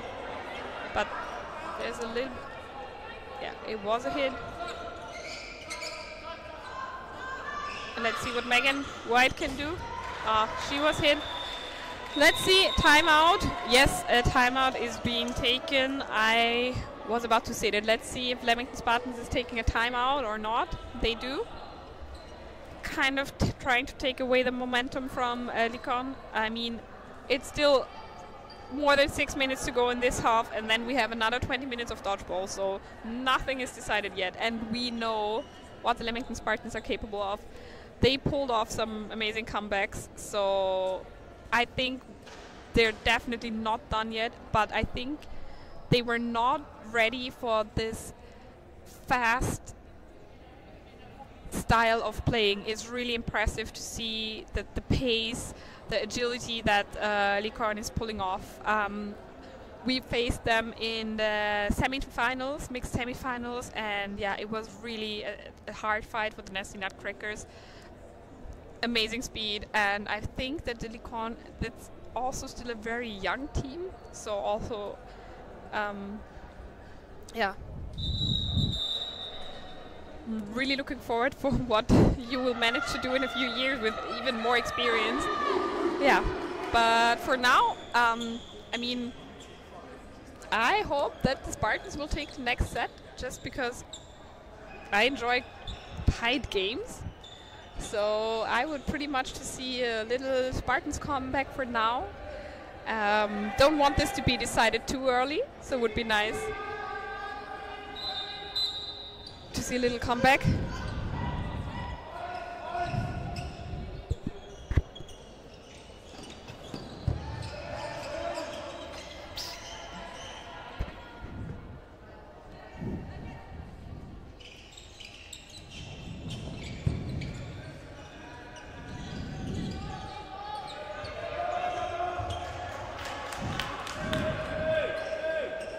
First hit goes to the Leamington Spartans.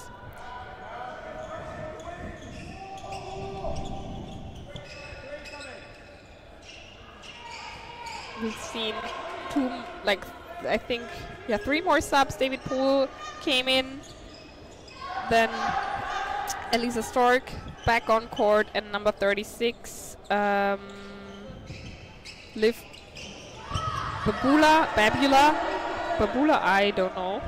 Please let me know how to pronounce that name, if it's Babula or Babula. Either way, it sounds really cool. It's a cool last name. I like it. And 4 balls for Licorne again. Also leading with 1 player. Let's see what happens now. Great dodging there from Wilkie. Now 4 balls on the Spartans side.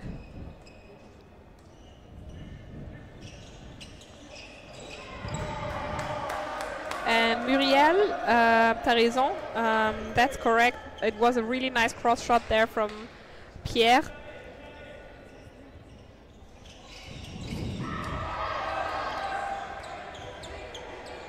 And there was a hit, but I feel like it was also a catch. Yeah, a deflection catch. So a hit was made, but the deflection was caught by one of the French women. And so it's up to the women once again from Leamington Spartans. Let's see what they can do. What a... Oh, wow.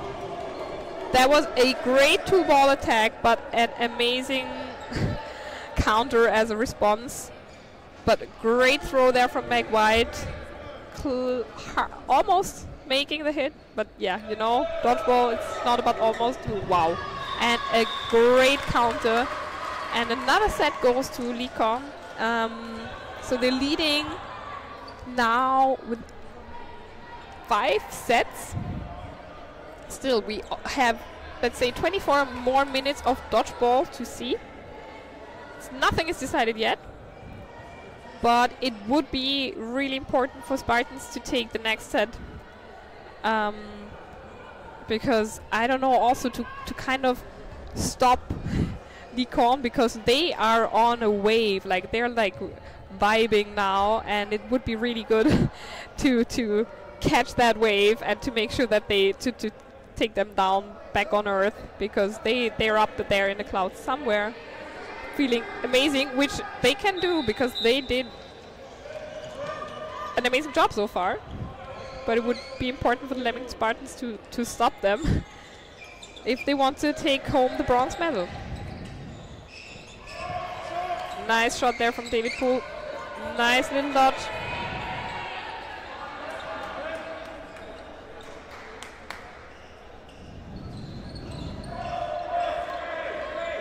And yeah, nice hit there. Little advantage there for the Leamington Spartans, but it's only been like A little bit more than 30 seconds in this set. Long way to go still.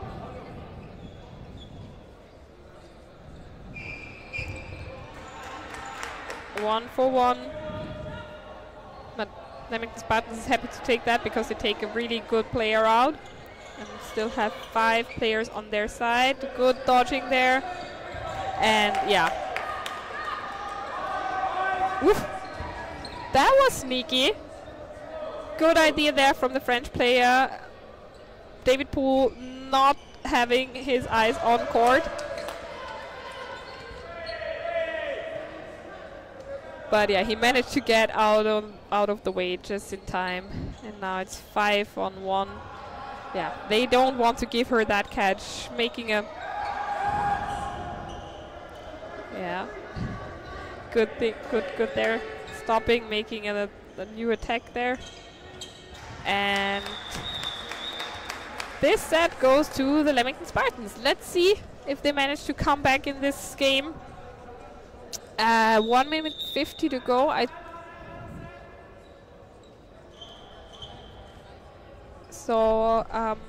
think that at least 2 sets will be played now, because it's in this half we still have 1:52 to go. So this should not be the final 1 minute 30 set yet. If they manage to end this set before the time has stopped, we will see another set, an additional 1 minute 30 set. But if the French players manage to survive for 1:52, then this would be it. So it would be in the interest of Licom to play a long set, play it safe. Yeah, of course, winning would always be best. But if they play this 1 minute 52 and not manage and finish, you know, not earlier, Spartans, they would definitely like to have 2 more sets. Or I don't know, what's your opinion? Like, what would you do? Let me know in the comments. Let me know how you would play this now from a Licon perspective, because I feel like for the Spartans perspective, it's kind of obvious, winning as fast as possible. Good dodging there.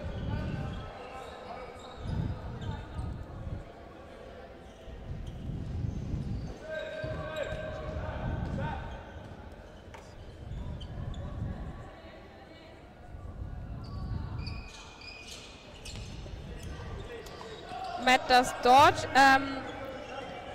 No, there are still 2 halves.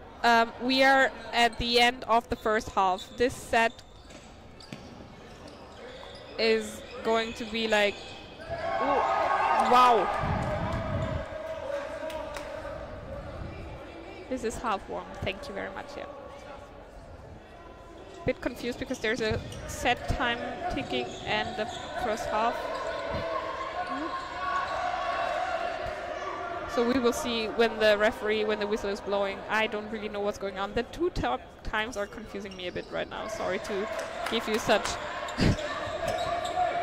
yeah, not the best of information right now. But it's 4-4. Leamington Spartans, they need a hit, and they make it, and another hit, and another hit. But it's good for Spartans.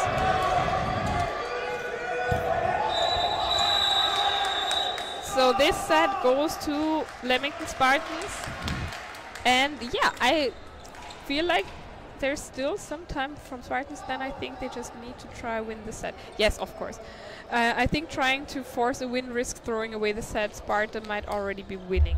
This is correct, but it was just the question of... But I was... apparently this was already the final deciding set, like the 1 minute 30 set. I thought there would be still 2 sets, because... From my perspective, like this set started before 1 minute 30, but yeah, I'm pretty sure the refs did everything correctly.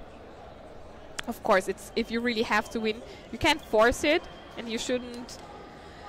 Yeah, then stupid things happen.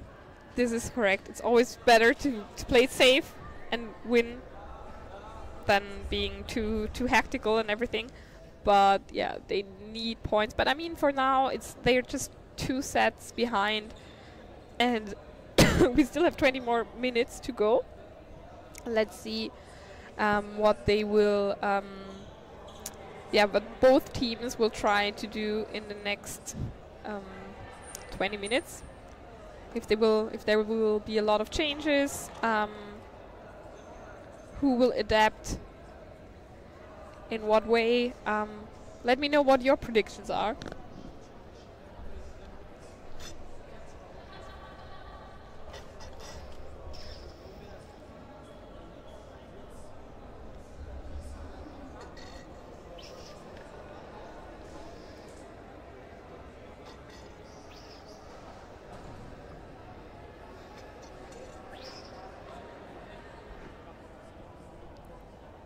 And Phil Williams, I totally agree that, yeah, anything can happen in a 90-second set. This is true. I really like it. I enjoyed it. The 90-second set, I do enjoy it, but it's also, yeah, can be quite crazy and stressful at the same time. So, but I think it's better than it was like a few years back. It was really weird. Like it was only a few seconds left on the clock. Like with a 1 minute 30, there's still a chance. Still, I know 90 seconds is not a long time, but at least both teams would manage to have like a comeback. I think in 2017 or something, it was like the time was stopped and then like the last set would be like a 40 seconds or something set, and then yeah, first hit wins basically.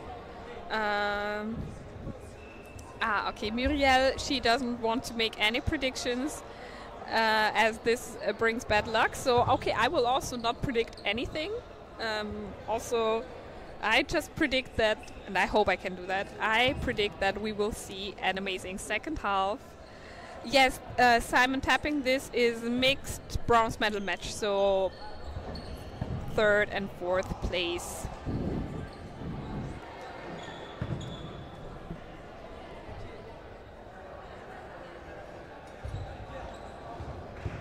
After this, there will be a short break, but I would recommend you not to go far away from your notebook, from wherever you're watching from your phone, because like just a few minutes after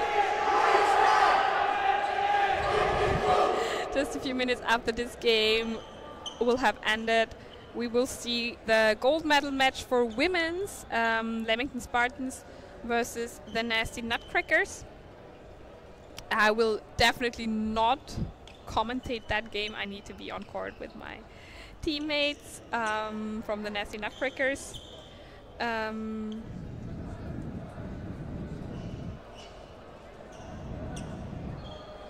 And Matt does dodge. Yeah, 30 seconds. I feel like it's a bit random. So I feel that the 1 minute 30 set is an okay solution. I mean, like, why would you? There's still time on the clock, so it definitely should be used. But on the other hand, why would you play another 3 minute set? So I feel like that the 90-second set is a good, like, a good solution, because like 30 seconds is crazy random. Yes, definitely prefer the 90 seconds. I mean, it can happen. It's like many things can happen, but at least you have a fair chance of a comeback. But let's see, talking about comebacks, let's see what happens. Will Leamington Spartans manage to come back in this game? And there's a bit of confusion there.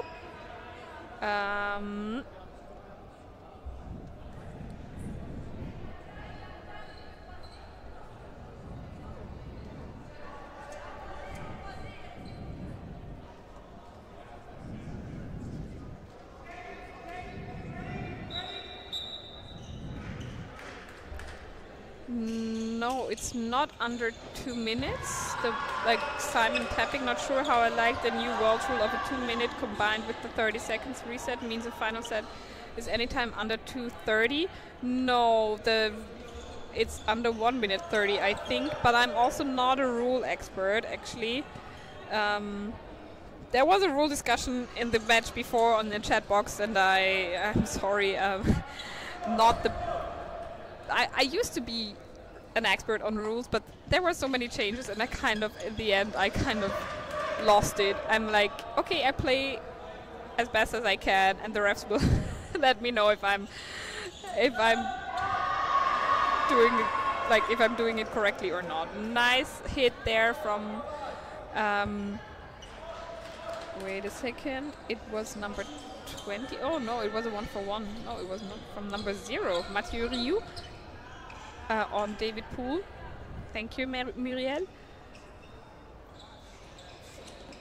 Yeah, and Matt does dodge, like, and there's World Dodgeball Federation rules and European Dodgeball Federation rules. There, yeah, I don't know. I get lost at some point. So, wow, that was an amazing catch there. Yeah, Phil Williams, totally agree. Can't just be one set of rules. Couldn't agree more. It is, yeah, this is also like, I'm a dodgeball player, and I really try as best as I can to stick to the rules, but then with the 2 rulings, I'm just like, okay, I don't know. Is this Worlds now? Is this Euros now? And sorry that I kind of started a discussion there on the 1 minute 30 set. And then, yeah, of course, if you play foam as well, it's just too many rule sets. Yeah. So one day, in a perfect world, and I mean, dodgeball, it's still a growing sport, still developing. In a perfect world, one day there will be one set of rules for foam and one set of rules for cloth, and that's it. And maybe there will, in a perfect world, there's also a rule that with the finger blocking in foam, which I heard is also a big discussion.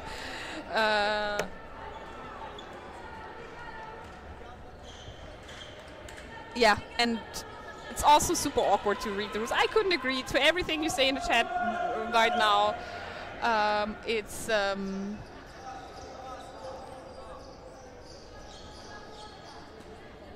It is confusing. So many rules. And I mean, sometimes, you know, like, for you as a player, of course you should know the rules. But for the referees, you know, reffing Worlds, reffing Euros, then maybe reffing foam and cloth. Wow, this is crazy. Yeah, in a perfect world, one day. Growing sport, so of course the rules also need to grow, develop further.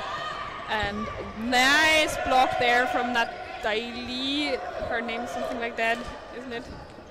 Naitali.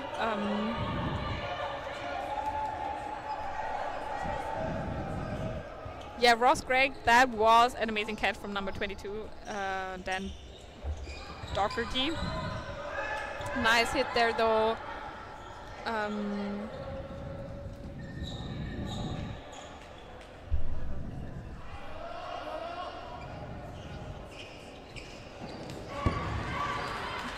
Nice throw there, and Leamington Spartan seems to do a lot of things right now, but the French team has a perfect answer for anything that Leamington Spartans is doing. It's crazy. Like, it's a great attack from Leamington Spartans, but Licorne is just, you know, coming right back at them. I really enjoy the energy of the game. Really, really good job, both teams, all the players on court. It's a really intense game. Just what we want to see at the end of such a tournament, and what we want to see in a bronze medal match. Everybody puts everything on court. It's really good. And a nice throw there from Auger. Nice little dodge.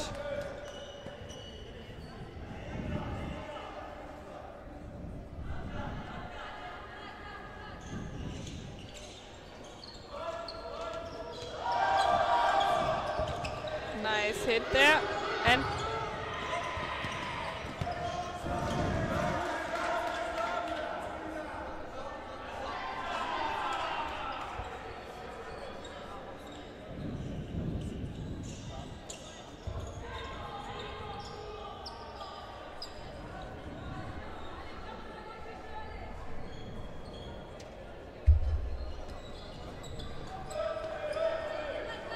Sorry, I'm quiet, but it's really intense. Like 30 seconds to go in that set. Also, really enjoyed a comment about Peter Lefleur and the true sudden death being, blindfold on dodgeball. Nice hit there from Auger. Was it Auger, number 92? Yeah.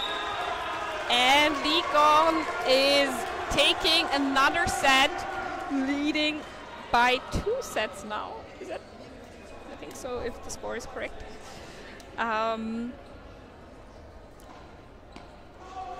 It's just really impressive. Like, it's a really good game. Spartans is doing a great job, but whatever they're doing, Ligon has the perfect response to that. They play, like, it's really good, like, discipline. Really love it.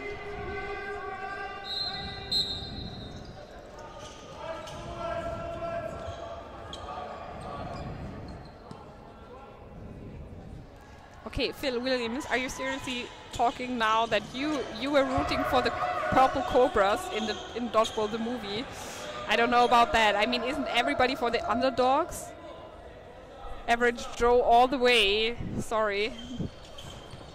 Nice hit there. Nice 1-for-1. He's rooting for justice. Okay, well, then it's okay. Good block.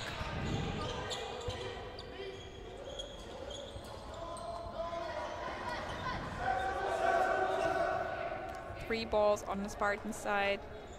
Big advantage for them, like 2-play advantage for them right now. Good double throw, double attack there. Not much to dodge for Auger in this situation.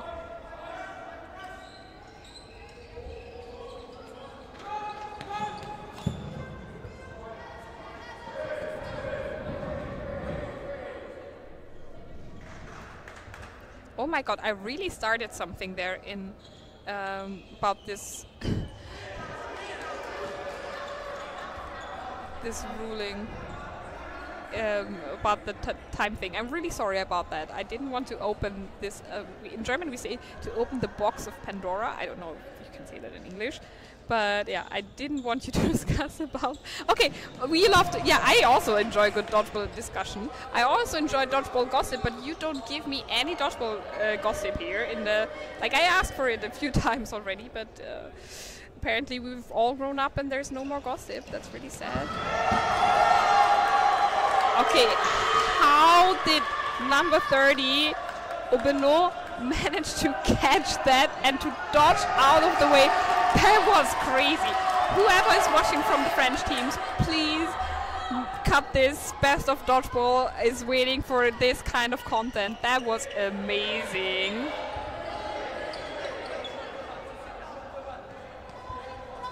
Ooh, I can read that there's a plan. You can share your gossip in the big crowd. That's sad. Oh man. Oh wow.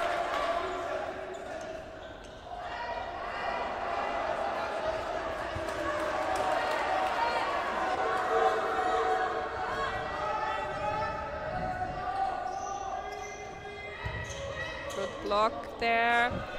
Let's see, 10 more seconds to go. And yeah, perfect throws, not trying to... Yeah, that was a crucial set. Amazing catch there from number 30, Solène Aubeneau. Amazing catch and amazing dodge. I don't know how she did that, but then yeah, Spartans finished it perfectly. That was a really, really good and really crucial set. We have a little bit more than 10 minutes still to go. And I enjoy this game a lot. I hope you do too. Really impressive what both teams are pulling off at the right now. And I mean, we should not forget that they played a billion games already during the last days. And yeah, what a start for Ligon. Pulling off these sprints after 3 long days of dodgeball. Really good. Good dodging there.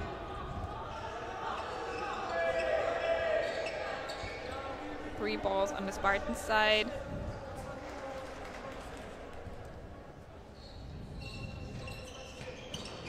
What a shot. Not much to catch or dodge there from number 32, Benvenuti.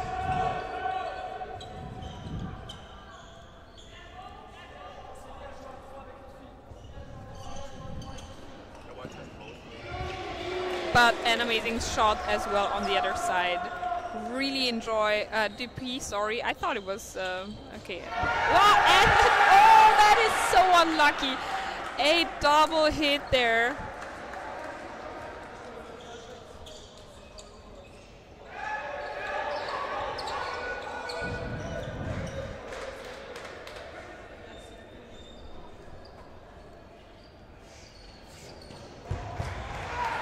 And a hit there as well. Oh, that was really unlucky. It was kind of like the momentum for Likon, but then this double hit hits them and it gives them a huge disadvantage. Great blocking there. From my point of view, it was, yeah, refs say that too, it was just a block.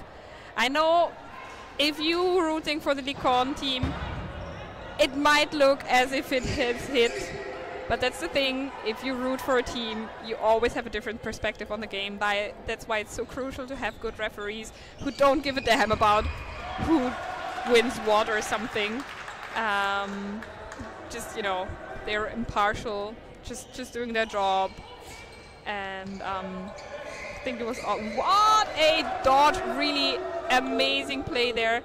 And yeah, good throw, but an even better catch. Sometimes you gave it your all. It was a really, really good shot there from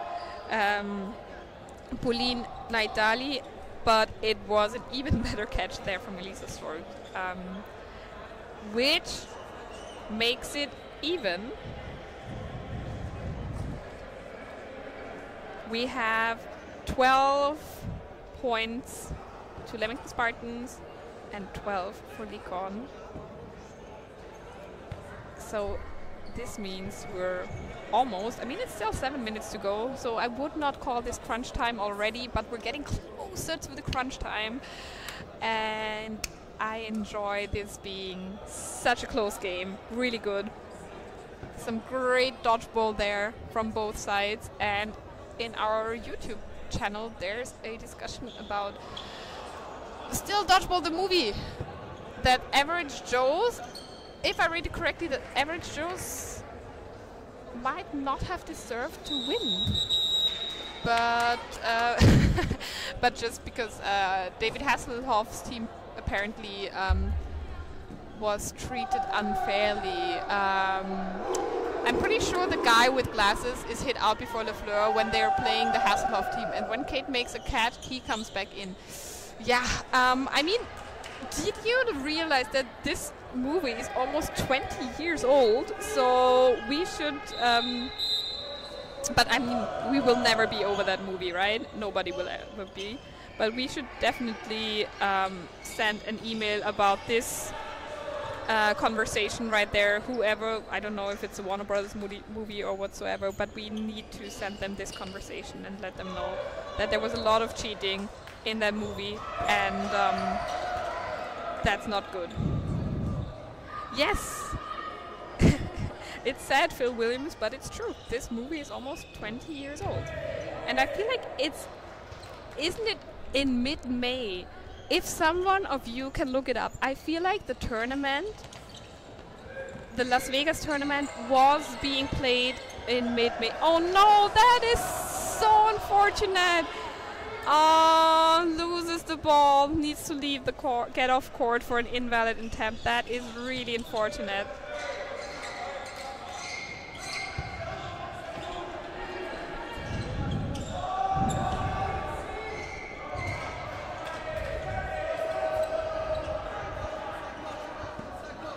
So if somebody from all of you watching the stream can look up when the Dodgeball the movie tournament in Las Vegas took place, please let me know. I cannot look it up right now. I need to focus on this game. I have my phone open with like all the team names to sometimes tell you who's on court.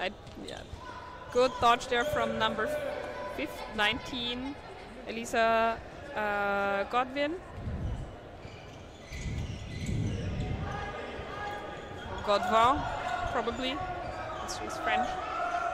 Oof. Nice throw there.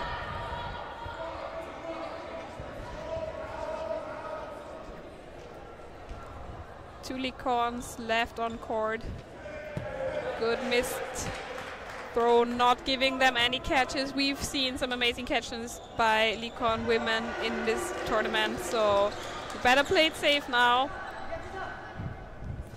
45 seconds to go in this set.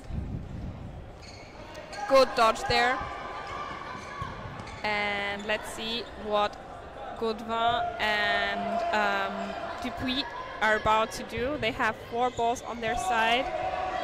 And oh no, Godwin is hit out. So it's only Dupuis left on court. 20 seconds to go. And she, whatever, she really needs to aim for that catch. It will. No, there's no more time. 5 seconds to go.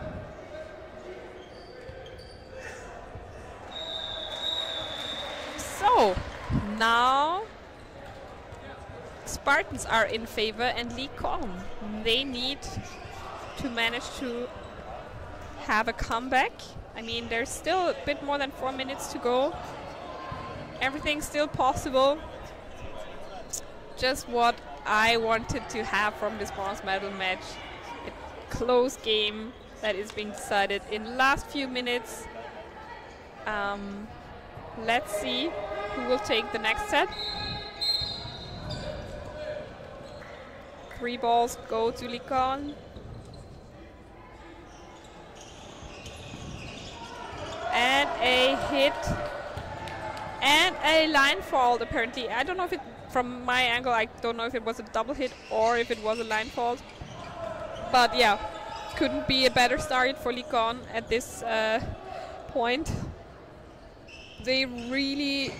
Oh, wow. Almost, barely. Almost a catch. Woo.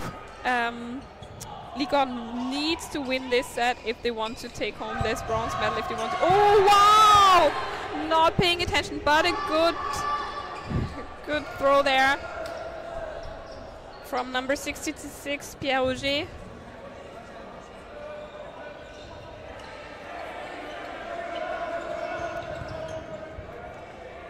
Licorn needs to play this wisely now, not make any mistakes to make sure if they want to take this set. Good dodge there. Bit more than 1 minute 30 still to go.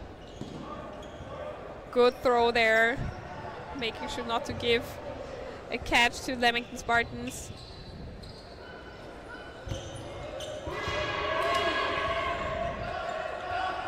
And I feel like, yes, Mr. Ryan Neal sweats so much. This is a classic snail dodge. He dodges out of the way, but he leaves a sweat, some of sweat on court. We call this a snail dodge, as you can trace back where he dodged. And yeah, one last player on court for Leamington Spartans. I think it's number 22, is it? I feel like it's Doherty.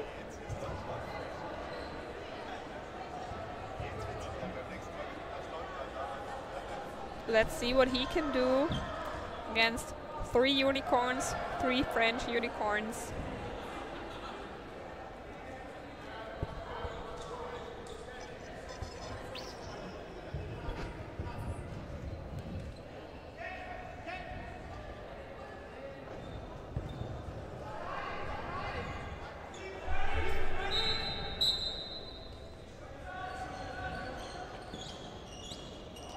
That was,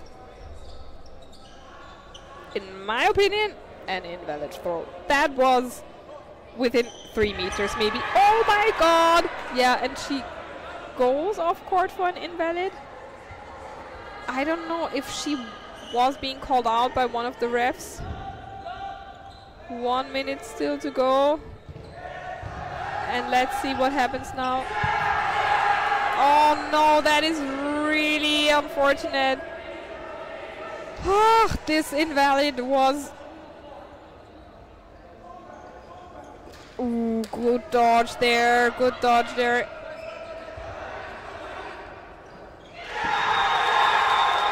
Ah, oh man.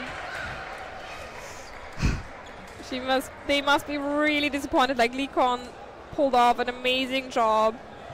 And yeah, we will see one more set, one final 1 minute 30 set. Oh, but what a disappointment. French team giving their all. And yeah, no chance to draw this. Would have been possible if the time was running out, like with a... If this would have if the set would have been a draw, then maybe the 1 minute 30 set they could have managed. But yeah, now that Leamington Spartans took this set, it's impossible for them to... They had their hand on the bronze medal, kind of already, but then the momentum changed, and yeah, Leamington Spartans managed the comeback. Oh man, what a disappointment. You can see the body language right now. Lee-Kon. Really frustrated right now. I mean, in a few minutes, let's say like in half an hour, they will be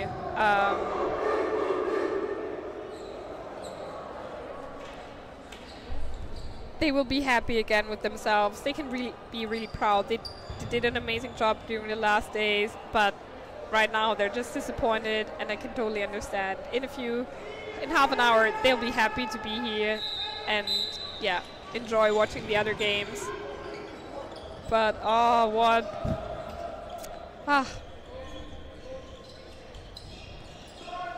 Good dodge there from Leamington Spartans.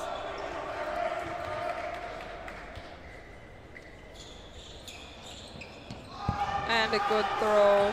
And a good dodge.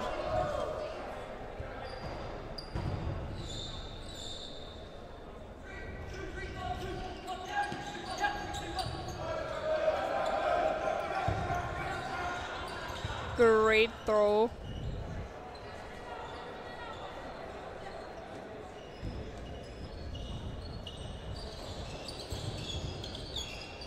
Good hit there. Good 1 for 1.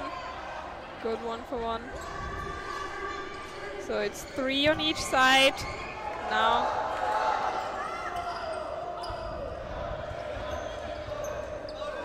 "30 seconds to go. And a great catch there from number 30, Solène Aubenon. I think she's the one who pulled off that amazing catch earlier, like a few sets earlier as well. She can be really proud of herself. I guess, as we are all freaks, she will definitely already, like today, in her hotel room, she will rewatch the match and look at the amazing catches and be really proud of herself. As everybody can be on both teams. Really great job there from Lee-Kon and Spartans. Spartans taking the win in a really close and a really good game, bronze medal match. It was great to watch. I had a lot of fun commentating this. I hope you enjoyed that. And now, please, all of you, fingers crossed for the Nasty Nutcrackers women. I hope you had fun. Stay tuned. We will be right back. I will not commentate this. I need to go down there, support my girls. And yeah, hope to see you all very soon. I will not commentate any further because Nasty Nutcrackers is in all 3 finals. Love that. But I'm sure somebody else will come up here and guide you through the last 3 games of a really great tournament. Thanks to everybody who organized it. Stream was amazing. Refereeing, everything was really great. And I mean, there's still 3 games left. So I'm pretty sure all of you will stay tuned. And now, go Nasties!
start. So it's on. We are here at the Vienna Calling Tournament finals. We just saw a great mixed game from Licorni against Leamington Spartans, with Leamington Spartans just barely making it out. Very the close. third place. Yeah, phenomenal game there. You really wouldn't want to have put any money on that, because you would have been nervous either way. Yeah, so now Leamington Spartans, they have to play again, I think 2 times now, with the women's. So they got a slight advantage maybe on the Nessie side for not playing a place third match right now. And yeah, we start with the women's. We have mixed coming up, and after that the men's final. I think mixed final is going to be Nasty Nutcrackers against Wolfpack DC, if I'm right. Yes. And after that, the men's final with Leamington Spartans against Nasty Nutcrackers again. So Nasty Nutcrackers are in all 3 finals. Yes, they made it. They made it happen.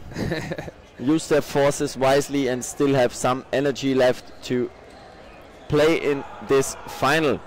It's incredible. I was talking to them earlier and they didn't seem even slightly tired. I don't know how you can do that in a tournament like this. Yeah, I threw my arm out, so if someone saw the game before, I couldn't throw anymore. Was just there for the catching. Yeah, my knee went in the quarterfinal yesterday. Everyone's fallen to pieces here, and the Nasty Nutcrackers are in one very muscular form right now. Yeah, they're just fit. They look fit, and I think we will be starting in a few moments with Bruno taking his last sip of water there. Maybe he's gonna take another one. I don't know. Oh, he's gonna put it down. He's putting it down. He's put it right in front of the scoreboard. Thanks, Bruno. Yeah, but we have all the scores set up right here in the media center. The extravaganza. Oh, yeah. Phil sending a nice message to me. No dodgeball for 2 months. Get ice on that knee. I've got some ice on it. It'll be okay, Phil. Don't worry. I'll be at Wells training soon. Yeah. A beer would help. Yes, ice cold beer. That's what you were saying, right? Yeah. So Phil, if you could come over and bring us some beers, that would be great. It's for my physio. So this game, what are you thinking? What are you expecting? I can't really say. I mean, I saw sorry.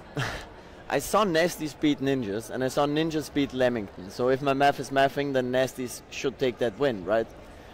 But as we saw in this tournament, you can't say nothing. No, you really can't. It's so unpredictable. I think that Leamington Spartans are the Super League champions in the UK, if I'm not mistaken, whereas Nasty Nutcrackers, they came 3rd in the Austrian League for the women's. Yeah. However, both teams are probably missing a few players, and it's a very different style to what Leamington Spartans will be used to. I think that Nasties do have a slight advantage due to the fact that they're playing on EDF court rules rather than British Dodgeball court rules. Also, they didn't have to play a game as of intense. Yeah. Yeah. So basically, 3 of the girls of the Leamington Spartans had to play in that mixed place 3rd match, which was very close and very intense. So we're gonna see if they can look over that, take control of that game, maybe make it a bit slower. Yeah, I mean they have to worry about their mixed game, like you said. So I imagine Nasty Nutcrackers, as what they often do, is the same with Austria in general. You try to go big at the start, leave a very strong lead, and let your key players rest towards the end, so that you can rest them for the next games. Because this is one of 3 finals, so they're gonna have to be sparing.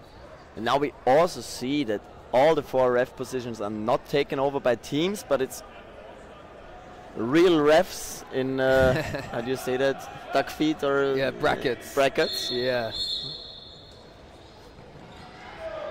It's gonna be hell of a game, and we are off right now. With the first hit on Lottie Millington there. Good honesty from her there. It was very tight. And a Great hit from Lucy on Dani, who could barely make that, didn't make that block. Yeah, just didn't quite manage to get past it.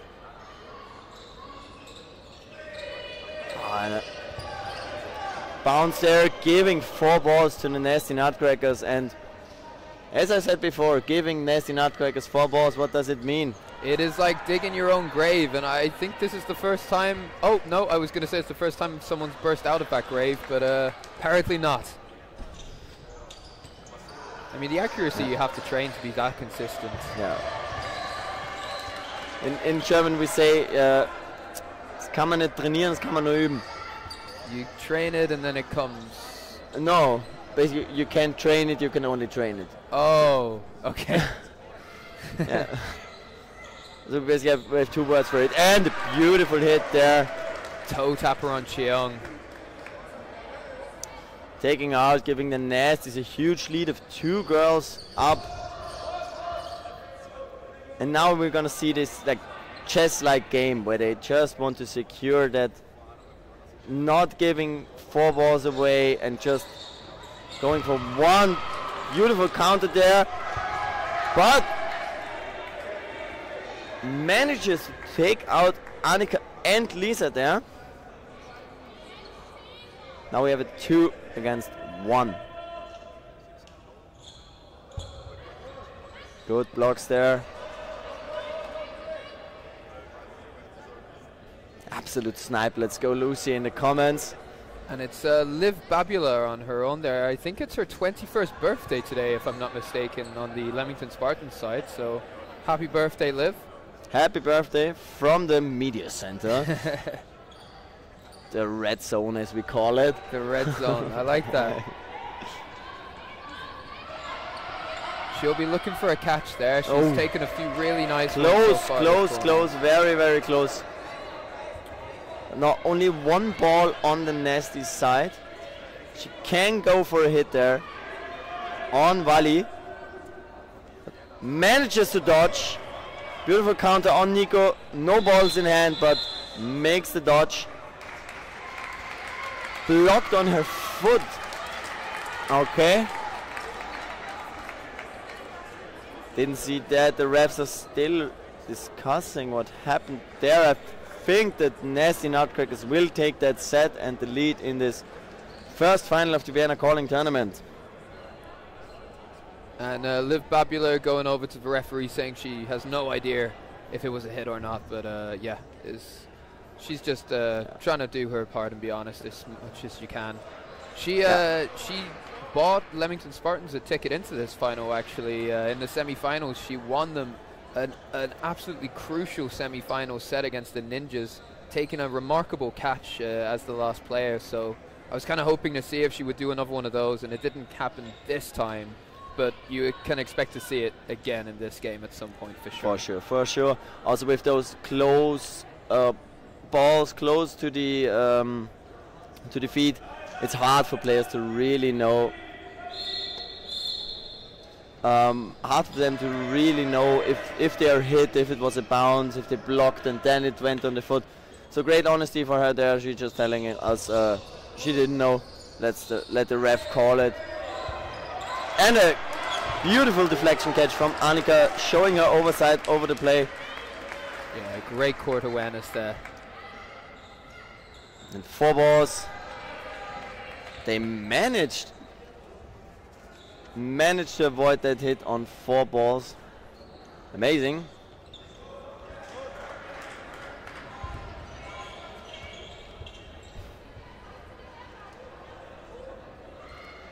Nasty's going forward with 3.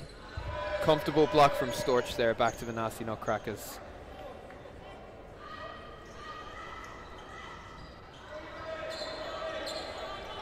Can we go up front there? We could try. Yeah, just trying to change our positioning, because it's much better to stand right at the court, and I think it works. So now we see the players up close. Yeah, now we can really feel the sweat on our skin. Seeing a beautiful hit on Lisa Seebeck there. That's from Kat. And amazing dodges by Liv there in the middle of the court. Yeah, she did fantastically to get out of the way of that. But doesn't quite get what she might want from that next throw afterwards. We're in a 4 against 4 situation. Oh, we may need to get the time. Oh, we can see the time. Oh, that's good. We're getting a VIP experience now. Yeah. We're now 3 balls on the next set, 3 against 3.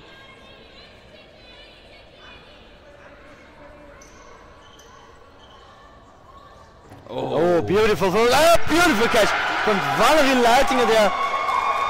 Taking out Cheong. Cheong with a standing counter. That was just a little bit too late. Giving Nasties a huge lead in the second set with 2 players up. Laney getting taken out there. 4 balls for the Nasties. Let's see if they can manage to just take 1 out. Play ball called. Danny needs to block. Single throws. Oh, great honesty there from Storch. One of them must have just flicked her, but we didn't even see it.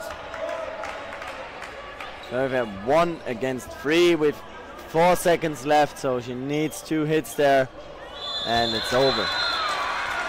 Giving the Nasties a good lead in this first half.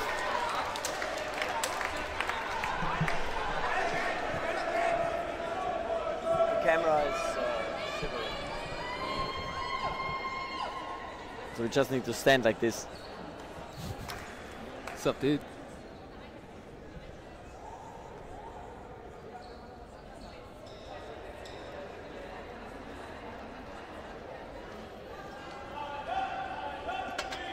So sorry for the inconvenience in the stream, but as we are standing right next to the camera, our technical referent just told us that the camera is shivering. Sorry for that.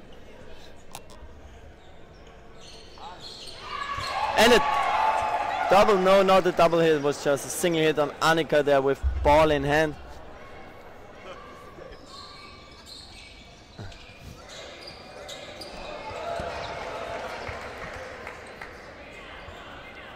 So now a good lead for the Spartans.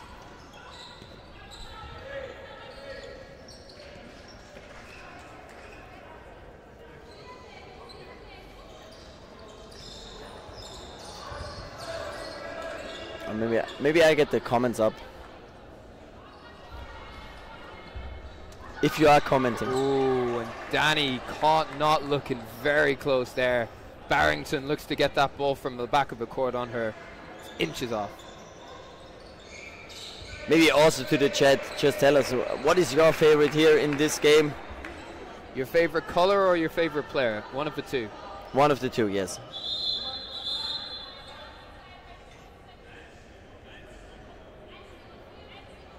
Who's Basti supporting today? His girlfriends and his team. Yeah. So he wants Lottie to play well, but he wants his team to win, so hard position for him. I think he has the hardest position on court right now. Yeah, I would say it's very hard.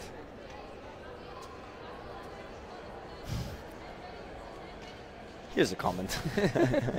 Thanks for the comment, commenter. Thanks, Matt does dodge, for that comment. We needed that. It's always good to know that someone is listening to what we are saying. We're not just yelling into the void. Just tell us if you're in podcast mode right now and just listening to us commentating the game. Or if you're doing the opposite and have us on mute. Yeah. I wouldn't blame you. 2 balls for the Nasties, 3 for Spartans. Spartans still 6 players in this set. And they've earned 4 balls. Lisa trying to apply that pressure, but she's not going to throw. It's not going to happen. Play ball is called. Going for that hit on Val, giving them a much greater advantage now with 6 against 3.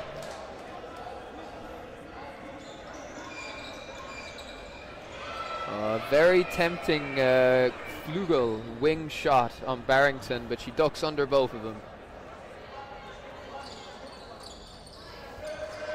Lisa going for that counter. No, she's deciding to stop there, reset, get another attack going.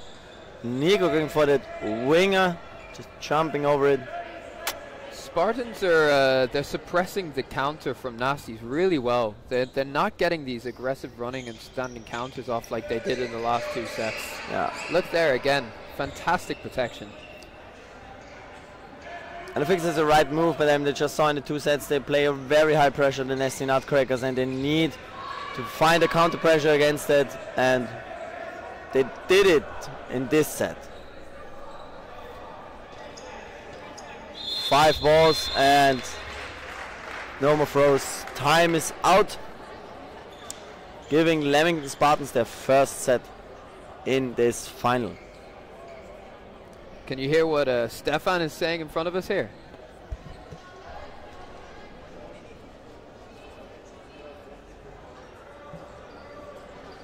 And we're going to get the insight from Max Mates, who's just listening into the coach's box. I could hear nothing.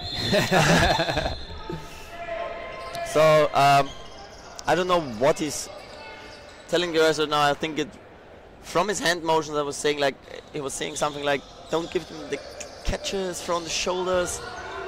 Yeah, something like that. Yeah. It was to do with catches. And it was very strongly opinionated, whatever it was. Yeah. Good dodges there on both sides. I think that almost looked like a bit of a frustrated running counter there by Danny. She's wanted to get one off for a while and she hasn't been able to.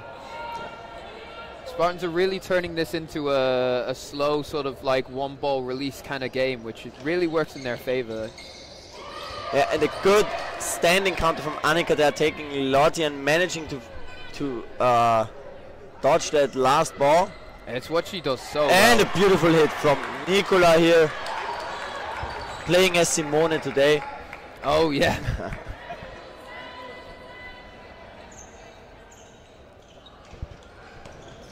Oh, good try there, gets revenged. And Dani hit the out air as well, making it a 3-3. There's a few risks that they probably didn't need to take there. They had quite a good lead with just that one hit. Oh, and Leni almost taking that catch there.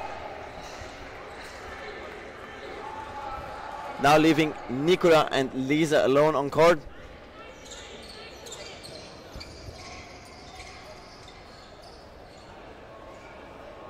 What do you think these 2 girls will be doing against Leamington then? Go for a hit. Go for the hit. Yeah. Oh, great counter. And but no taking way. Barrington with her, making it a 1-against-1. Nicola doing something that maybe she didn't mean to do, but it was brilliant all the same. Ooh. Lisa decided just not to use her ball that time. Yeah. Interesting.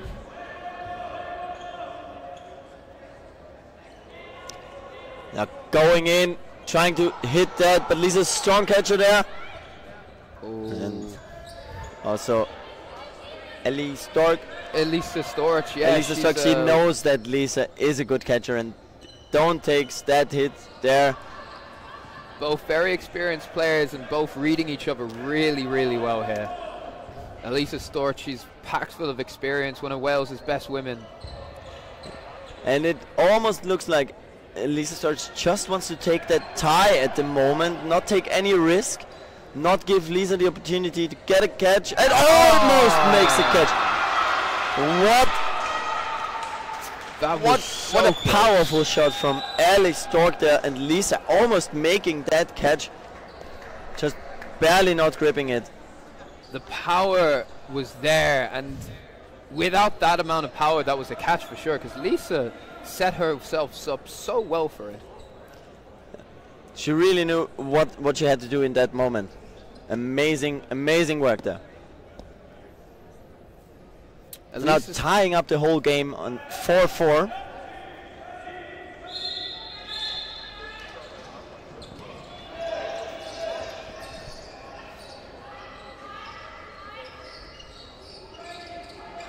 Matt's meant to have it on in the background, but actually just watching the game. That's me too, Matt. Me too.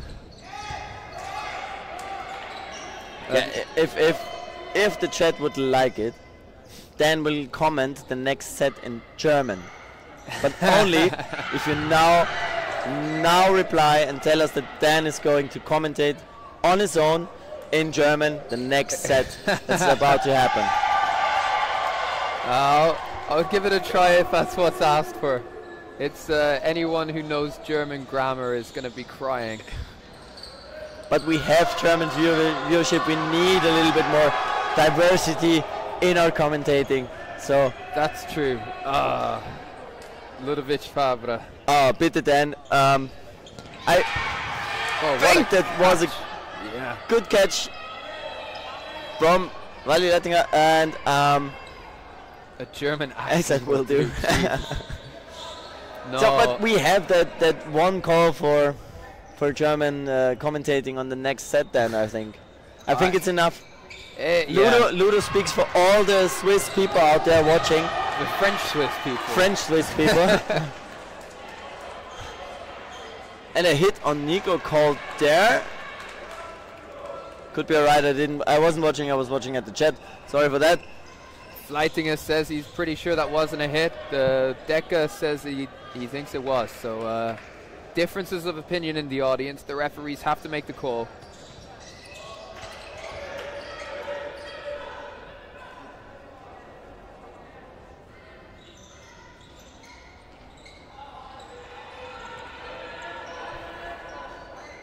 We're down to the last minute of this set now. 4-4, very tight game.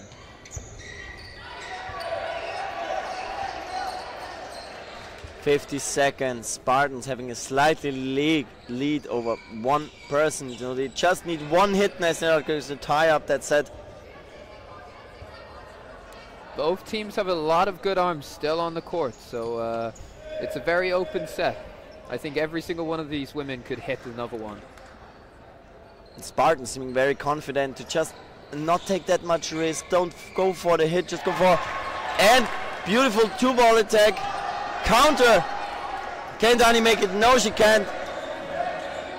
Tying up the game in the last 12 seconds. 10 seconds. Either team just needs one hit to secure that set for them. But I think they're gonna stop right now and take that secure tie. So for all the English viewers, the next set we're gonna commentate in English again, and for all the Germans right now, we're truly sorry for what is going to happen in the next 3 minutes. But then, bitteschön. Oh, warte, jetzt schon oder müssen wir nicht in the set es machen? I think we'll start after the timeout. After the timeout.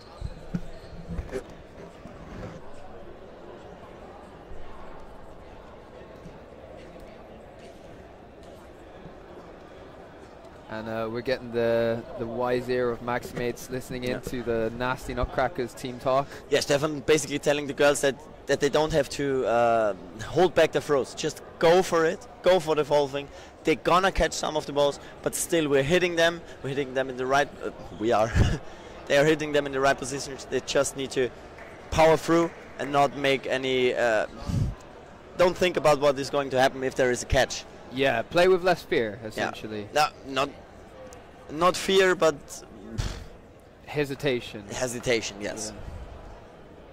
Yeah, I think those are wise words. You could definitely see that the Spartans clocked on after those first two sets, how aggressive Nasties were on the counters. They're trying to shut those down. And the Nasties, they need to be more forceful in this situation. If Leamington Spartans have put up armor, the Nasty Nutcrackers need to break through that armor. That's how they play their style. Yes, that's true. Okay. No, sorry for all the German speakers out there. Tut mir so leid, ich komme nicht aus Deutschlande oder andere Deutschsprachenlande. Ich komme aus ein Englisch-Muttersprachenlande. So, ja, wir beginnen mit 6 gegen 6. Erster Wurf kommt von Dani. Denn du machst das toll. Na, Max, danke schön. schönes Deutsch von Meg White da. Ja, wirklich, wirklich schöne Dodges. Die Mädels zeigen da wirklich, was sie können. Oh. Beautiful. Also wirklich schöner Counter jetzt da von der Annika. Annika kann das täglich machen. Ja, also das ist ihr Spiel. Da fühlt sie sich wohl und das sieht man dann auch. Und jetzt sehen wir auch das genau, was der Stefan angesprochen hat. Ja, ich denke genauso das auch. Das war falsche Grammatik, oder? Nein, das war toll, das war toll. but it feels like I'm talking and you're just telling me, yes, that's what he said. Nein, nein, nein, nein. Ja, okay, vielleicht. Okay, 4 Bälle mit des Spartans jetzt. Oh, Machen Wally. da leider zuerst den Hit auf die Wally. Und wir sind fast gleich. Nasties haben jetzt eine Spielerin mehr und die Würfe kommen jetzt auch wieder. Die kommen wieder mit viel Kraft. Okay, 3 Bälle für die Nasties. 4 gegen 3. Das Situation passiert sehr oft in diesem Spiel. Oh, schöner Block hier. Annika Wurf, der 4. Ball vielleicht ein bisschen zu viel diese Seite. 5 Bälle. Und ein Hit auf der Nasty-Nutcracker-Seite. Diese Mannschaft arbeitet so gut zusammen. Wie eine gut geschmierte... Ich weiß nicht, wie man das sagt. Da gibt es so ein Sprichwort. Was ist Teamwork auf Deutsch? Teamarbeit. Teamarbeit, ja. Das Teamarbeit war perfekt. Wir sagen nicht Teamarbeit. Oh, scheiße. Wir sagen einfach Teamwork. Das Team funktioniert gut. Das Team funktioniert, ja.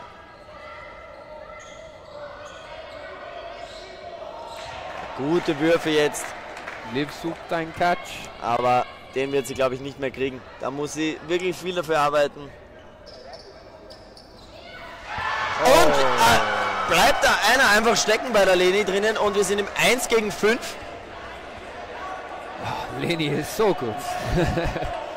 Also, da weiß sie, glaube ich, selber noch nicht, wie sie den gemacht hat. Da war einer, glaube ich, invalid dabei, muss ich dazu sagen. Okay. Aber trotzdem Satzgewinn für die Nasty Nutcrackers. Der Dan, das war toll.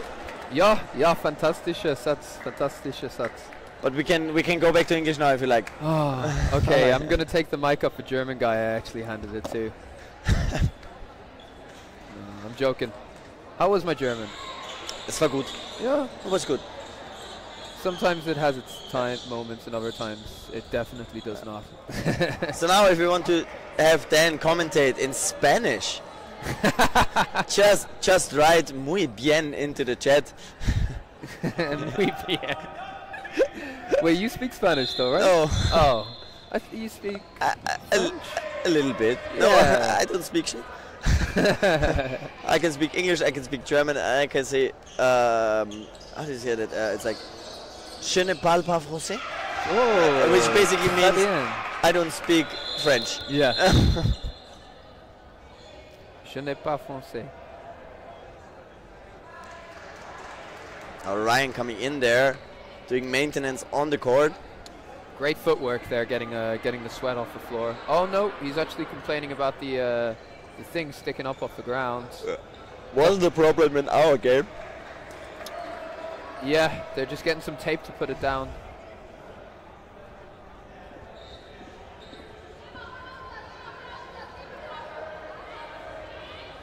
(7-5) to the Nasty Nutcrackers. 1 minute 10 remaining of this half. It's the last set of the half. And look at Bruno ripping off that plastic foil around the tape, just taking it and applying the tape in a beautiful manner. The way he uses his fingers there, it makes me wish he wasn't wearing a top right now, to be honest. So, phenomenal job here by Bruno, securing the safety of all the players on court, and I hope for a big applause after just taping down that hole like a boss.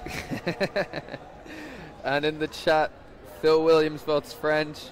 Nicolas says oui bien aussi. Izzy goes for muy bien. And Phil goes ma. I wish it was ma, Phil. I really do. But this time it's a little thingy thing sticking out the floor that needs taping down. Bruno is the GOAT.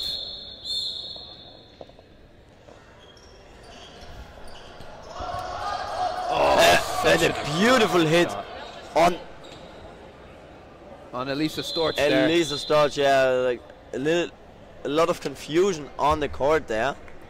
I think the referees maybe didn't see it that clearly, but we could see it clear as day up here that it was a very good hit from Metzler. Also, she gave away that fourth ball now, giving Spartans 4 balls. But it's the risk that you take when you want to be that aggressive at times. Every so often, I think it's okay, especially from our point of view. This was a clear hit, but we gotta trust the referees. Yeah, we have to trust them, and they can see everything. Yeah, you can't expect them to get it right 100% of the time.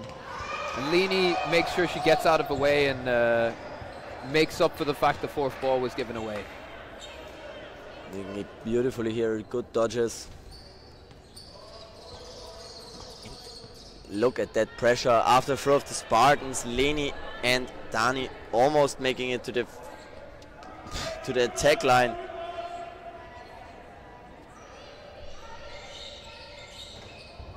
Good double throw, giving 4 balls. Leni trying to apply that pressure there, but Megan didn't care. And a good counter pre-throw from Dani on the right side wing. Fabula there. Birthday girl. Brilliant jump there from Elisa Storch as well. Nasty Nutcrackers looking for those hits to try and see the set out with a win, but it's ended up in a tie 8-6 at the end of the first half. What a game, Max. What a game. Was für ein Spiel. So, everyone let us know what is the chat doing?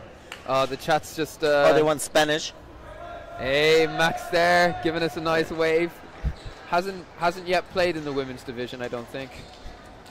Yeah. Give him time, he'll get there. Yeah, so mi español no es muy bueno. The only words I know are offensive. Why? Why? Uno cerveza, por favor. Silvestre, is that not Christmas? No. There is cerveza at Navidad. Oh.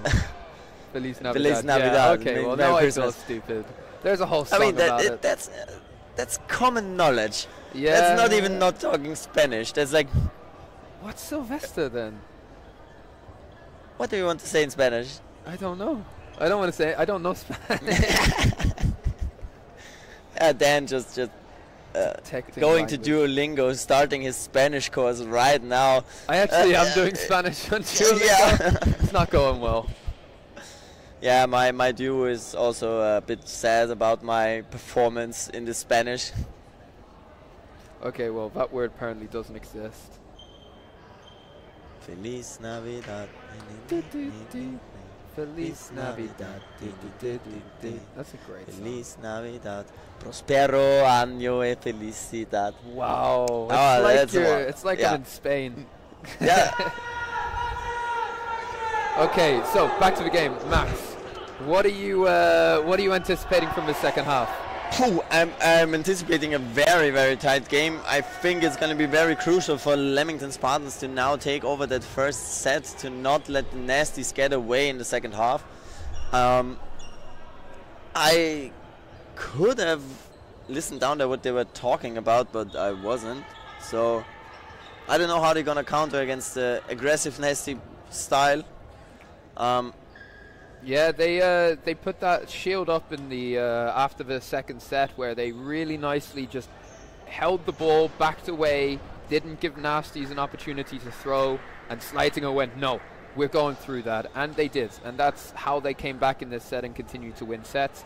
Spartans, now it's their job to determine how do they either raise the shields higher, draw the bridge up more, or do they start going a little bit more aggressive, which is definitely a tough thing to do against the Nasties. Yes. But it is doable, and they do have the arms for it, because both teams have very, very good throwers.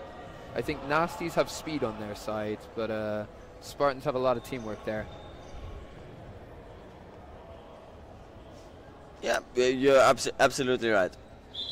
6 months, 5 days till Crimbo. Come on, guys. Well, April, I'm not counting, so I'm okay, happy that I got it in Spanish, right? 6 months and 5 days. It's Christmas somewhere. No, it's not. No, it's not. You know, they it's say the like same date everywhere. You know, they say like it's 6 p.m. somewhere when you have a beer at 10 a.m. Yeah, it doesn't apply to Christmas. Doesn't that up?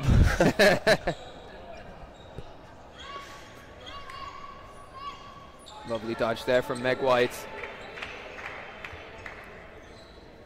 No, the Worlds are not going to be held at this venue because this is Vienna and the Worlds will be in Graz. So Austria, Styria, second largest city in all of Austria. And I think it's going to be the Blue Box? I don't know. I think I heard something about it. And Babylon not securing that catch. Leany getting taken out by Barrington there with a great arm, and also 4 balls for Spartans now. Just 1 player down.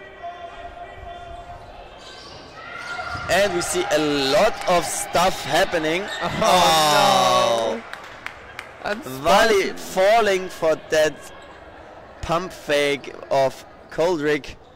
Oldest trick in the book, pretend to throw when you don't have a ball. But still, Nasties with 4 balls in hand, not taking Storch there, but Dani is getting counter thrown at. And that pump fake from Koldrick made us like a big difference in this set when they would have had 5 balls. Sometimes it's the easy things. Yeah, it's the small things in this sort of game. Also, there's a lot of pressure on those players. They're just in this big venue playing for the first ever Vienna calling title.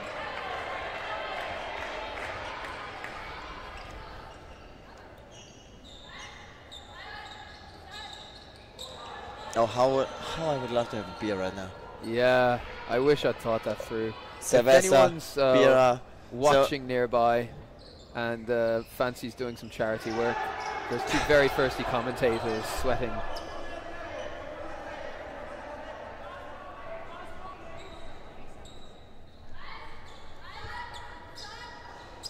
Oh, lovely movement from Barrington, but the last ball just hits her. I think her hair was actually on the line as well. Yes. But that's the thing is, it's difficult to say because she can't know.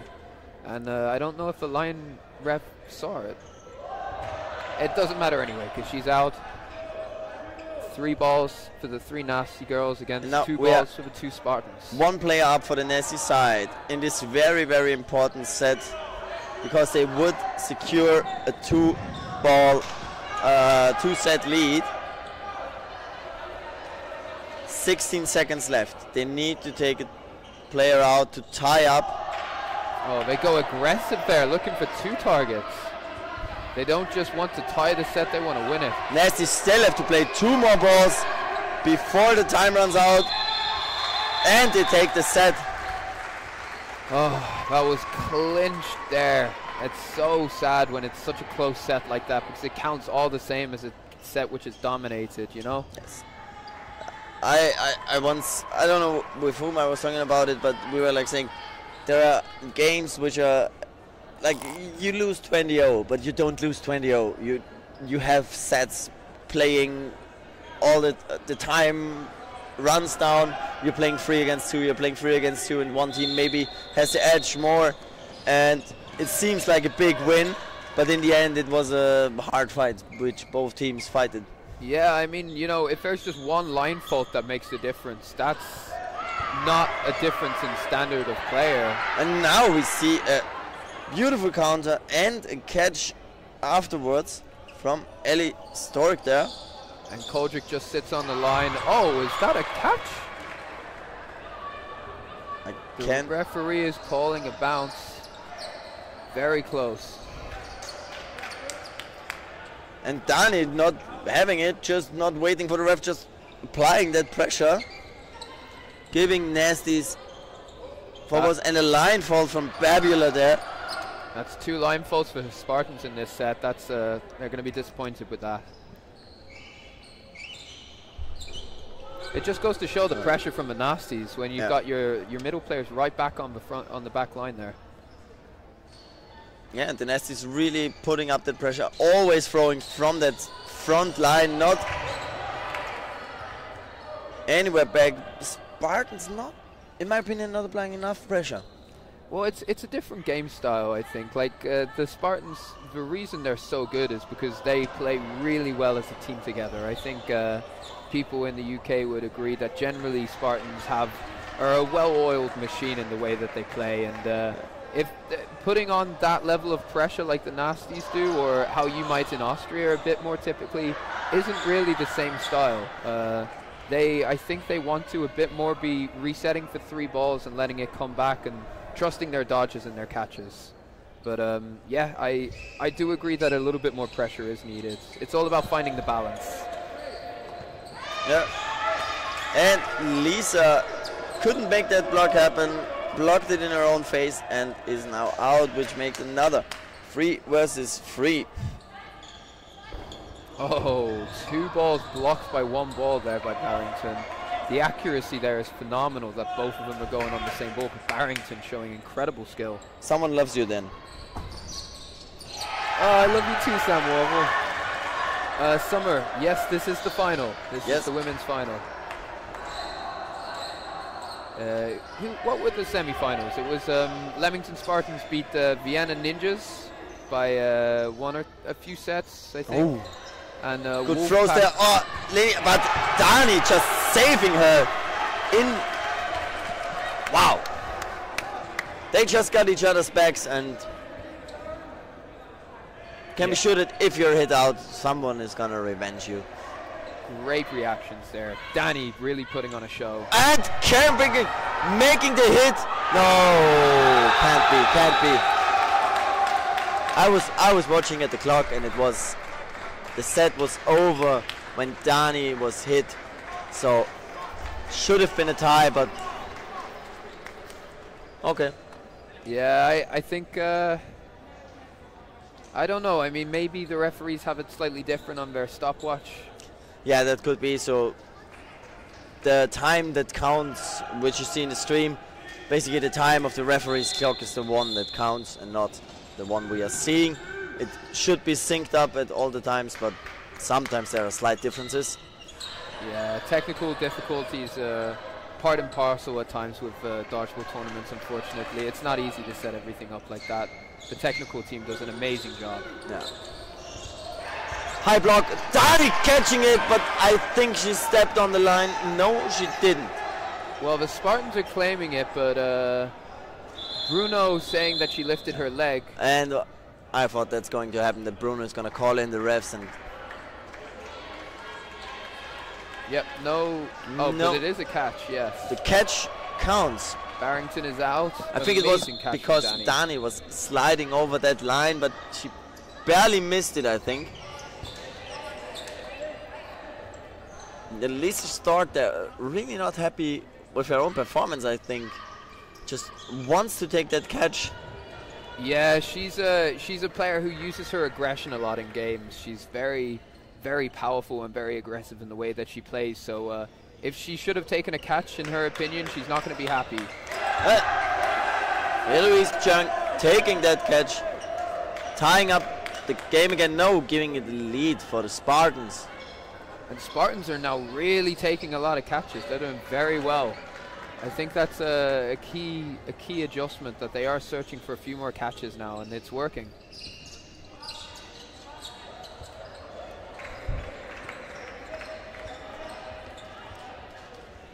From my point of view, the Nasties are too much going for those hits on balls, with Spartans blocking beautifully at the moment. Yeah, they're following the words of Stefan of being aggressive, but I think it is a bit too much now.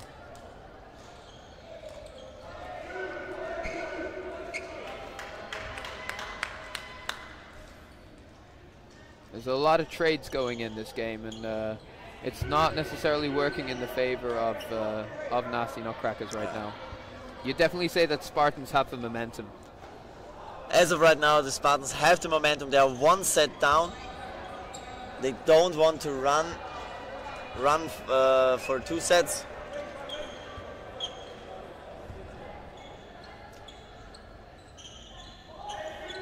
And what we didn't talk about is, look at how the men's teams retrieving for their women, helping them out and doing a phenomenal job there in telling the girls how many balls they have, how much time is left on the clock.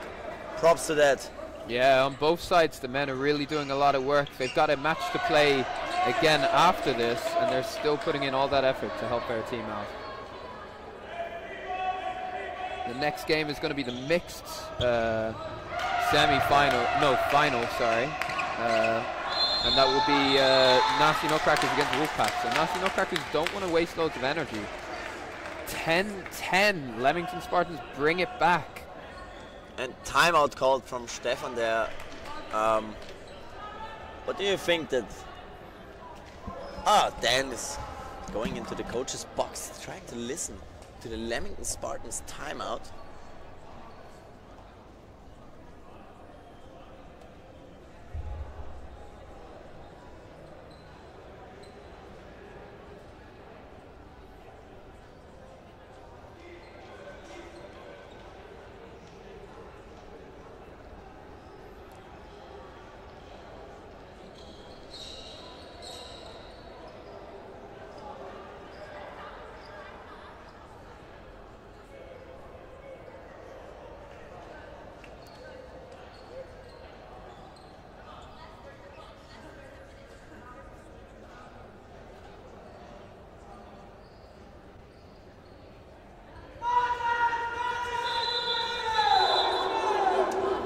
Okay, so Dan is now coming back with those vital information on what the Spartans are going to do in the next few sets. So it was mostly Barrington sharing her words of wisdom there. She was talking a lot about the aggression and the retaliations coming over from Nasty Nutcrackers. It sounds as though Spartans are really going to make sure that they can make sure that they retaliate as much as they can when a ball is thrown. They're saying that, you know, players like Leni Metzler, Annika, these players who are running really fast and throwing the balls, that they are opening themselves up afterwards, which is very true. They might be going a little bit too aggressive, and they need to use that. Followed by the fact that they have found their energy and their rhythm, which I think we can all agree is visible in this game now. You can see a greater willpower, a greater energy, a greater tempo coming from the Spartans as they tape the the little bumpy thing on the floor where you would put the volleyball nets in the sports hall. It's good taping technique. They went for a star instead of a square.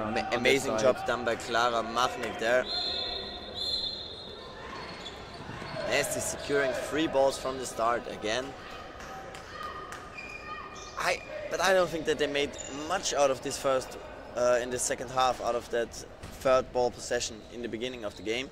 No, I mean, it's a lot of energy to invest time into, and if you're not going to then use it aggressively, it's really not worth the energy that you're putting into it. Also thinking about a mixed game, you may have to... Oh! And Dani making a beautiful catch on Barrington there after taking out Kolderick. Excellent performance by Dani. I think Dani's probably been my standout Nasty Nutcracker of this game. Yeah, she really is playing a very, very good tournament. Giving all for her team. Leni getting hit there, and Annika on the left side wing, but still 4 balls for the Nasty Nutcrackers. Can they get an advantage out of that attack? Oh, and Elisa Storch takes a catch. Lisa trying to throw off target, going for that cheeky second target. Doesn't make it, and now it looks really like a Leamington Spartan set. But still 3 nasties left in the court. And they already made sets from 3 to 5 and won them, so let's see if they can do this time. Lovely hit Good there. throw. And that is a double hit. That is oh, no. a double. No, not a double hit. Yeah, it's being called by the ref as a double. Clara has seen it also hit Leitinger. Yeah, that is the correct call from the referees. And now we have a 1 against 4. Dani Kadlec. Basti giving her some words of wisdom here.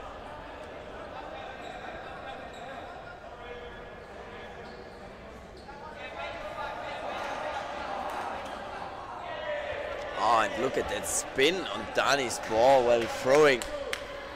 Yeah, she puts a lot more power than you expect from her throws. 9. And she didn't notice until a good 5 seconds after that throw. Yeah. But sometimes it's hard. You're in that game. You're focused on your target, and absolutely, you got to maintain all focus on the game. You can't worry about what's happening around you. And this is the first lead for Leamington Spartans in this final, I think. Yeah, I think they've been chasing for most of the game, and yeah, they found their rhythm, and you can see it. It's really Spartans' game these last few sets. The style is there. They've broken down Nasty Nutcracker's aggression, and 4 balls. Dani there, but Leni making sure to avenge her right away. The 1-for-1 retaliations are very stark on both sides. You can see both teams don't want to let the others take one out without taking them down. What a shot from Elisa. And an invalid there from Eloise Chang, just not having full grip of the ball. Yeah, she's got a bandage on her hand there. I feel quite bad for her having let that go. It was clearly an accident. I mean, this many games in 3 days, your grip is going to start to suffer.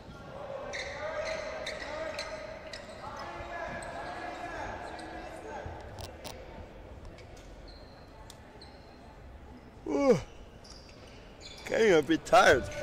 Yeah, beer would help a lot. Yeah. Oh, Meg White blocks it onto her foot there. Blocks it onto her foot. Yeah. She's not sure whether it bounced or not, but we could see it quite clearly that it hit the foot. I see a lot of English viewers. April, Phil. Elisa is a queen. She is indeed a Welsh wonder. Oh, Clara's calling that it's not a hit on Meg White.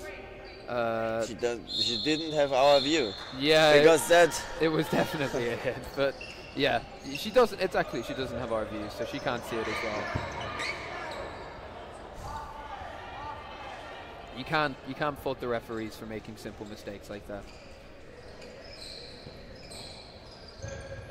Lovely hit from Elisa there on Annika. Making it a 1v, Leni taking Elisa out there and just making it a 1v1. 3v3. VAR. Yeah, there will come the time. Yeah. For like on-court VAR. It'll be absolutely necessary for the game at some point. Yeah. But until they make an app for that. What is being called here? Max Oetel-Valent, I think he stepped on the line. No, line fault. I talked to Bruno. Line fault from the retriever results in an warning the first time. So maybe it was because the Max was throwing the ball inside the court, but it went to the other side. So that means he took active part in the game, and therefore it needs to be a turnover. And now we only have 4 more minutes on the whole game, so it's really a must-get for Nasties right now. Yeah, 10 seconds are left. They have to go for it. It's not mathematically impossible then, but it's going to be hard. 2 seconds and it's done. So now Nasties really need to get their game up. 4 minutes left. There are 2 sets left in this, and they are 2 sets down. But Spartans have been the better team this half, you have to say. And I would say, in the same way that I said Danny was probably my Nasties MVP, I'd probably have to say Storch so far in this game. She's just soaked up so much pressure, applied so much pressure, taken those hits and those catches. Yeah, and chat, maybe just put your MVP in the comments. Yeah, let us know who you think's been the best player. Yeah, Modin, I'm there with you.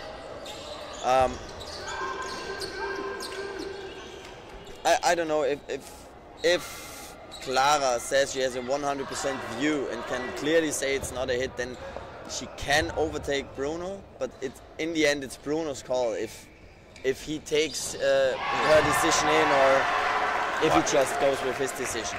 Yeah. Beautiful catch there by Nicola while I was talking about stuff, engaging with the audience. And you would have to say that also Clara definitely didn't have a view because it was definitely a hit. Yeah. But in the end, the main ref, he just needs to take in account all the information he can get from his line refs and make the decision in the end. There are things he can't see, so maybe he didn't have a clear angle of it and he needs to trust Clara to make that call. Millington makes a very important hit there. Tying up the game again. That was crucial there. And now Nasty seem to have another fire in them. Just going for those hits. And a catch from Lisa there.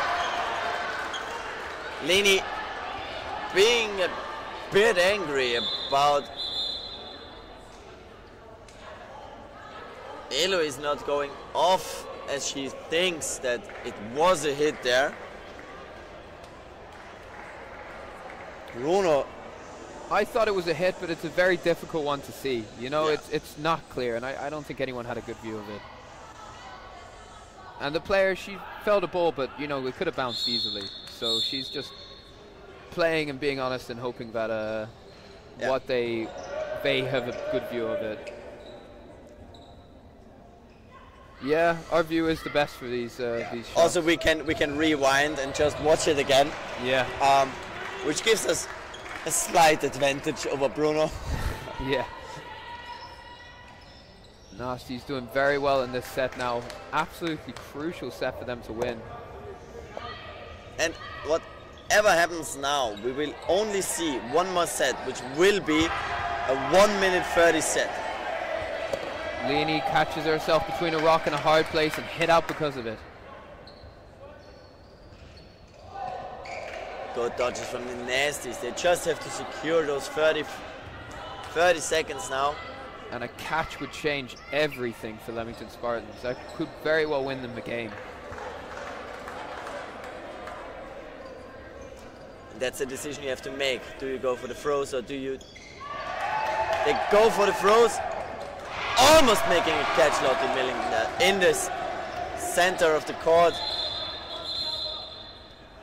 And there's 4 balls and now on the there Nasty. Mop, mop, mop.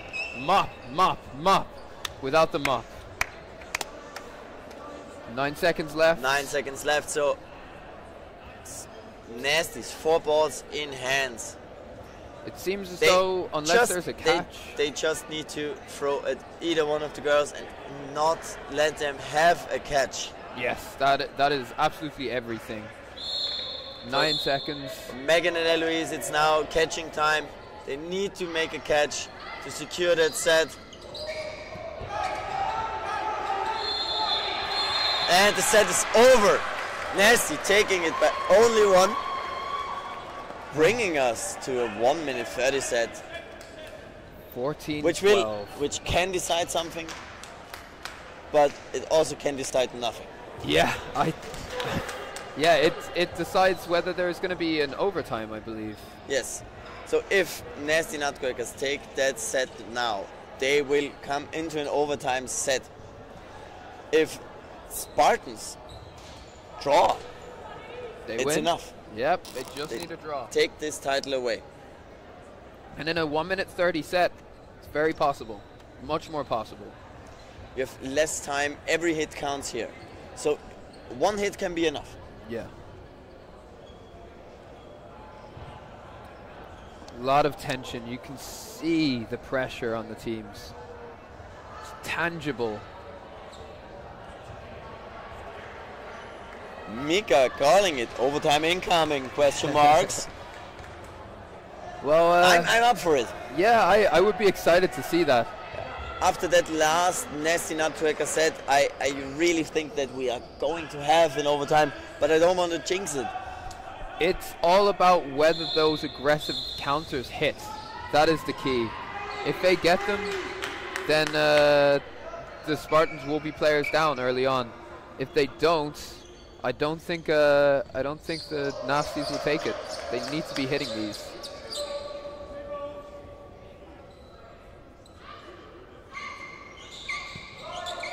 Aggressive throw from Metzler, doesn't find Chiang.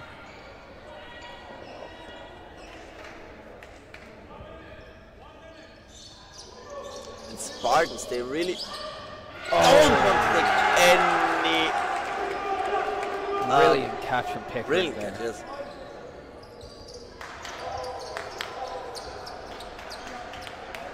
That's a bounce, not the toes. Very close though from Barrington. Now Nutcrackers need to make 2 hits in 30 seconds. Or a catch. But Spartans are not going to give them any more opportunity to catch an easy one. They're gonna throw 2, I think. Yes, making the hit. 20 giving seconds. Spartans 4 balls. And they need to make that another hit. 10 seconds, they gotta go quickly together. All 3 should be released. And that's the hit. Oh, wow. Whoa. And Annika just can't get underneath that ball. Nicola looks for the catch but doesn't make it. The whistle had gone beforehand anyway. And Leamington Spartans take that last set 16-12 and they win the Vienna Open.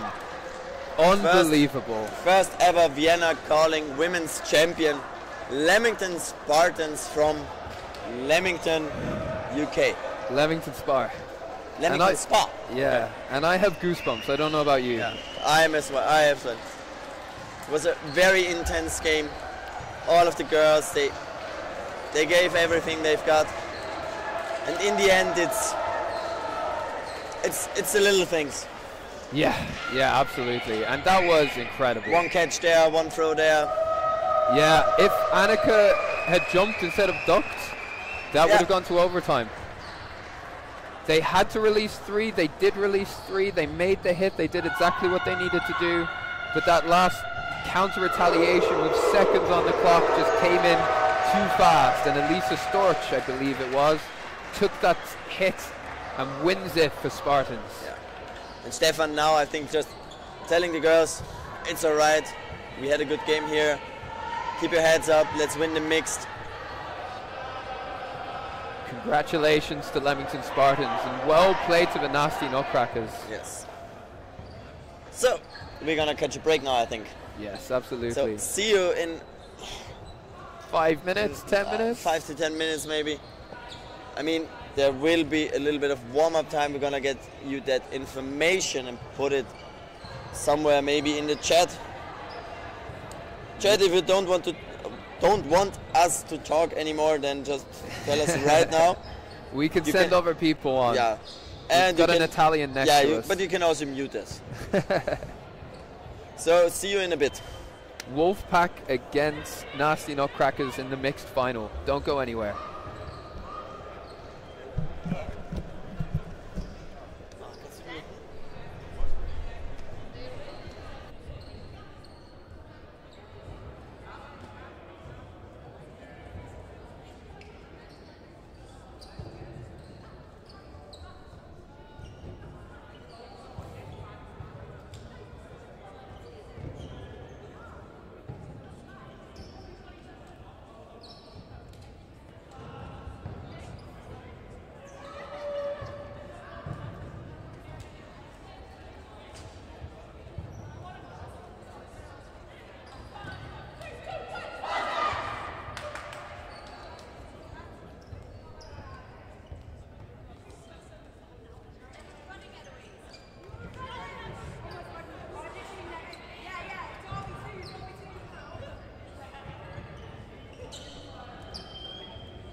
Hello guys, we're back. Sorry for the delay, but you can't really say when games are going to start. They just do it whenever they like.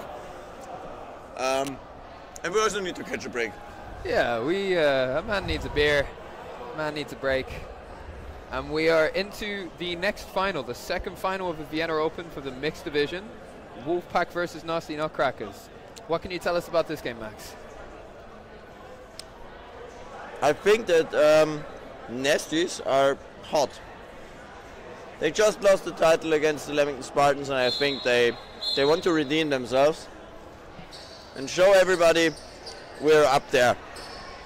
Absolutely, yeah. And they did win the mixed league for the Austrians just last week, so they should be hoping and expecting to win this. However, so also this is a chance for Wolfpack to just show them this was a one-time thing that you won. Yeah, exactly. I mean, if you look throughout the season, Wolfpack beat Nasty Nutcrackers, I think, more times than Nasty Nutcrackers beat Wolfpack. Yes. So if you look at the league title and who ended up where, you would expect Nasty Nutcrackers to win. If you look at the results between the two, you're probably expecting Wolfpack to win. Now, the Leitinger brothers showing their strength and just taking out Lisa there. Yeah, absolutely annihilating that first set. It's and maybe Chet, maybe you can catch us up why Leona is in the penalty box. Oh yeah, Leona Zartel, she hurt her arm in an earlier game, so she probably won't be playing, I believe, which is a big loss for them. Instead okay, therefore I thought they play with 5. No, you got Hofer, Buder and Leichfried from the Wolfpack women playing there. Zartel is also a very important women's player for their team, but she is, as I said, injured, so couldn't make it into this game. Instead, it looks like she'll be coaching.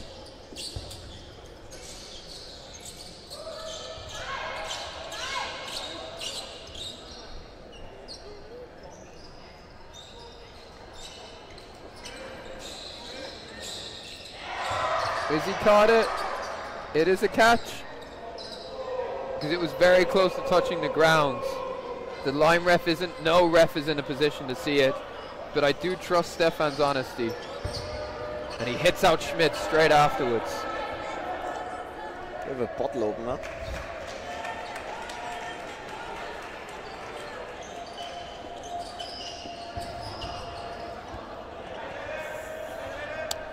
And Max has just opened a bottle on a piece of tape, a wrap of tape. It's just Very Austrian impressive. things. It is just Austrian things.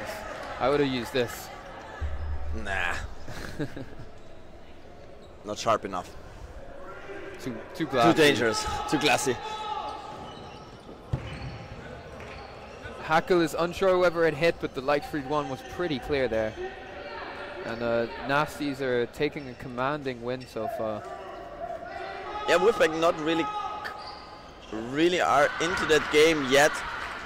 No, they started slow, but to be fair, Nasties do normally start pretty fast. Yeah, and Wolfpack is a force to be reckoned with. Absolutely. They have shown that in the last leagues, and now a great deflection caught from Lisa Seeberg there, and I think the boys from the Nasties are just giving the girls time to breathe right now. Yeah, absolutely. I think they're trying to put in as much work as they can so the girls don't have to do anything, which is makes a lot of sense considering the girls did just play a whole final. Yeah. So we'll see how this one turns out. Now Nasties in a not so massive bad lead. Yeah, but you know the score isn't massive, but when you look at how comfortably they won those sets, you could say it's a big lead in terms of what you might expect from the next few sets. Yeah, and Wolfpack just for their wow, beautiful catch from Hackel there.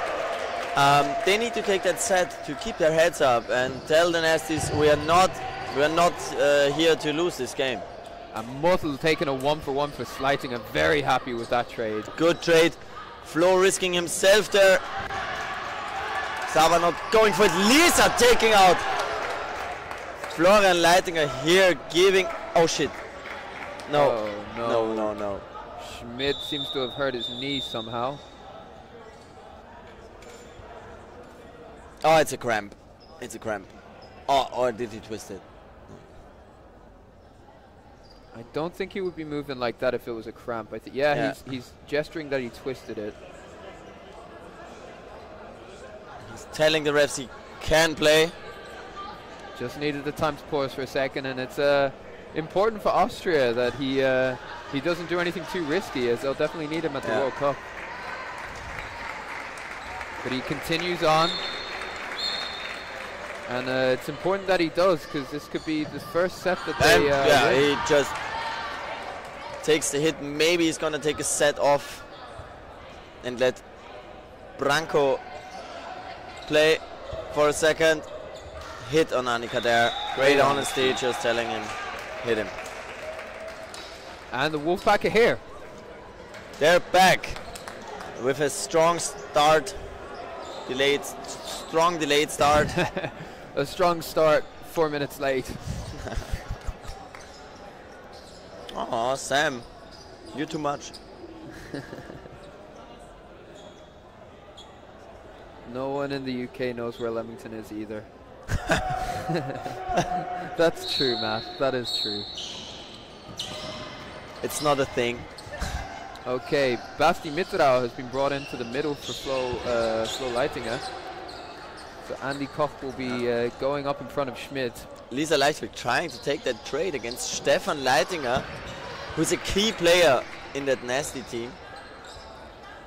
And 4 balls going over to the Nasties, and again they capitalize on it. In fact, let's start a count from now. How many 4 balls they get and how often they make a hit from it. Ah, okay.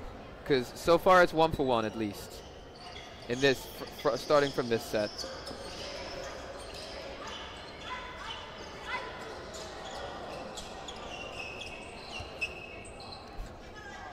Are you really starting up a counter now? I'm curious.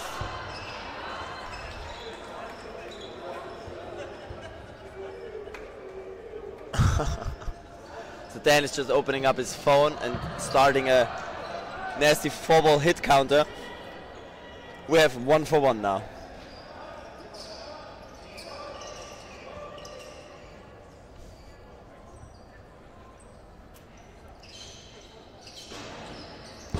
Wolfer releasing a very aggressive counter on Basti Mitterau, who comfortably gets out of the way of it and returns the favor. Tamara safely blocking that 1-ball attack from Basti Mitterau.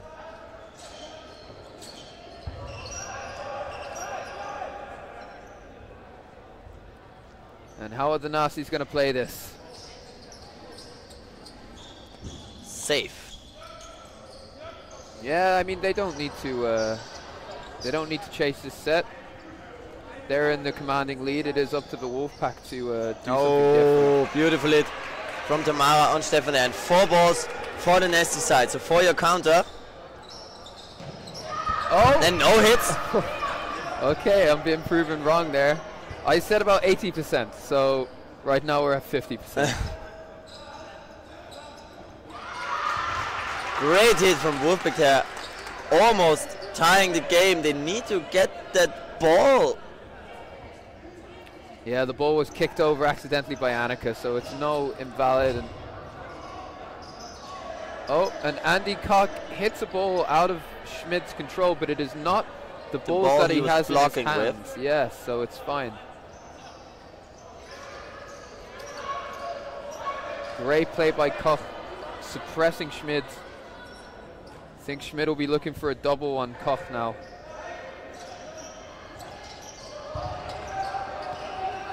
He needs to take 1 more throw.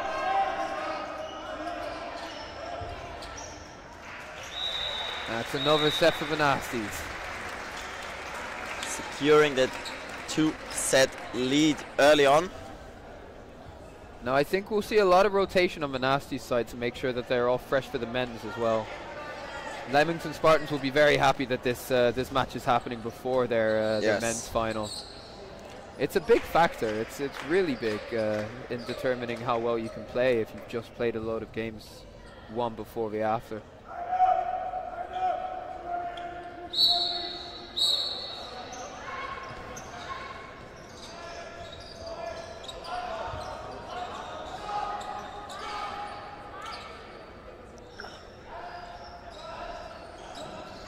Great hit.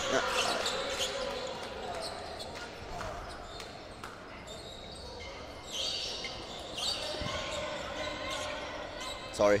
No, that's okay. 3 balls for the nasties, 1 man down. Taking Buter out from Mitterauer. Mitterauer is such a key middle player. It's such a shame he doesn't play that much because he's often injured. Yeah. But he's really, when he's there, he's such a force. Really annoying to play against. Yeah, because he could just stand right in front of you quite comfortably. Yeah. And he just grabs those 4 balls every time. Love you, Basti. Love you for that. You're making everyone a better player. Yeah, I mean, how can you play against a player when you can't hit him when he's got a ball in his hand and he can stand 5 meters away from you? You know? It means you need to train more. Yeah. He forces you to get better. Yeah, that's absolutely right.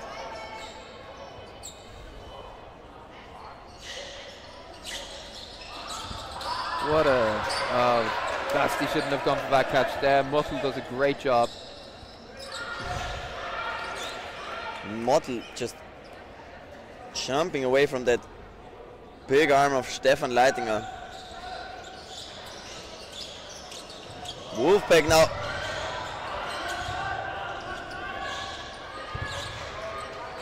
One player down after having a lead over the Nasties in this set. And there's a hit on Stefan Leitinger and no hit on Muttel Grenmüller. He goes for a trade, a standing counter, but Muttel reads him really well there. And Muttel is really being a taking Annika. And now Wolfpack is back again in this set in a 3v2. Oh, and the beautiful hit from Leni there on the right side of Flo Hackel, taking away that lead for Wolfpack. Oh, Leni trying to go for the catch and Muttel just clipping her on the shoulder. Just 17 seconds remaining. Muttel taking Annika with a beautiful throw there. On absolute fire so far this game. Now Wolfpack are there. Their next set, they can tie up the game again. And they still, I don't know if you say that in English as well, but they still have to build a bill to pay. Yes, they still have a bill to pay. You can't say that. It's not a common used phrase, but it makes sense. Translate. Makes sense. Okay. Yeah. 4 start called. 5 balls for the Nasty side now. So for everybody who doesn't know, I don't think you can take that into account for the 4-ball attacks of Nasties. Yeah, you're it's right. 2 different situations. Yeah, you're right. Yeah. You're right. But for everybody who, which is the push shot on her. Annika just having that overside again and taking the deflection. 4-ball attack. Not a hit. Not a hit. Or was it 5-ball? I don't know. No, I'm pretty sure it was 4 balls there. Yeah, 4 balls.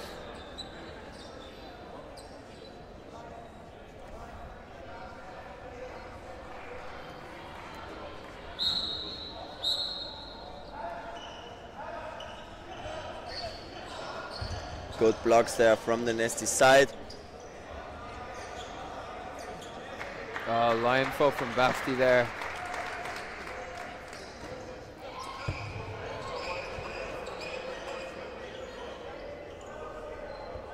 Yeah, it was a good and Stefan block. also calling that it was only the ball.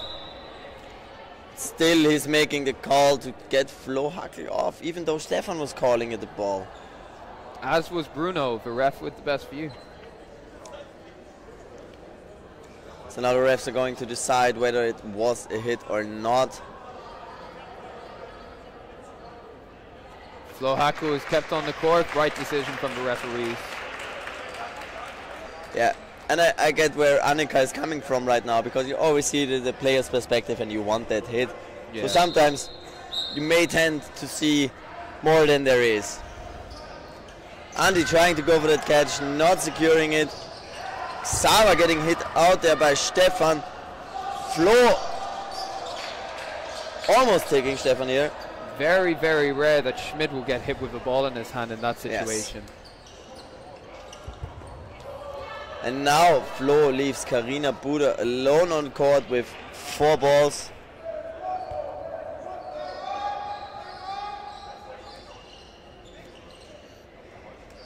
Dani was in motion there, so you can't really call that an invalid attempt. Even though the ball was way off target. Yeah, I agree. And a hit from Stefan Leitinger.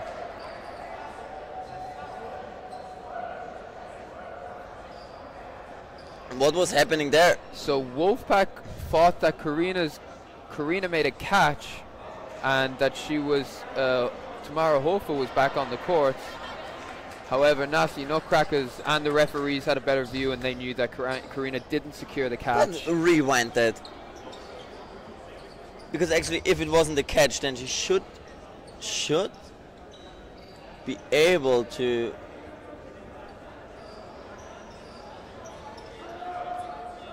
so if it was not a catch, should have been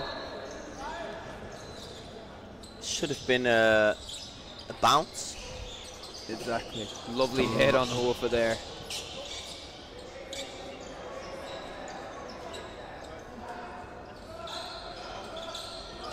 We're just watching the replay right now to see what was happening there.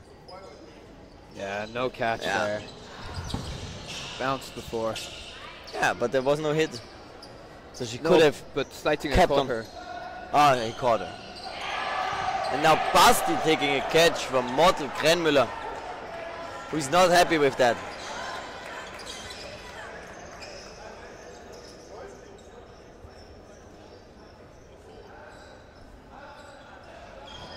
Lovely Dani from getting Schmidt hit there from Schmidt.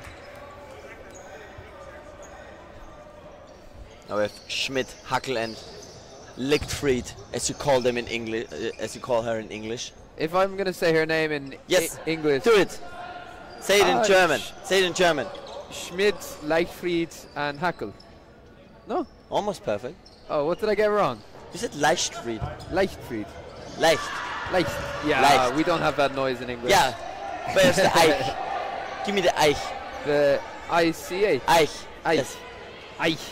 Eichfried. Yeah. Leichtfried. Yeah. It's not quite there. No. Hey, you know what? The more I practice, the better I'll get. Yes. Of course. Oh, that could be invalid. deemed an invalid attempt, I think. It's not called, but I think it definitely could have been. Leichtfried makes the throw on that was almost perfect.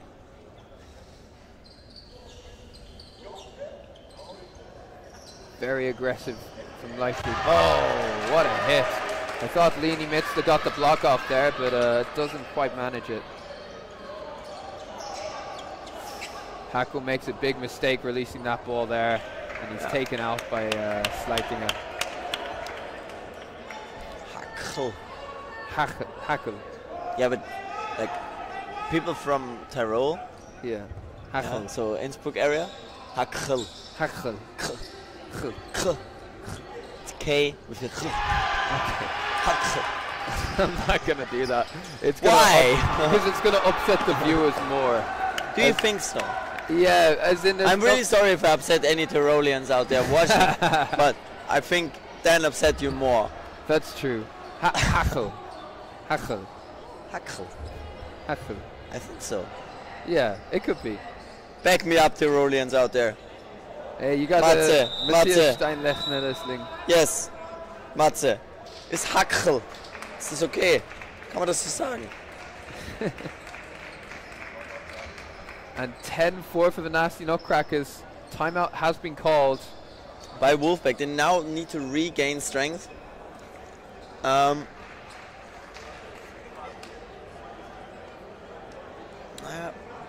Body language is a little bit down, I think. I don't know if they're tired or if they're just down by the what's happening here on court. Yeah, I think Flo Hachel, he would be disappointed with that last set, because they definitely could have held on to win that set, and they would have been very important. They would have been 6-8, just one set difference. But yeah, they need to use their energy. 80%. I'll take it. Yeah. Schmidt giving us a cheeky wink as he walks onto court. He is ready. He looks confident. Yeah, I think so. He's happy to play here. Yeah. I mean, that's a player who just enjoys playing. And we see something else from Wolfpack now, exchanging their wingers, letting Schmidt take on Leitinger, and first hit on Florian Leitinger, who just made it back to court. Oh, and it was almost called as a hit there by Bruno, but Xaver, being a very honest player, I know that he would have gone off if he was hit. Yeah, absolutely, absolutely. He just wasn't sure if it scraped the back of his shirt or not, but it seems to have been well called that it wasn't.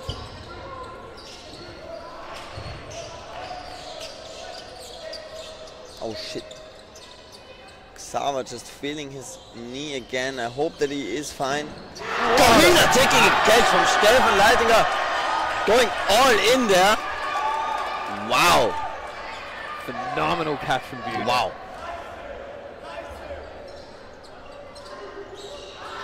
And now a good counter throw from Xaver on the right wing. The moment Stefan is taken out, it does unlock a lot of space for Wolfpack to work with. Yeah. But you know it as a player, you can really feel that pressure from Stefan on the whole court actually. Even if you're a right wing, you will feel his pressure. Great dodge from Tamara Hofer there. And another catch from Karina Buda, but she is hit out. So Wolfpack goes into that second half with no, there's that. Oh yes, into the second half with a 2-set difference to the Nasty Nutcrackers. And you could definitely say that the Nasties have been the slightly stronger team of the set, but Wolfpack in these last few sets have really come back in it. So Matze told us the K has to be harder. It's Hackel. Hackel. Hackel.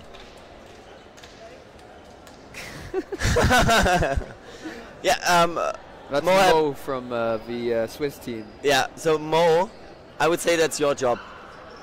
Basically, you have one job now. Just take all the footage and see when Dan tried to talk in any language. Hackel. Hackel. Hackel. And we will try and perfect our pronunciation of Flo's last name in the second half of this final in the mixed game of the Vienna Open. 10-6 the Nasty Nutcrackers, so it is wide open still. Don't go anywhere. See you soon. Jetzt wieder muten.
So, really hard to get to the court on time.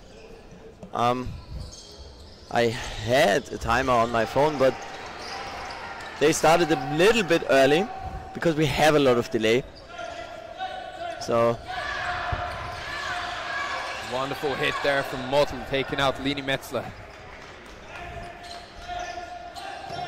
And it's always always good to win the first one. So for the second half, it would be very good for Wolfpack to take that first set and get the power back in. Yeah, it makes a big difference. It's a difference of being 3 sets down or 1 set down. Yeah. Stefan making a catch there on Florian Hackel. Hackel just chuckling as he steps off court. I'm not. Ooh, wow. Wow. What a shot. How many of these players is Stefan taken out? Make a counter. Flo casually blocking that ball away. The Nasties look very dominant in this second half. Mottel, beautiful dodges, but also I think now feeling his foot. It has been a very intensive tournament. There's going to be a lot of tired players. Yeah, and a lot of players are playing with in 2 divisions, so playing mixed and men, so they have double the intensity of this tournament. Just for example, I had 5 games yesterday. Oh, and Mottel hits the screen, and the ropes doing their job and keeping the screen on the podium. And I think this was the first screen hit in this tournament so far. Max Golder from the side, choking. He needs to get a card for that. Screen is alright, Max. Everything is good. Es überlebt. Lisa now just trying to get balls over there to maybe grab a catch. And she steps off court. I saw exactly what Stefan was calling there. He was calling the box shot. Yeah. It would be a waste of her energy in this situation, I think. And they may need the time later on. It's one of the more important ones to talk about.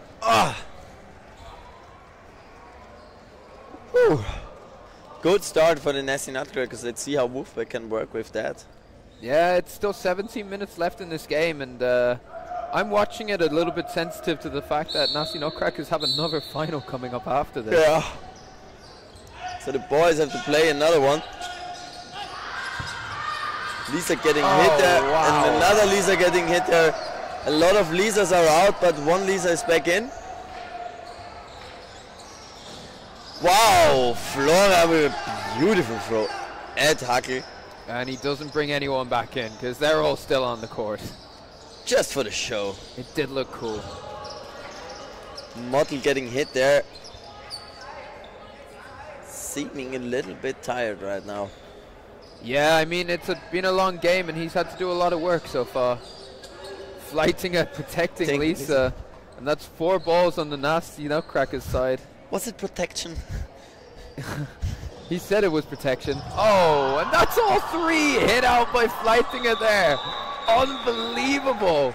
Rewatch that. That really just happened. I just didn't look. I was watching at the chat. Truly incredible. Wow. Someone clipped it.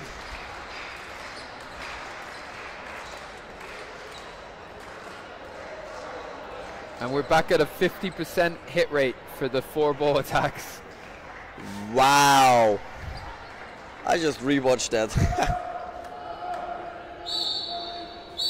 Sometimes you just can't write the script when it comes to dodgeball.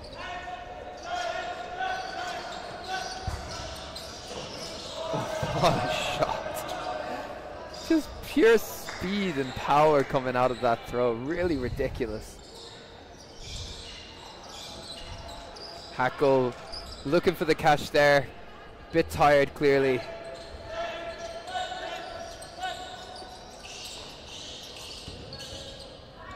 And now Wolfpack seem to be falling out of place. with a very, very strong, nasty team there. Just picking one after another. Tamara is not really happy with what is happening right now on court and getting hit there.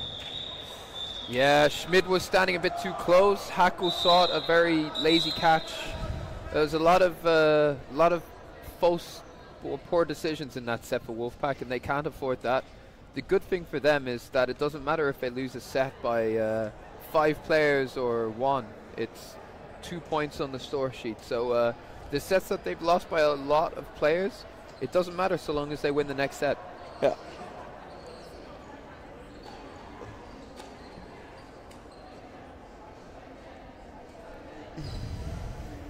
And there's a timeout called by Wolfpack.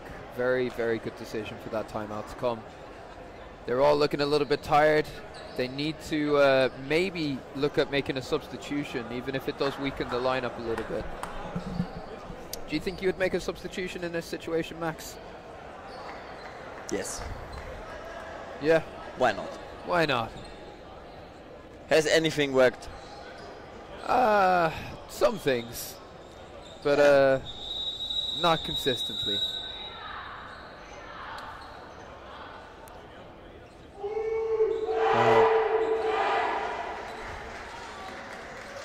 So, I'm just sending that clip right to Dodgeball highlights. So, if you didn't know, there is an Instagram channel called Dodge Highlights, where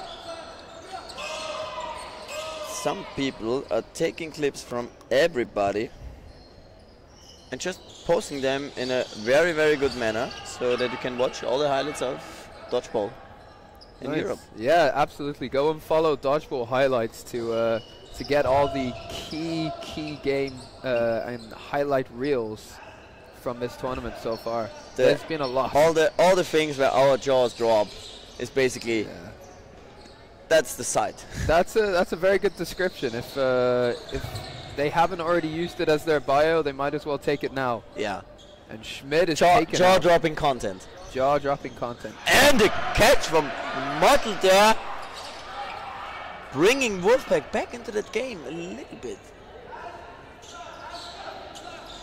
You know, one thing that doesn't make sense for me with Mottel is how low his knee pads always look, seeing how tall he is. Yeah. I can't tell if his legs are just really short, or he has low down knees, or he just wears them really low. I think he's the low wearer. Yeah, it must be. His legs don't look short. Mottel not happy with that hit on Andy Koch because he just blocked it away. And they need to make hits. Good cross-court shot from Mottel there. That was incredible. The way he just comfortably hit Flo Leitinger when he released the ball, even when he had Koch right in front of him. You have to be a very special player. Dani just rolling off court after getting hit by Xaver Schmidt there. And what you didn't see on the other side of the court is Koch just hitting through Mottel's block, taking him out.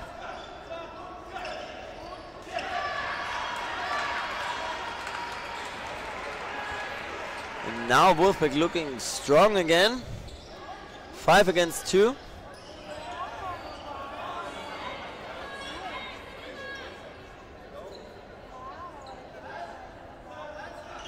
Lisa, I think, just telling her team that they should play faster because time is running out and they need to catch up on sets.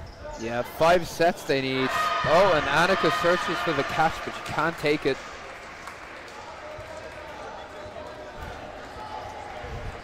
I need another beer. Me too. I need a first beer. Sucks to be sober. You didn't hear that. Yeah, I hope hopefully nobody sees this. It was a joke. If you heard it. It's a Christmas joke.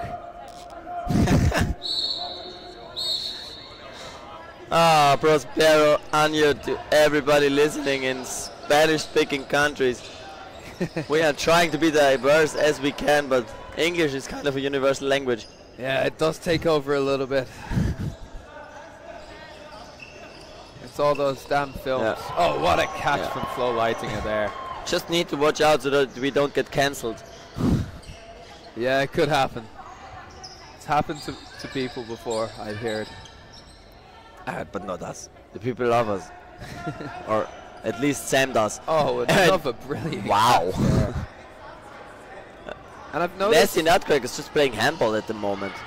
Yeah, the way the Nasty Nutcrackers are catching, it's kind of like how the American team catch a bit. They you know, with their hands up like this.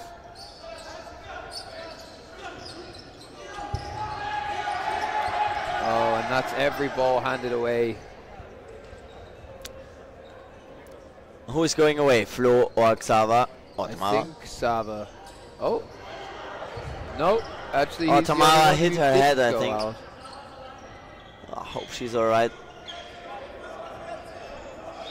And we got some mopping going on there, some good mop action. And prepare for the Schmidt show. It's just a bit of Schmitty. Got one lone Schmidt on the court. Everyone likes Schmidt. Everyone likes Schmidt. That seems like a 90s sitcom. Yeah, with Schmidt. With Schmidt. Schmitty! He won't take Schmidt from no one.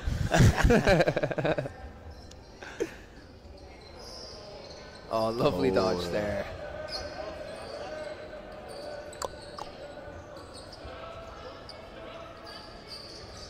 Yeah, but he also needs to now look for the time and seek his catch or go off the court as he does right now, because Wolfpack, they will need time to recover from giving away 5 sets to Nasty Nutcrackers. And Stefan Leitinger comes off the court. I imagine that they're going to try and keep him off for the rest of the game now, if possible. Yeah, but I think the math is not mathing right now. Well, 5 oh, sets they put on Basti. Okay. Oh yeah. So it's not second squad. Their maths is mathing. And Ertul Valent is warming up now as well, so looks like he'll be coming on probably for Koch after this. These are taken out by Flo there.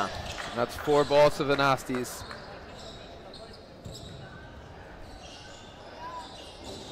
Chet, you're so quiet. Oh, and I'm gonna count that.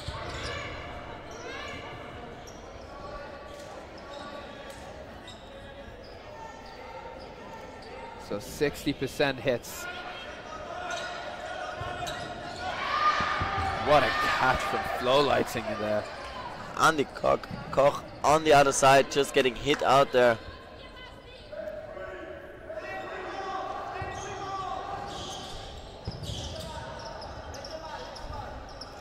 Jed, talk to us.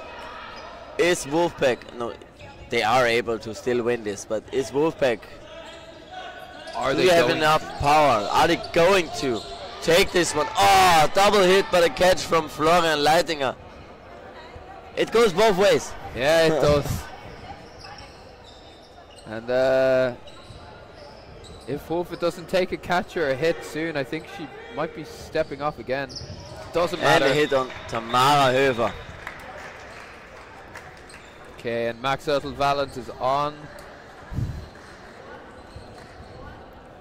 Oh, Matze, you're too kind. You sweet boy. Aww. I'm flabbergasted. Flabbergasted, what a word. Bring it back. Flabbergasted. It's a good word. It's like, there's one word Jakob told me, which is an English word, and I tried to remember what it was, but now I just don't know what it means. Maybe you can translate it. Negligible. Negligible. Yeah. Negligible. It's like it's difficult to describe. It's like when there's a small impact on something, it's a negligible impact. I'm gonna double check my definition now. Check your grammar. English and German.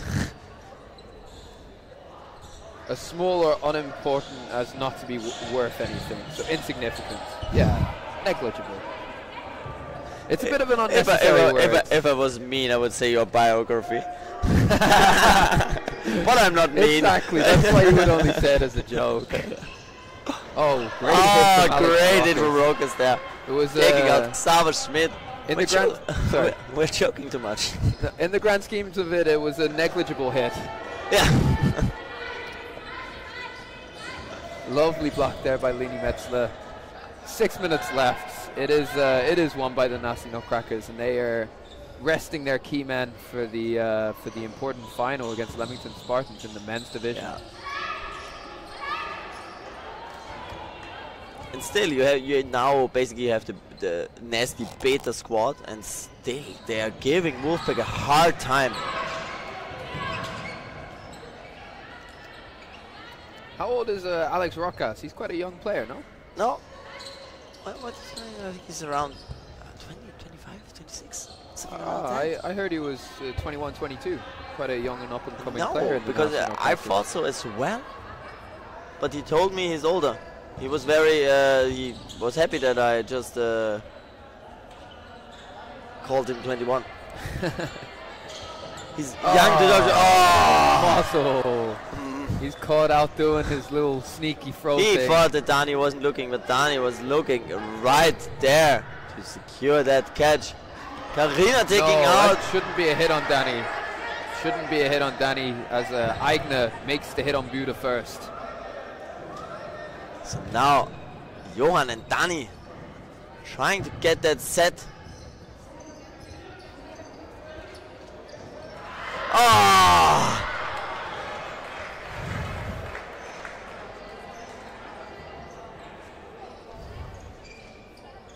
Oh, lovely movement there from Danny.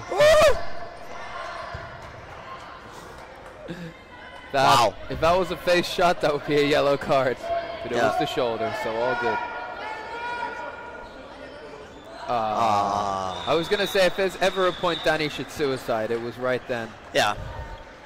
So, we call it, I think, it's called Leap of Fate now. Oh, politically correct name. Yes. I'm going to keep calling it a suicide. Don't. We're gonna get cancelled. Okay, I don't want to get cancelled right away after my first time commentating so many games. And she could have done a really good leap of faith suicide there, but unfortunately it didn't work out.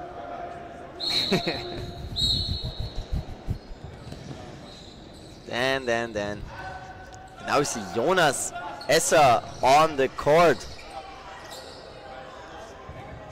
Annika just deciding to not play this set with her team, to go walking off, or did she get hit? I didn't see it. Essa was not on the team sheet when I was looking at it for the commentator's name, and because I couldn't read his name from the other side of the court, I'm pretty sure I called him Risa for the entire of the, the last game. But it is in fact Essa. Apologies for that one. Risa. I thought that was an R and an I at the beginning for some reason. It sounds like when King Julian calls Marissa. Well, Essa makes a brilliant hit on Buda there. Beautiful. Oh yeah, there's still a dodgeball game going on. There's 2 minutes left of this game. 20-10, Nasty Nutcrackers. So we gotta see at least one more set in this game, maybe two. And Wolfpack are buying themselves a bit of pride here.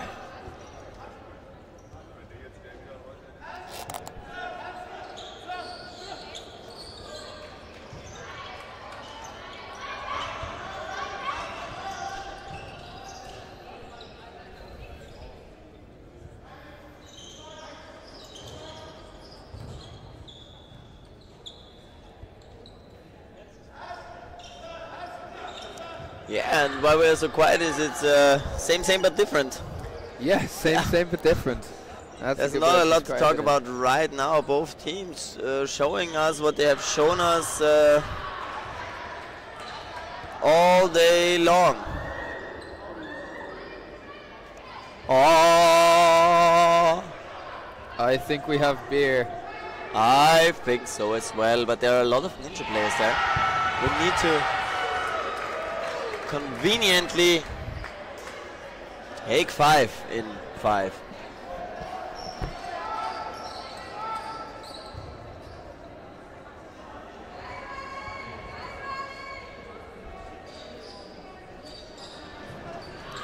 Annika getting hit out there, and we're gonna see one last 1 minute 30 set, but safe to say, if our math is mathing. Can you grab me a max 2 beers, please?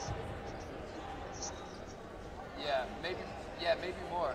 If there's more. Okay.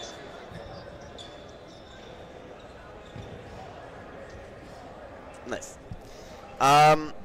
If my math is mathing, then there will be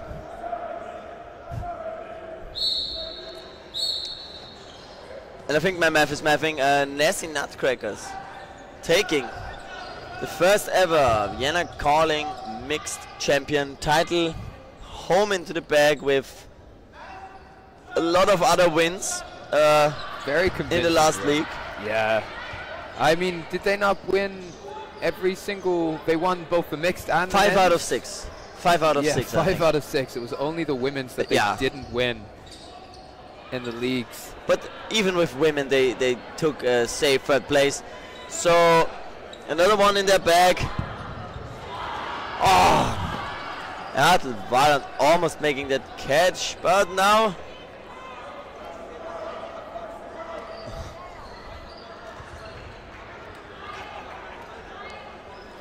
And special shout out to Lucas Decker and the American Boston Anarchy, who have provided us all with a refreshing beverage. Yeah, it's Coke. Oh, and Annika diving for that last catch, but line fault. And whoop. And that is the game. And Nasty Nutcrackers take the final and the gold of the mixed division in the 2024 Vienna Calling. And it's not over yet. We still have one more game to go.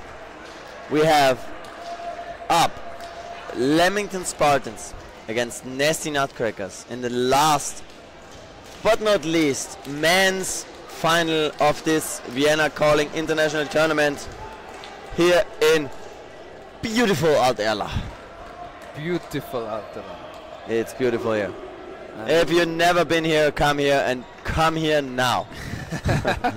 Right now. So, we will see you in just a bit. Stay hydrated. Bye.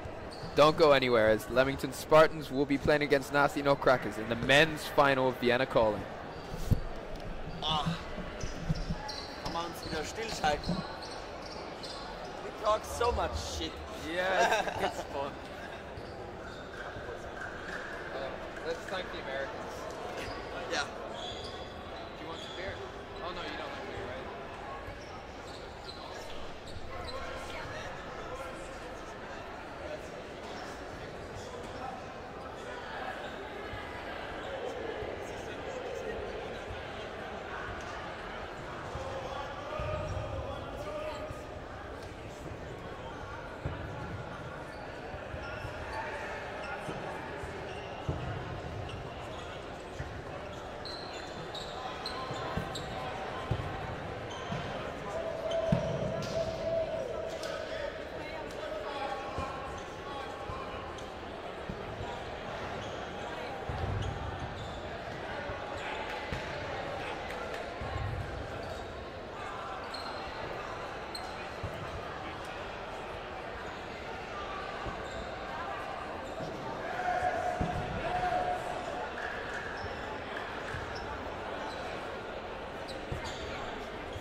We're online. People, Max just told us we need to get to 100 viewers, so get your grandmas and pass on the phone. Das heißt on the line. On the line, okay, sorry. And we have got one hell of a men's final coming up here with Leamington Spartans playing against Nasty Nutcrackers in Vienna Vienna Calling 2024. Which is the last final we're going to see on this weekend, so if you're not turned on right now, do it, because there will be no more chances for that. Oh, and Neely gets a very nice shot on Andy Koch there to take the level a bit higher. So then, line fault there by David Poole. Couldn't see that coming. Dan, what do you think? Will the Nasties have a disadvantage because they played a mixed final just beforehand of this game? You know, I was absolutely certain that going into this, the Nasty Nutcrackers would be at a disadvantage because of the fact they just played a final. Yeah. And Florian Leitinger just taking out 2, bringing back in Andy Koch. He made it look so easy when he did it as well. And now having a beautiful hit on Ryan Neely, Florian Leitinger taking the set by himself. And just to finish my answer, absolutely not. I do not think Nasties will be at a disadvantage because I chatted to both Stefan Leitinger and Andy Koch, and they said that they're feeling fresh and ready and like they're not tired whatsoever, which is quite remarkable considering they just played another final after a long weekend of Dodgeball. So really, really spectacular. So now, chat, let's post your predictions. Who is going to win this tournament here in the men's division? Are you for the Leamington Spartans? Post a red heart, or are you for the Nasty Nutcrackers and post a pink heart? And apologies to all the colorblind people there who won't be able to tell the difference. Yeah. 4 balls for the Nasties. Just post a heart and hope it's a pink or red one. Yeah, hope for the best. Oh, and Sam Richards just getting hit in the throat by Stefan Leitinger, but almost making that catch. And that's why you don't step for a catch like that in front of Stefan Leitinger.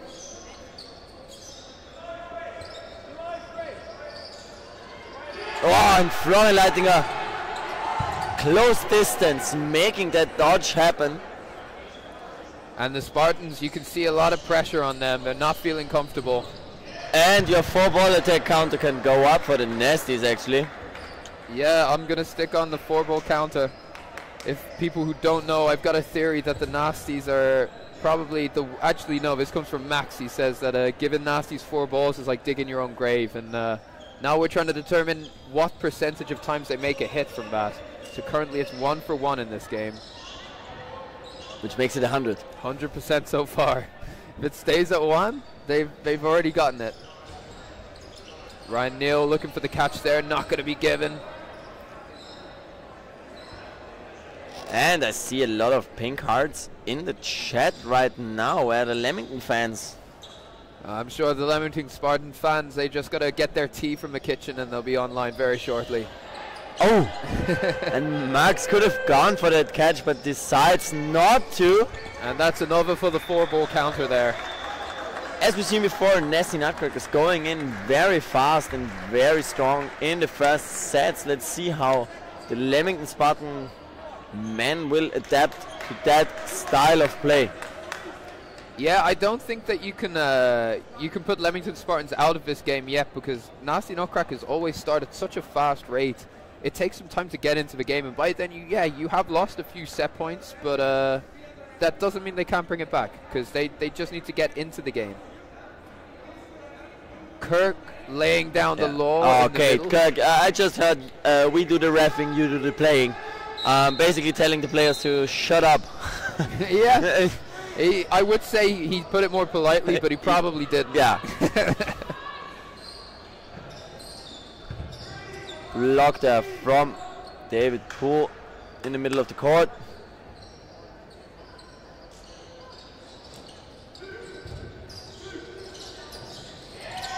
Yeah, Ryan Neely avenging the hit on David Poole there, tying up the game again. 4 balls. Oh, and that's a catch from and the line. So the catch counts, but there's still the line fault, giving the Spartans a slight lead. Block there, Stefan Leitinger catching and getting hit. And there is a lot of confusion because there are a lot of balls in the air. I don't know, I think there are 2 catches. I think a catch and a hit is what's being agreed. Yeah. So Semrich just blocked the ball right next to Stefan, who caught the ball. So if you block, it's not deemed that the ball is out. The ball can still be caught by any team. Your own team or the opposing team, which now happened, making it a 4 against 4. And what player did that bring back in? I'm not too sure. Florian Leitinger is back on court now. And 4 against 4 in this set. Spartans could take it. Oh, they were getting hit out there by a beautiful throw of Andreas Koch. Koch just throwing through the block there. And a beautiful catch by Alex Rokas, the youngster of the Nasty Nutcrackers, catching Ryan Neely, a very experienced player. And you can see in his face he was really happy about that. Yeah. Good teamwork there by Britton O'Craven and Keys to take Florian Leitinger out. But for Alex, this is like, I don't know, like nutmegging David Beckham.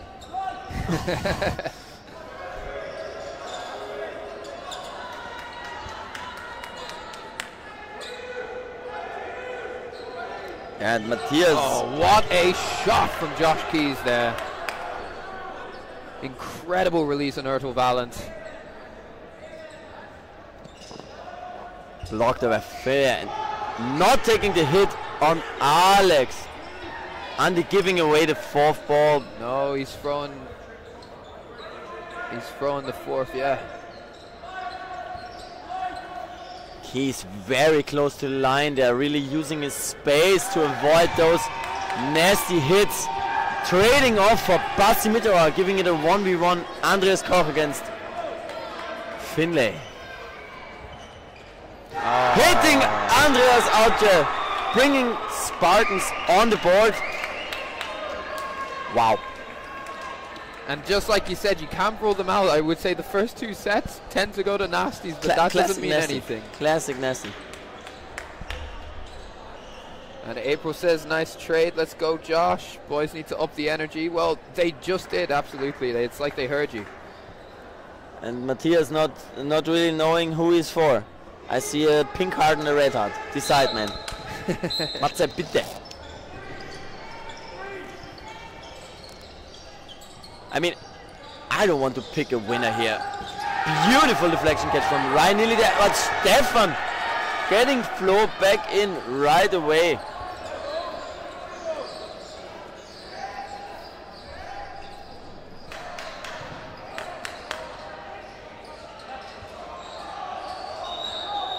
No, okay, Andy confusion there.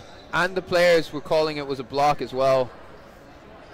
It was a clean block. The referees look like they're making a mistake here. Andy seems really furious right now, I get this, but Bruno is calling it a block. Yeah, as was the Leamington Spartans players. Great honesty from them, great sportsmanship to make sure that they make it heard.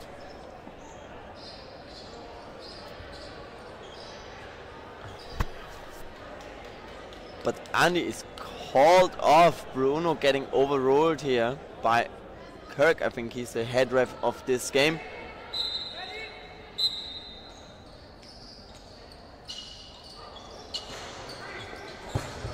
Great arm there from Stefan. I love watching the way he thinks sometimes. Yeah. He's pushing Doherty back and making sure there's no cover before releasing on the second player. And what you at home maybe don't hear is those throws now, they are really hard. So you can hear it in the hall when a ball hits a player like this. Yeah. Basic kind of whoosh sound, so it's a really fast game and they're giving everything they've got.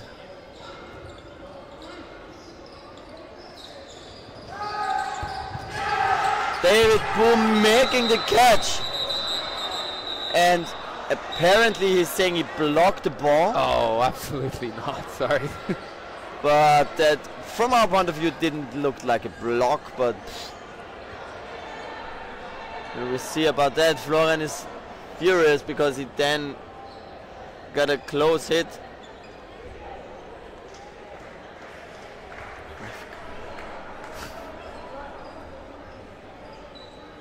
We got it on slow motion. We're trying to get the review. So David making it. That can't be. No, definitely not a block. Right decisions made by the referee. Sorry, David, but that wasn't your hand. We don't have all the angles, but this angle is not very comforting for you. Ryan getting hit there. Flo taking the deflection catch, putting the fist up. He's playing a hell of a game right now. 1 minute 30 remaining in this set. Oh, and Alex has caught Britnell Craven out, apparently. I did not see that. Neither did he. Leaving Keys alone on the court. The way you said leaving Keys, it sounded like Leberkäse to me. I could go for Leberkäse Semmel. I could go for Leberkäse Semmel. That's a classic Austrian delicacy. Yeah. You can have it. And another deflection. Oh, so basically Nasties took all the deflections they needed to close down that set, giving them a lead of 2 sets. But talking from prior experience, the Spartans are not done yet. We also had a 2-set lead against them, and they're really determined to show that it's not easy to get a title from them. Yeah, they're very good at comebacks. Very, very good.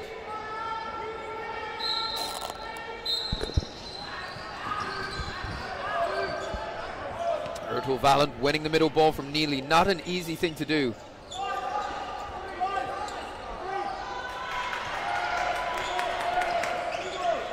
Koch now we have a substitution on the Leamington Spartan side. Bring in Wilkie. Wilkie, it's actually a nickname for Wilkinson. Yeah, I like it. Great arm from Neely there, tracking Max Ertul Valent's dodge. And this is the first set where you can say Spartans really look on the front foot. They just didn't look scared of them at all. Nasty Nutcrackers came with the same gravitas, and it didn't work. And that pressure is just not there. And they're really pushing them back. Ryan taking the catch against Florian Leitinger, who thinks he can take him on his own. Well, when they're down, they need to try and take a few risks, and that was an educated risk, I'd say.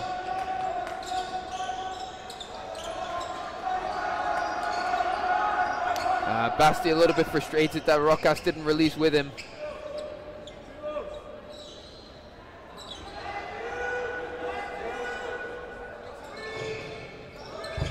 Britnell Craven taken out. Basti could have taken that. Oh, it was a bounce. Enough time for the Nasties to come back in this set, but now it's looking better for the Leamington Spartans. With Rokas getting hit there, Basti now with... Oh! Couldn't really get a grip on that ball. 4 balls for the Spartans. Can they take Basti out? Now, Basti previously played with Leamington Spartans, so they should know him quite well, as does he know them. So now Basti has possession of all balls, and can make that first hit to make it a 1v3. This would be incredible if Basti managed to bring this back. And he is a player that is capable of turning around such a set. 30 seconds remaining. All he needs is a catch right now, which would tie up the set.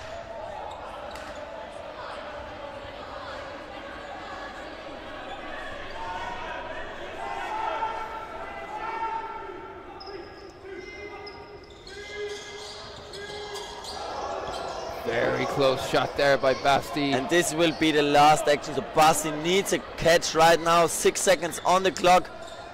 And Spartans do not have to throw anymore. And this is great control from the Spartans, you have to say. They saw that set out so well. 4 players left and only 3 were remaining afterwards. Basti did a phenomenal job, but he just couldn't find a chink in the armor anywhere. Problem for the Nasties right now is they don't really have that long of a bench to make a trade. And we've got 88 people listening right now to watching this final. What Stefan is doing right now is taking that timeout to give Basti a breather. Yeah, I would say that's a good use of a timeout because you get 1.5, right? 1.5, yes. It's 7 minutes left, so it's okay to take that one. It's also in a time where you could say Leamington Spartans have just managed to find a bit of momentum, a bit of rhythm, and Nasty Nutcrackers need to push them back. It's similar to the women's game, actually, in a sense, where the Nasty Nutcrackers put all that aggression and pressure in, and the Spartans found a way around it by not respecting it too much. They need to push through it. They need to defend adequately, but they need to not just quiver at the back, which is the temptation to do when a team like the Nasties come at you so hard. But they're doing a fantastic job now. So they really got into that game. They now are up ahead. They just need one more set to tie up this game and make it even closer.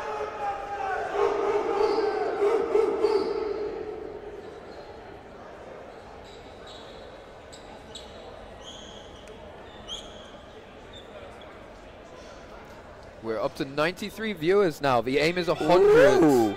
Let's get a few more on there. Lukey, get it up on YouTube now. And we're down to 85. No, I'm not joking. Just dropping. Guys, we need you. We need you to get that 100. Oh, what a hit on Richards from Myrtle Valance.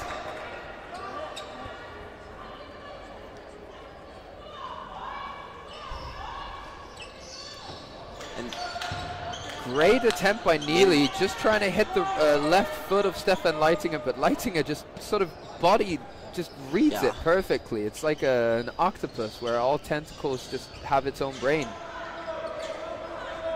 That's true. Just moved that foot out of the way for no reason whatsoever other than the ball was coming.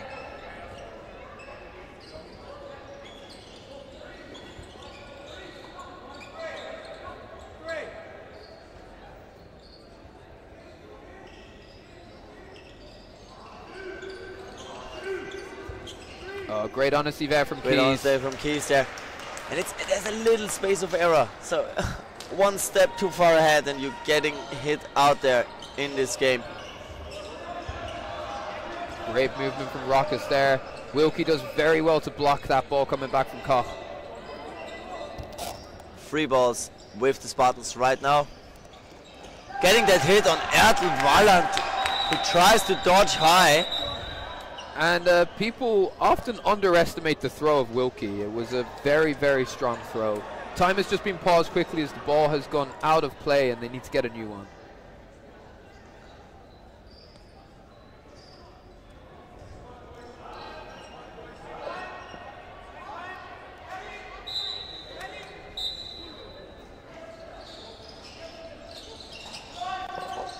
Great dodges from Leamington Spa here.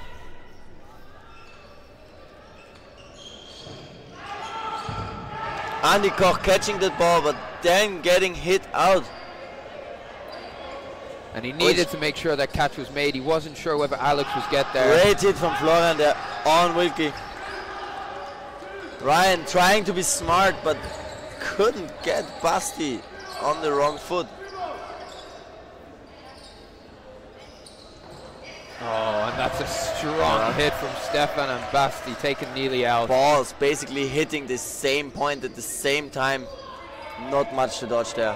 And what can Britton O'Craven do here? It's a tall order to win this set, but he's a very, very good player. He could definitely do it. Where are my Leamington Spartans and Finley fans in the chat here? Oh, what a hit there! Oh, wow! And he dodged that was with a fraction on the edge of the line and managed to stay in. That was incredible. Like 30 seconds to Mars in his head, closer to the edge. It's a great song. but a hit as well. So we are in a 1 against 1. Refs going to decide. Unsurprisingly, Nasty Nutcrackers say no catch. Spartans say catch. It was a very, very close timing between the two. And you see it heating up right here because for those players, they had a rough tournament right now, and they want to have that win. Yeah, absolutely. And Kirk's just making sure that everybody just shuts up. I'm not gonna say it nice, I'm not the ref. Yeah, he doesn't say it nice either. And Mickey telling us it was a line fault there in the corner. Can't really say. From my point of view, it was everything all right.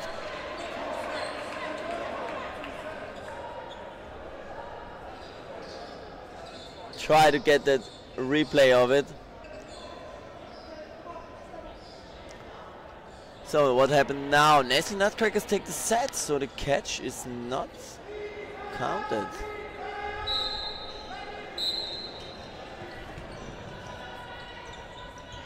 Free balls for the Nasty Nutcrackers. He's taking a catch against Florian Leitinger. Basically trading himself.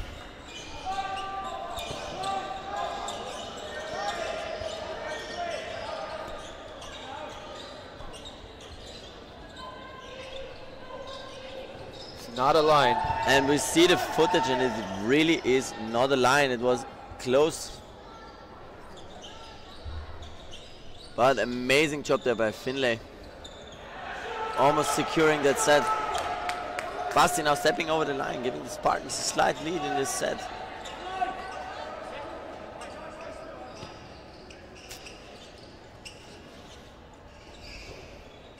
Dan, who's gonna win? I don't want to say. Oh, I don't either. I'd like, right now you'd say Nasty Nutcrackers. Yeah, they're 2 sets up, but deflection there from Richards to Neely. Meanwhile, they're 2 sets up, but Koch just blocked into Max Ertel-Valen's head. And now the Spartans just need to secure that set.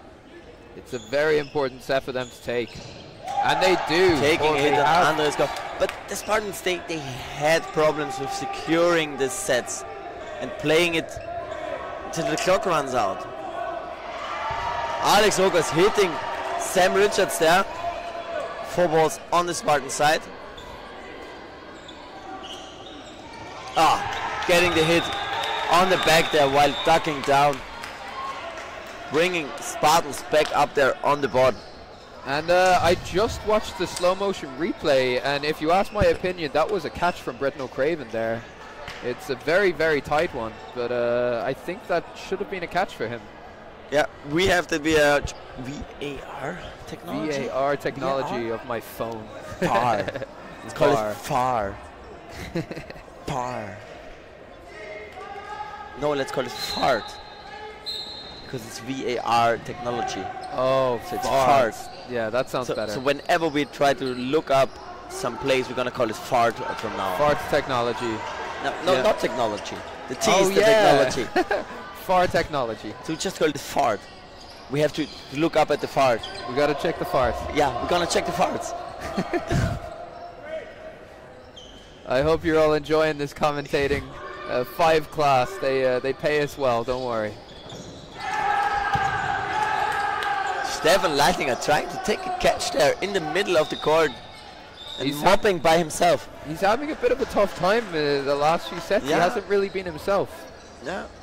It seems like he wants too much there. I think he wants to take Sam out there, but for what? I think he's looking for catches where he doesn't need to. Same goes for Andy Koch in that matter. Basti very quickly coming up front. Great shooting from Fleitinger and Basti.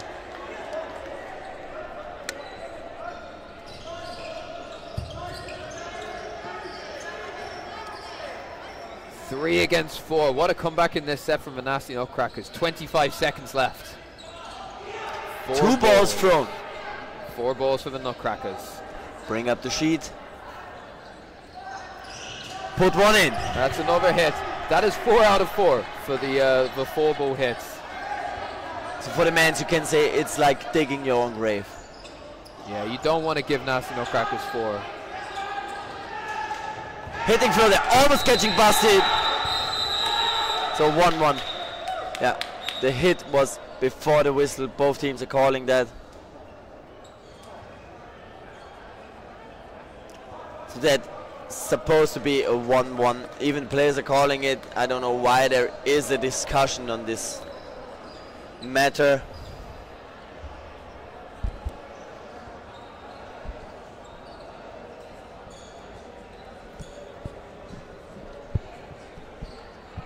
No, actually, it was not. It should not be. It was not in the time, the last hit. If you watch a replay on the fart set, on the fart, if we watch the fart back,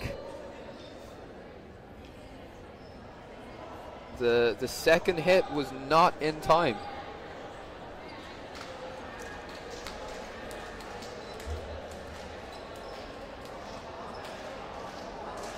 No. But it was counted, so you can't get everything right. Unfortunately, they don't have slow motion on YouTube like we do. And I'm gonna grab a quick air break. I just need air. And maybe. Yeah, we're gonna go for a quick beer break, and we'll be back with you for the second half of what is turning into a thrilling men's final in the Vienna Open. Stay online, stay hydrated. See you soon. Don't go anywhere.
welcome back to this second half of the Vienna Calling 2024 tournament here in Austria, Vienna. I hope you can hear us, yes. And there's a miscommunication at the start there as they release. Oh, so many mistakes in the first 10 seconds. Yeah. I was just checking the comments, and there were a discussion about how quickly we could get that VAR fart decision, and if there is a way to implement that in the dodgeball game. In my opinion, it would slow down the game. Yeah, I'm not in favor of it. I mean, we're trying to share as much accurate information as we can and get a good view of it, but I wouldn't for a second step on the toes of the referees who do the best they can with a very, very difficult job. And one day there will be the technology and the money there to help them do that. But until we have a reasonable solution that doesn't completely change and slow down the game in such a way that it's no longer recognizable to what it is today, I wouldn't go for it. I like the idea of how you could make a challenge-based system. So basically you just have a challenge for each team, and if it's wrong, then maybe you lose the challenge. But yeah, there are such few calls where you really need the fart to make it a difference that I think at this moment we don't need it actually. And then another problem would be that you would need a regulated fart of some sort there with you. You would need to have you need to have a fourth official. Basically, we don't have the money and people for that. You just have one guy being at the screen all the time and all decisions. Florian Lattinger taking that catch, securing 4 balls for Nasties, and maybe there's coming something on your sheet right now. No, nothing on your sheet. But I did miss one off earlier because there was one a second ago that was a hit. So that's 1 out of 2 to be added onto the sheet. That's 5 from 6 in total.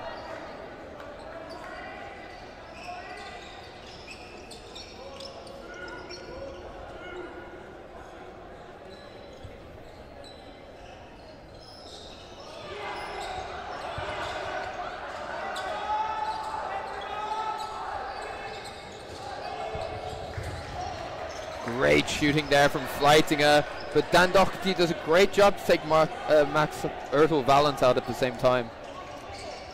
Now Wilkie alone against 3. He's got a very aggressive throw. He's a mentality player for sure.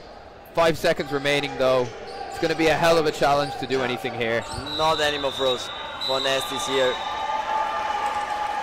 Securing this first set in the second half, which I say is one of the most important ones, because it sets the tone for the game.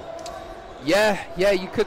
I wouldn't be surprised actually. You say that, and now that I really think that, that's very true. Because the second half, if whichever team wins that, they often tend to be on the front foot for the second half for the rest of the first part of the second half.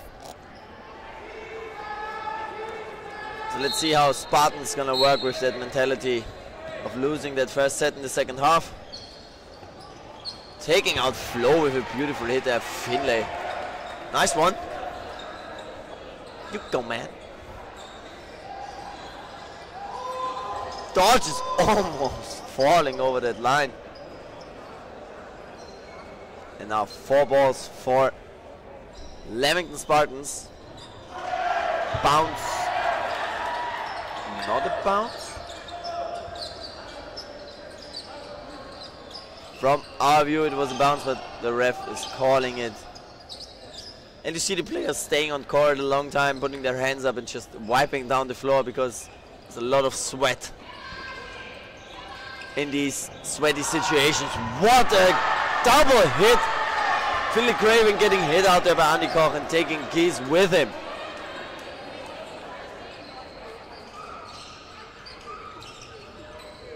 Nasties now with a massive lead. Another massive lead. Ah, there's one more. You have to stop the game because there's so much sweat on the floor. And there comes the mop from Finlay Britton O'Craven. He's got, well, it's not a mop, it's a towel, but it counts. Mop, mop, mop. Splash, splash, I was thinking about the time. You know, if we could get technology for farts, we could probably get like a Roomba or something that could just clean up nicely the floor the second you set it on. Get out the Roomba! Oh, that would be so fun. Yeah, you lose a player if you hit the Roomba, because why would you hit the Roomba? Yeah, just let the Roomba drive over the court.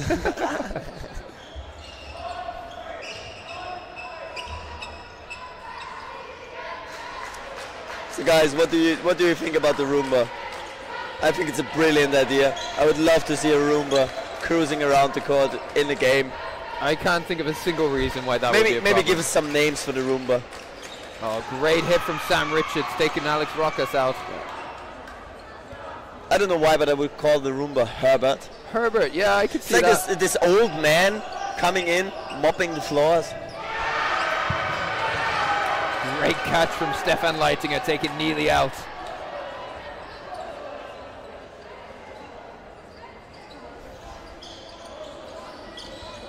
Very aggressive from Leitinger there. Not making the hit on Wilkie.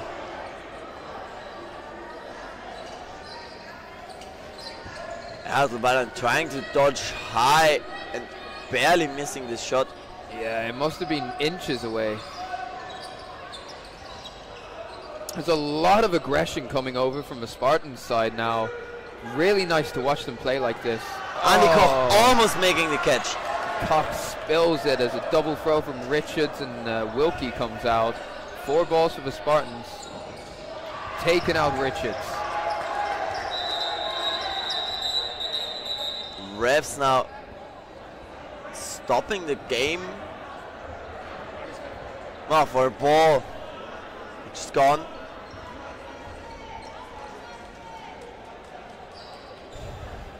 I think it might be to do with the blue card. April would call it Dodgeball.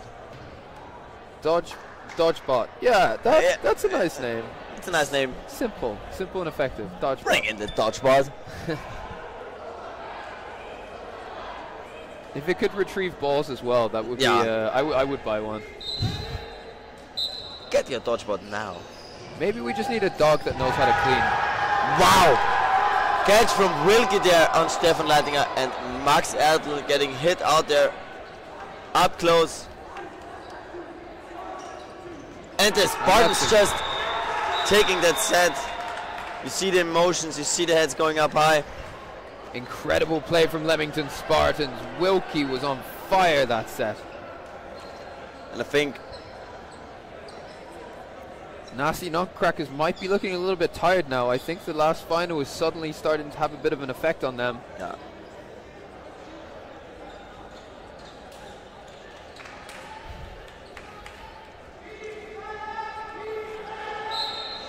Do you want to decide on the winner right now? Absolutely not. Okay. Does anyone else want to? I don't think anyone would want to. I mean, you can. Wow! Great catch from Andy Koch there. And Savage is catching out Stefan Leitinger. Brilliant play there from Spartans. Look at Flo with that pressure. They can really feel it.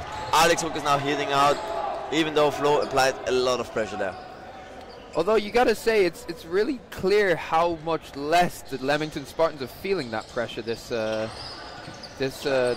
I mean, the hits just aren't coming in anywhere near as much as they were before.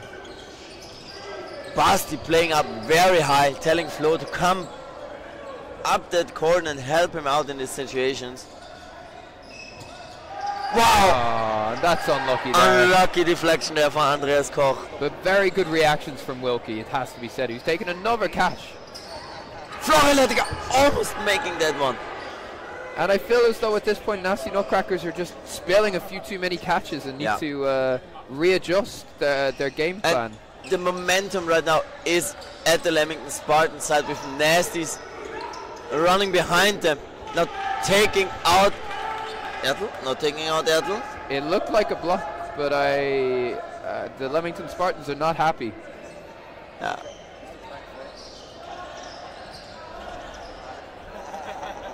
One minute 20 remaining.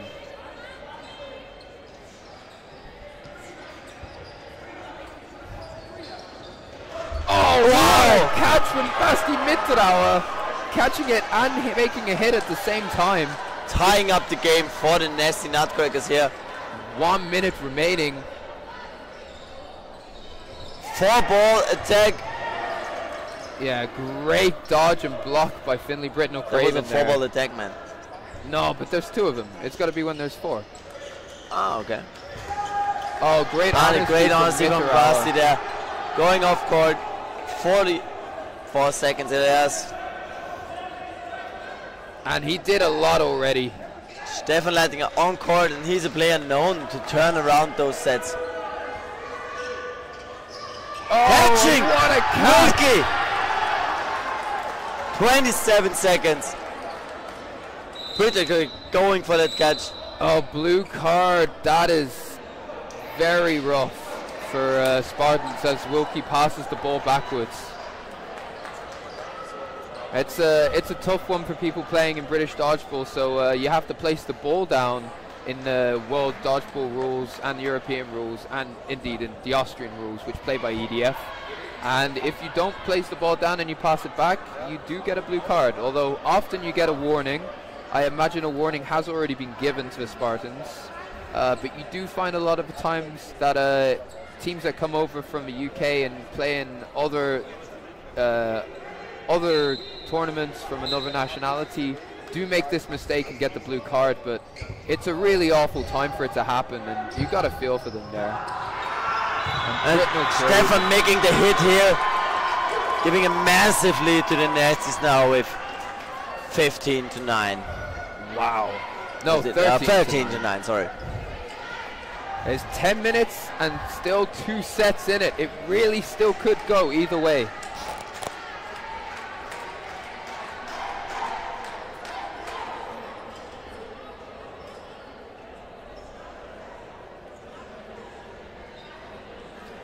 What's the chat been up to?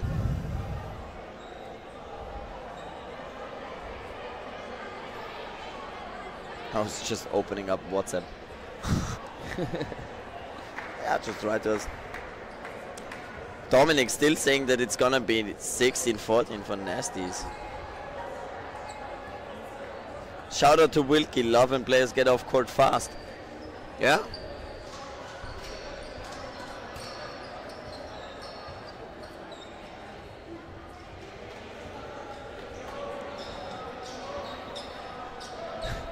When is the moment when we're trying to predict who's going to win? Oh, I don't know. I mean, there's 10 minutes left. It's 3 quarters played. We really should, but I don't want to. I don't want to either. But let's just talk about the Roomba again. Yeah, let's go back to fart and Roombas. Fart and Roombas are much more interesting. We're better at those. I could predict when the Roomba comes into dodgeball. Yeah, I'd give it a good 10 years. About the time the EU hits its carbon neutrality goal. Okay, no more political comments. Oh, you can make that. Was that a ruckus? No, not a hit on ruckus. 5 players for the Spartans now as Wilkie has been blue carded. And the catch from Doherty. Beautiful catch there. Stefan Leitinger not being happy with that one. No, he's thrown a few catches now, and Spartans are throwing right from the front, and they are not feeling that pressure whatsoever. They really adapted to the style Nasties are playing. Yeah, I mean the Nasty style, it's a lot of pressure, so if you manage to think through that. Andy Koch trying to make that catch, but now it is a double hit. And 4 balls at the Spartan side, giving them... I think that was a little bit unnecessary by Koch there. It was very risky with Sam Richards. Okay, I thought that bounced for sure, but it was called a hit there.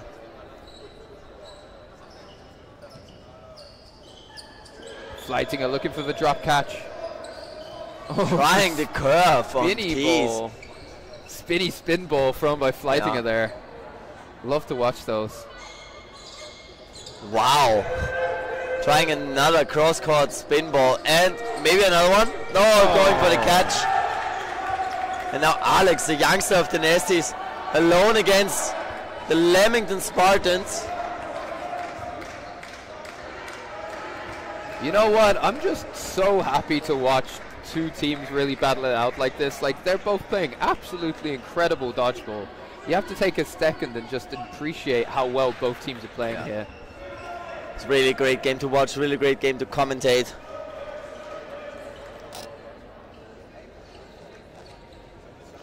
Wow. I think that the look of Kirk said that's the last thing you can throw that high when the player is lying down. Neely looking for the catch, doesn't get it. Rockhouse taken out by Keys and Richard. Incredible double counter by them. And the Brits do love a double running counter. So now the Spartans can tie up the game again if they win this set. And it's only 7 more minutes, so not a lot of time left there. Blue card for passing the ball, opinions on it? I'm actually in favor. I know that it's a very harsh rule, but really it's not too difficult. Sorry, I don't want to disturb the fact that Andy Koch just made a phenomenal catch on Britnell Craven.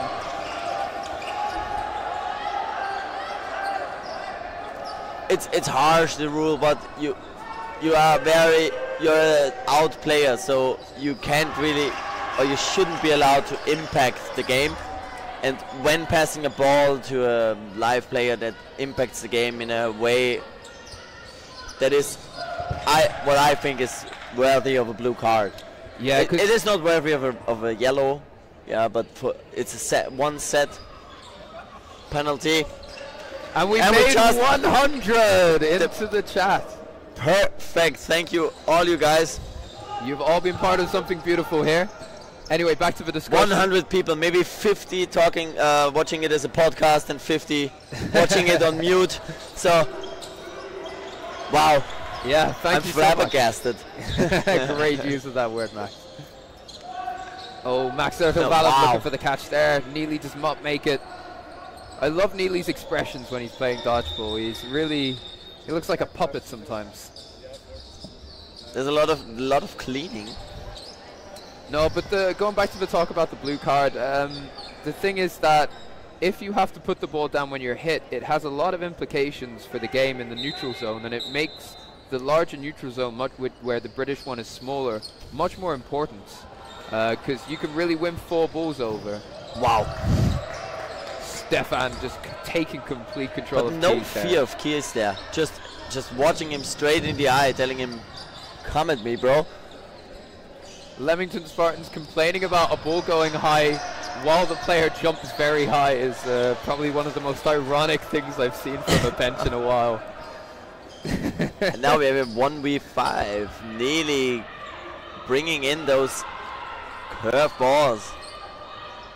If there's one player that can do it from a Spartan side, it's Neely. Phenomenal player.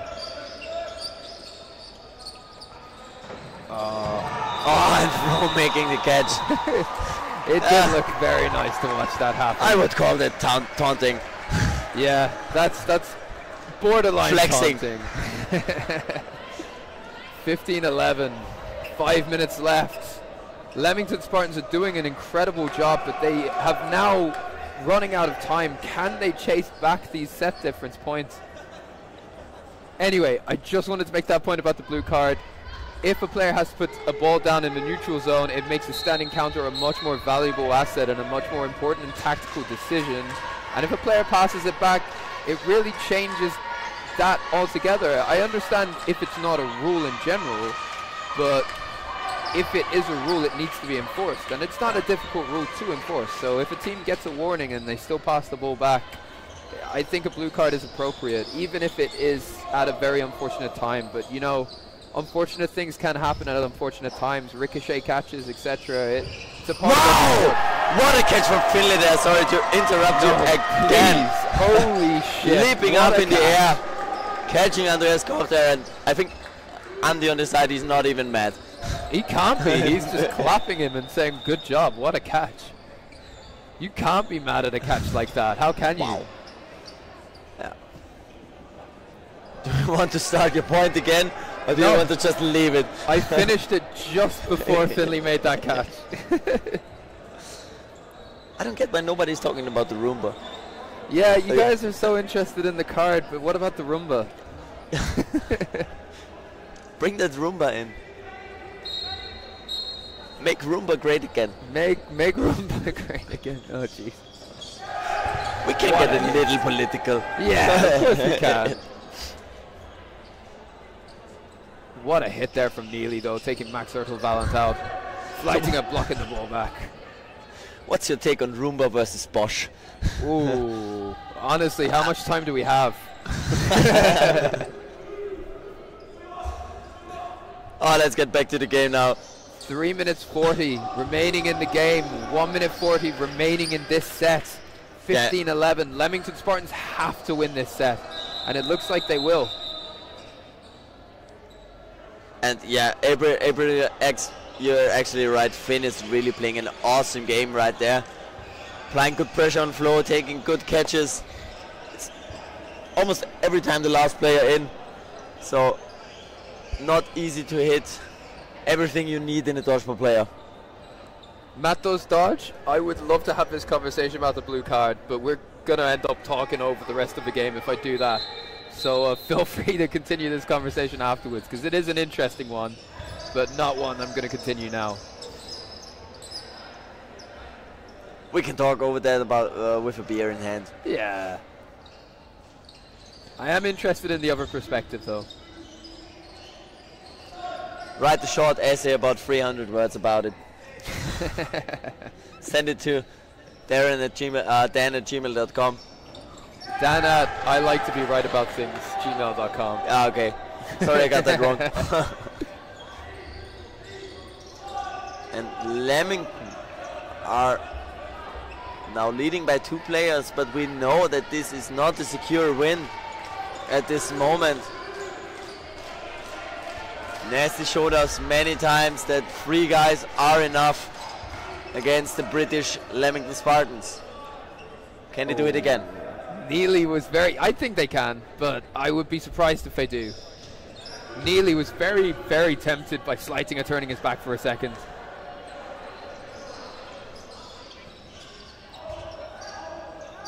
Neely calling catch. Surprised he didn't jump off and dive for that ball.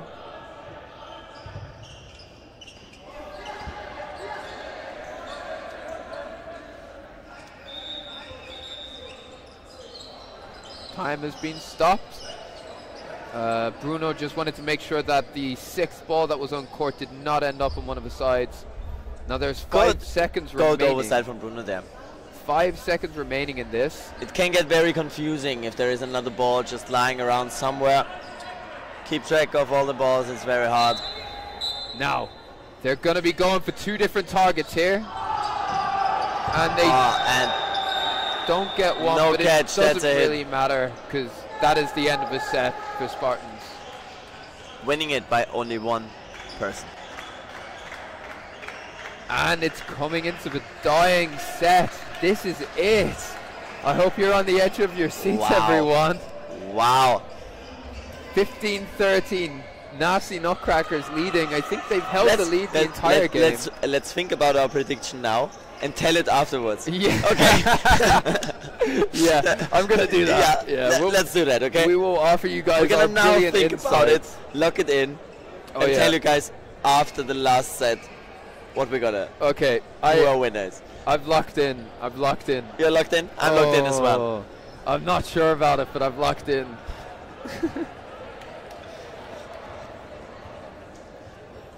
Yeah, you know what? Let's write it down on a notepad, just as evidencing it here.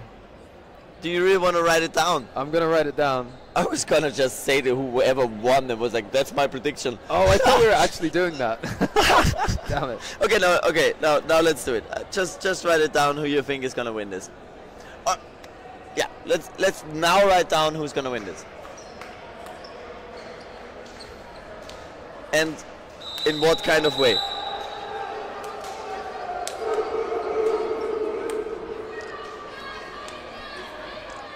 Will this be saved? Okay. Oof. What a set this is. I need to get it. You've got Ertl, Valent, Sleitinger, Rokas, Mitterauer, Fleitinger and Koch lining up against Richards, Neely, Wilkie, Finley, Britnell, Craven, Doherty and Keys. And on the nasty side with Stefan Leitinger, Max. I already did that. Really? Finley Craving making out a big one right from the start. What a catch. Wow. Andy Koch getting clipped there on the knee. And the referee. The referees want to secure a safe play. Mopping. This wouldn't be a problem with the Roomba. No, if there was a Roomba here, we could continue play. Like a very flat Roomba, you know, one that no one trips over. It should be like a rule. If you step on the Roomba, you're blue card. What's your thoughts on that? I absolutely agree. In the chat, let's see. You can't just simply step on the Roomba. No, it's Herbert. Leave Herbert alone. Leave Herbert alone. And Finley with an unbelievable hit and an unbelievable catch, but Ertl Valent taking Wilkie out. 5 versus 4. 55 seconds remaining. And Spartans, they really need to get that set or this game is over and Nasty's just take the win. Good dodges there, high jumps. Nasty Nutcracker is playing very safe here. They know that if they draw, it's enough.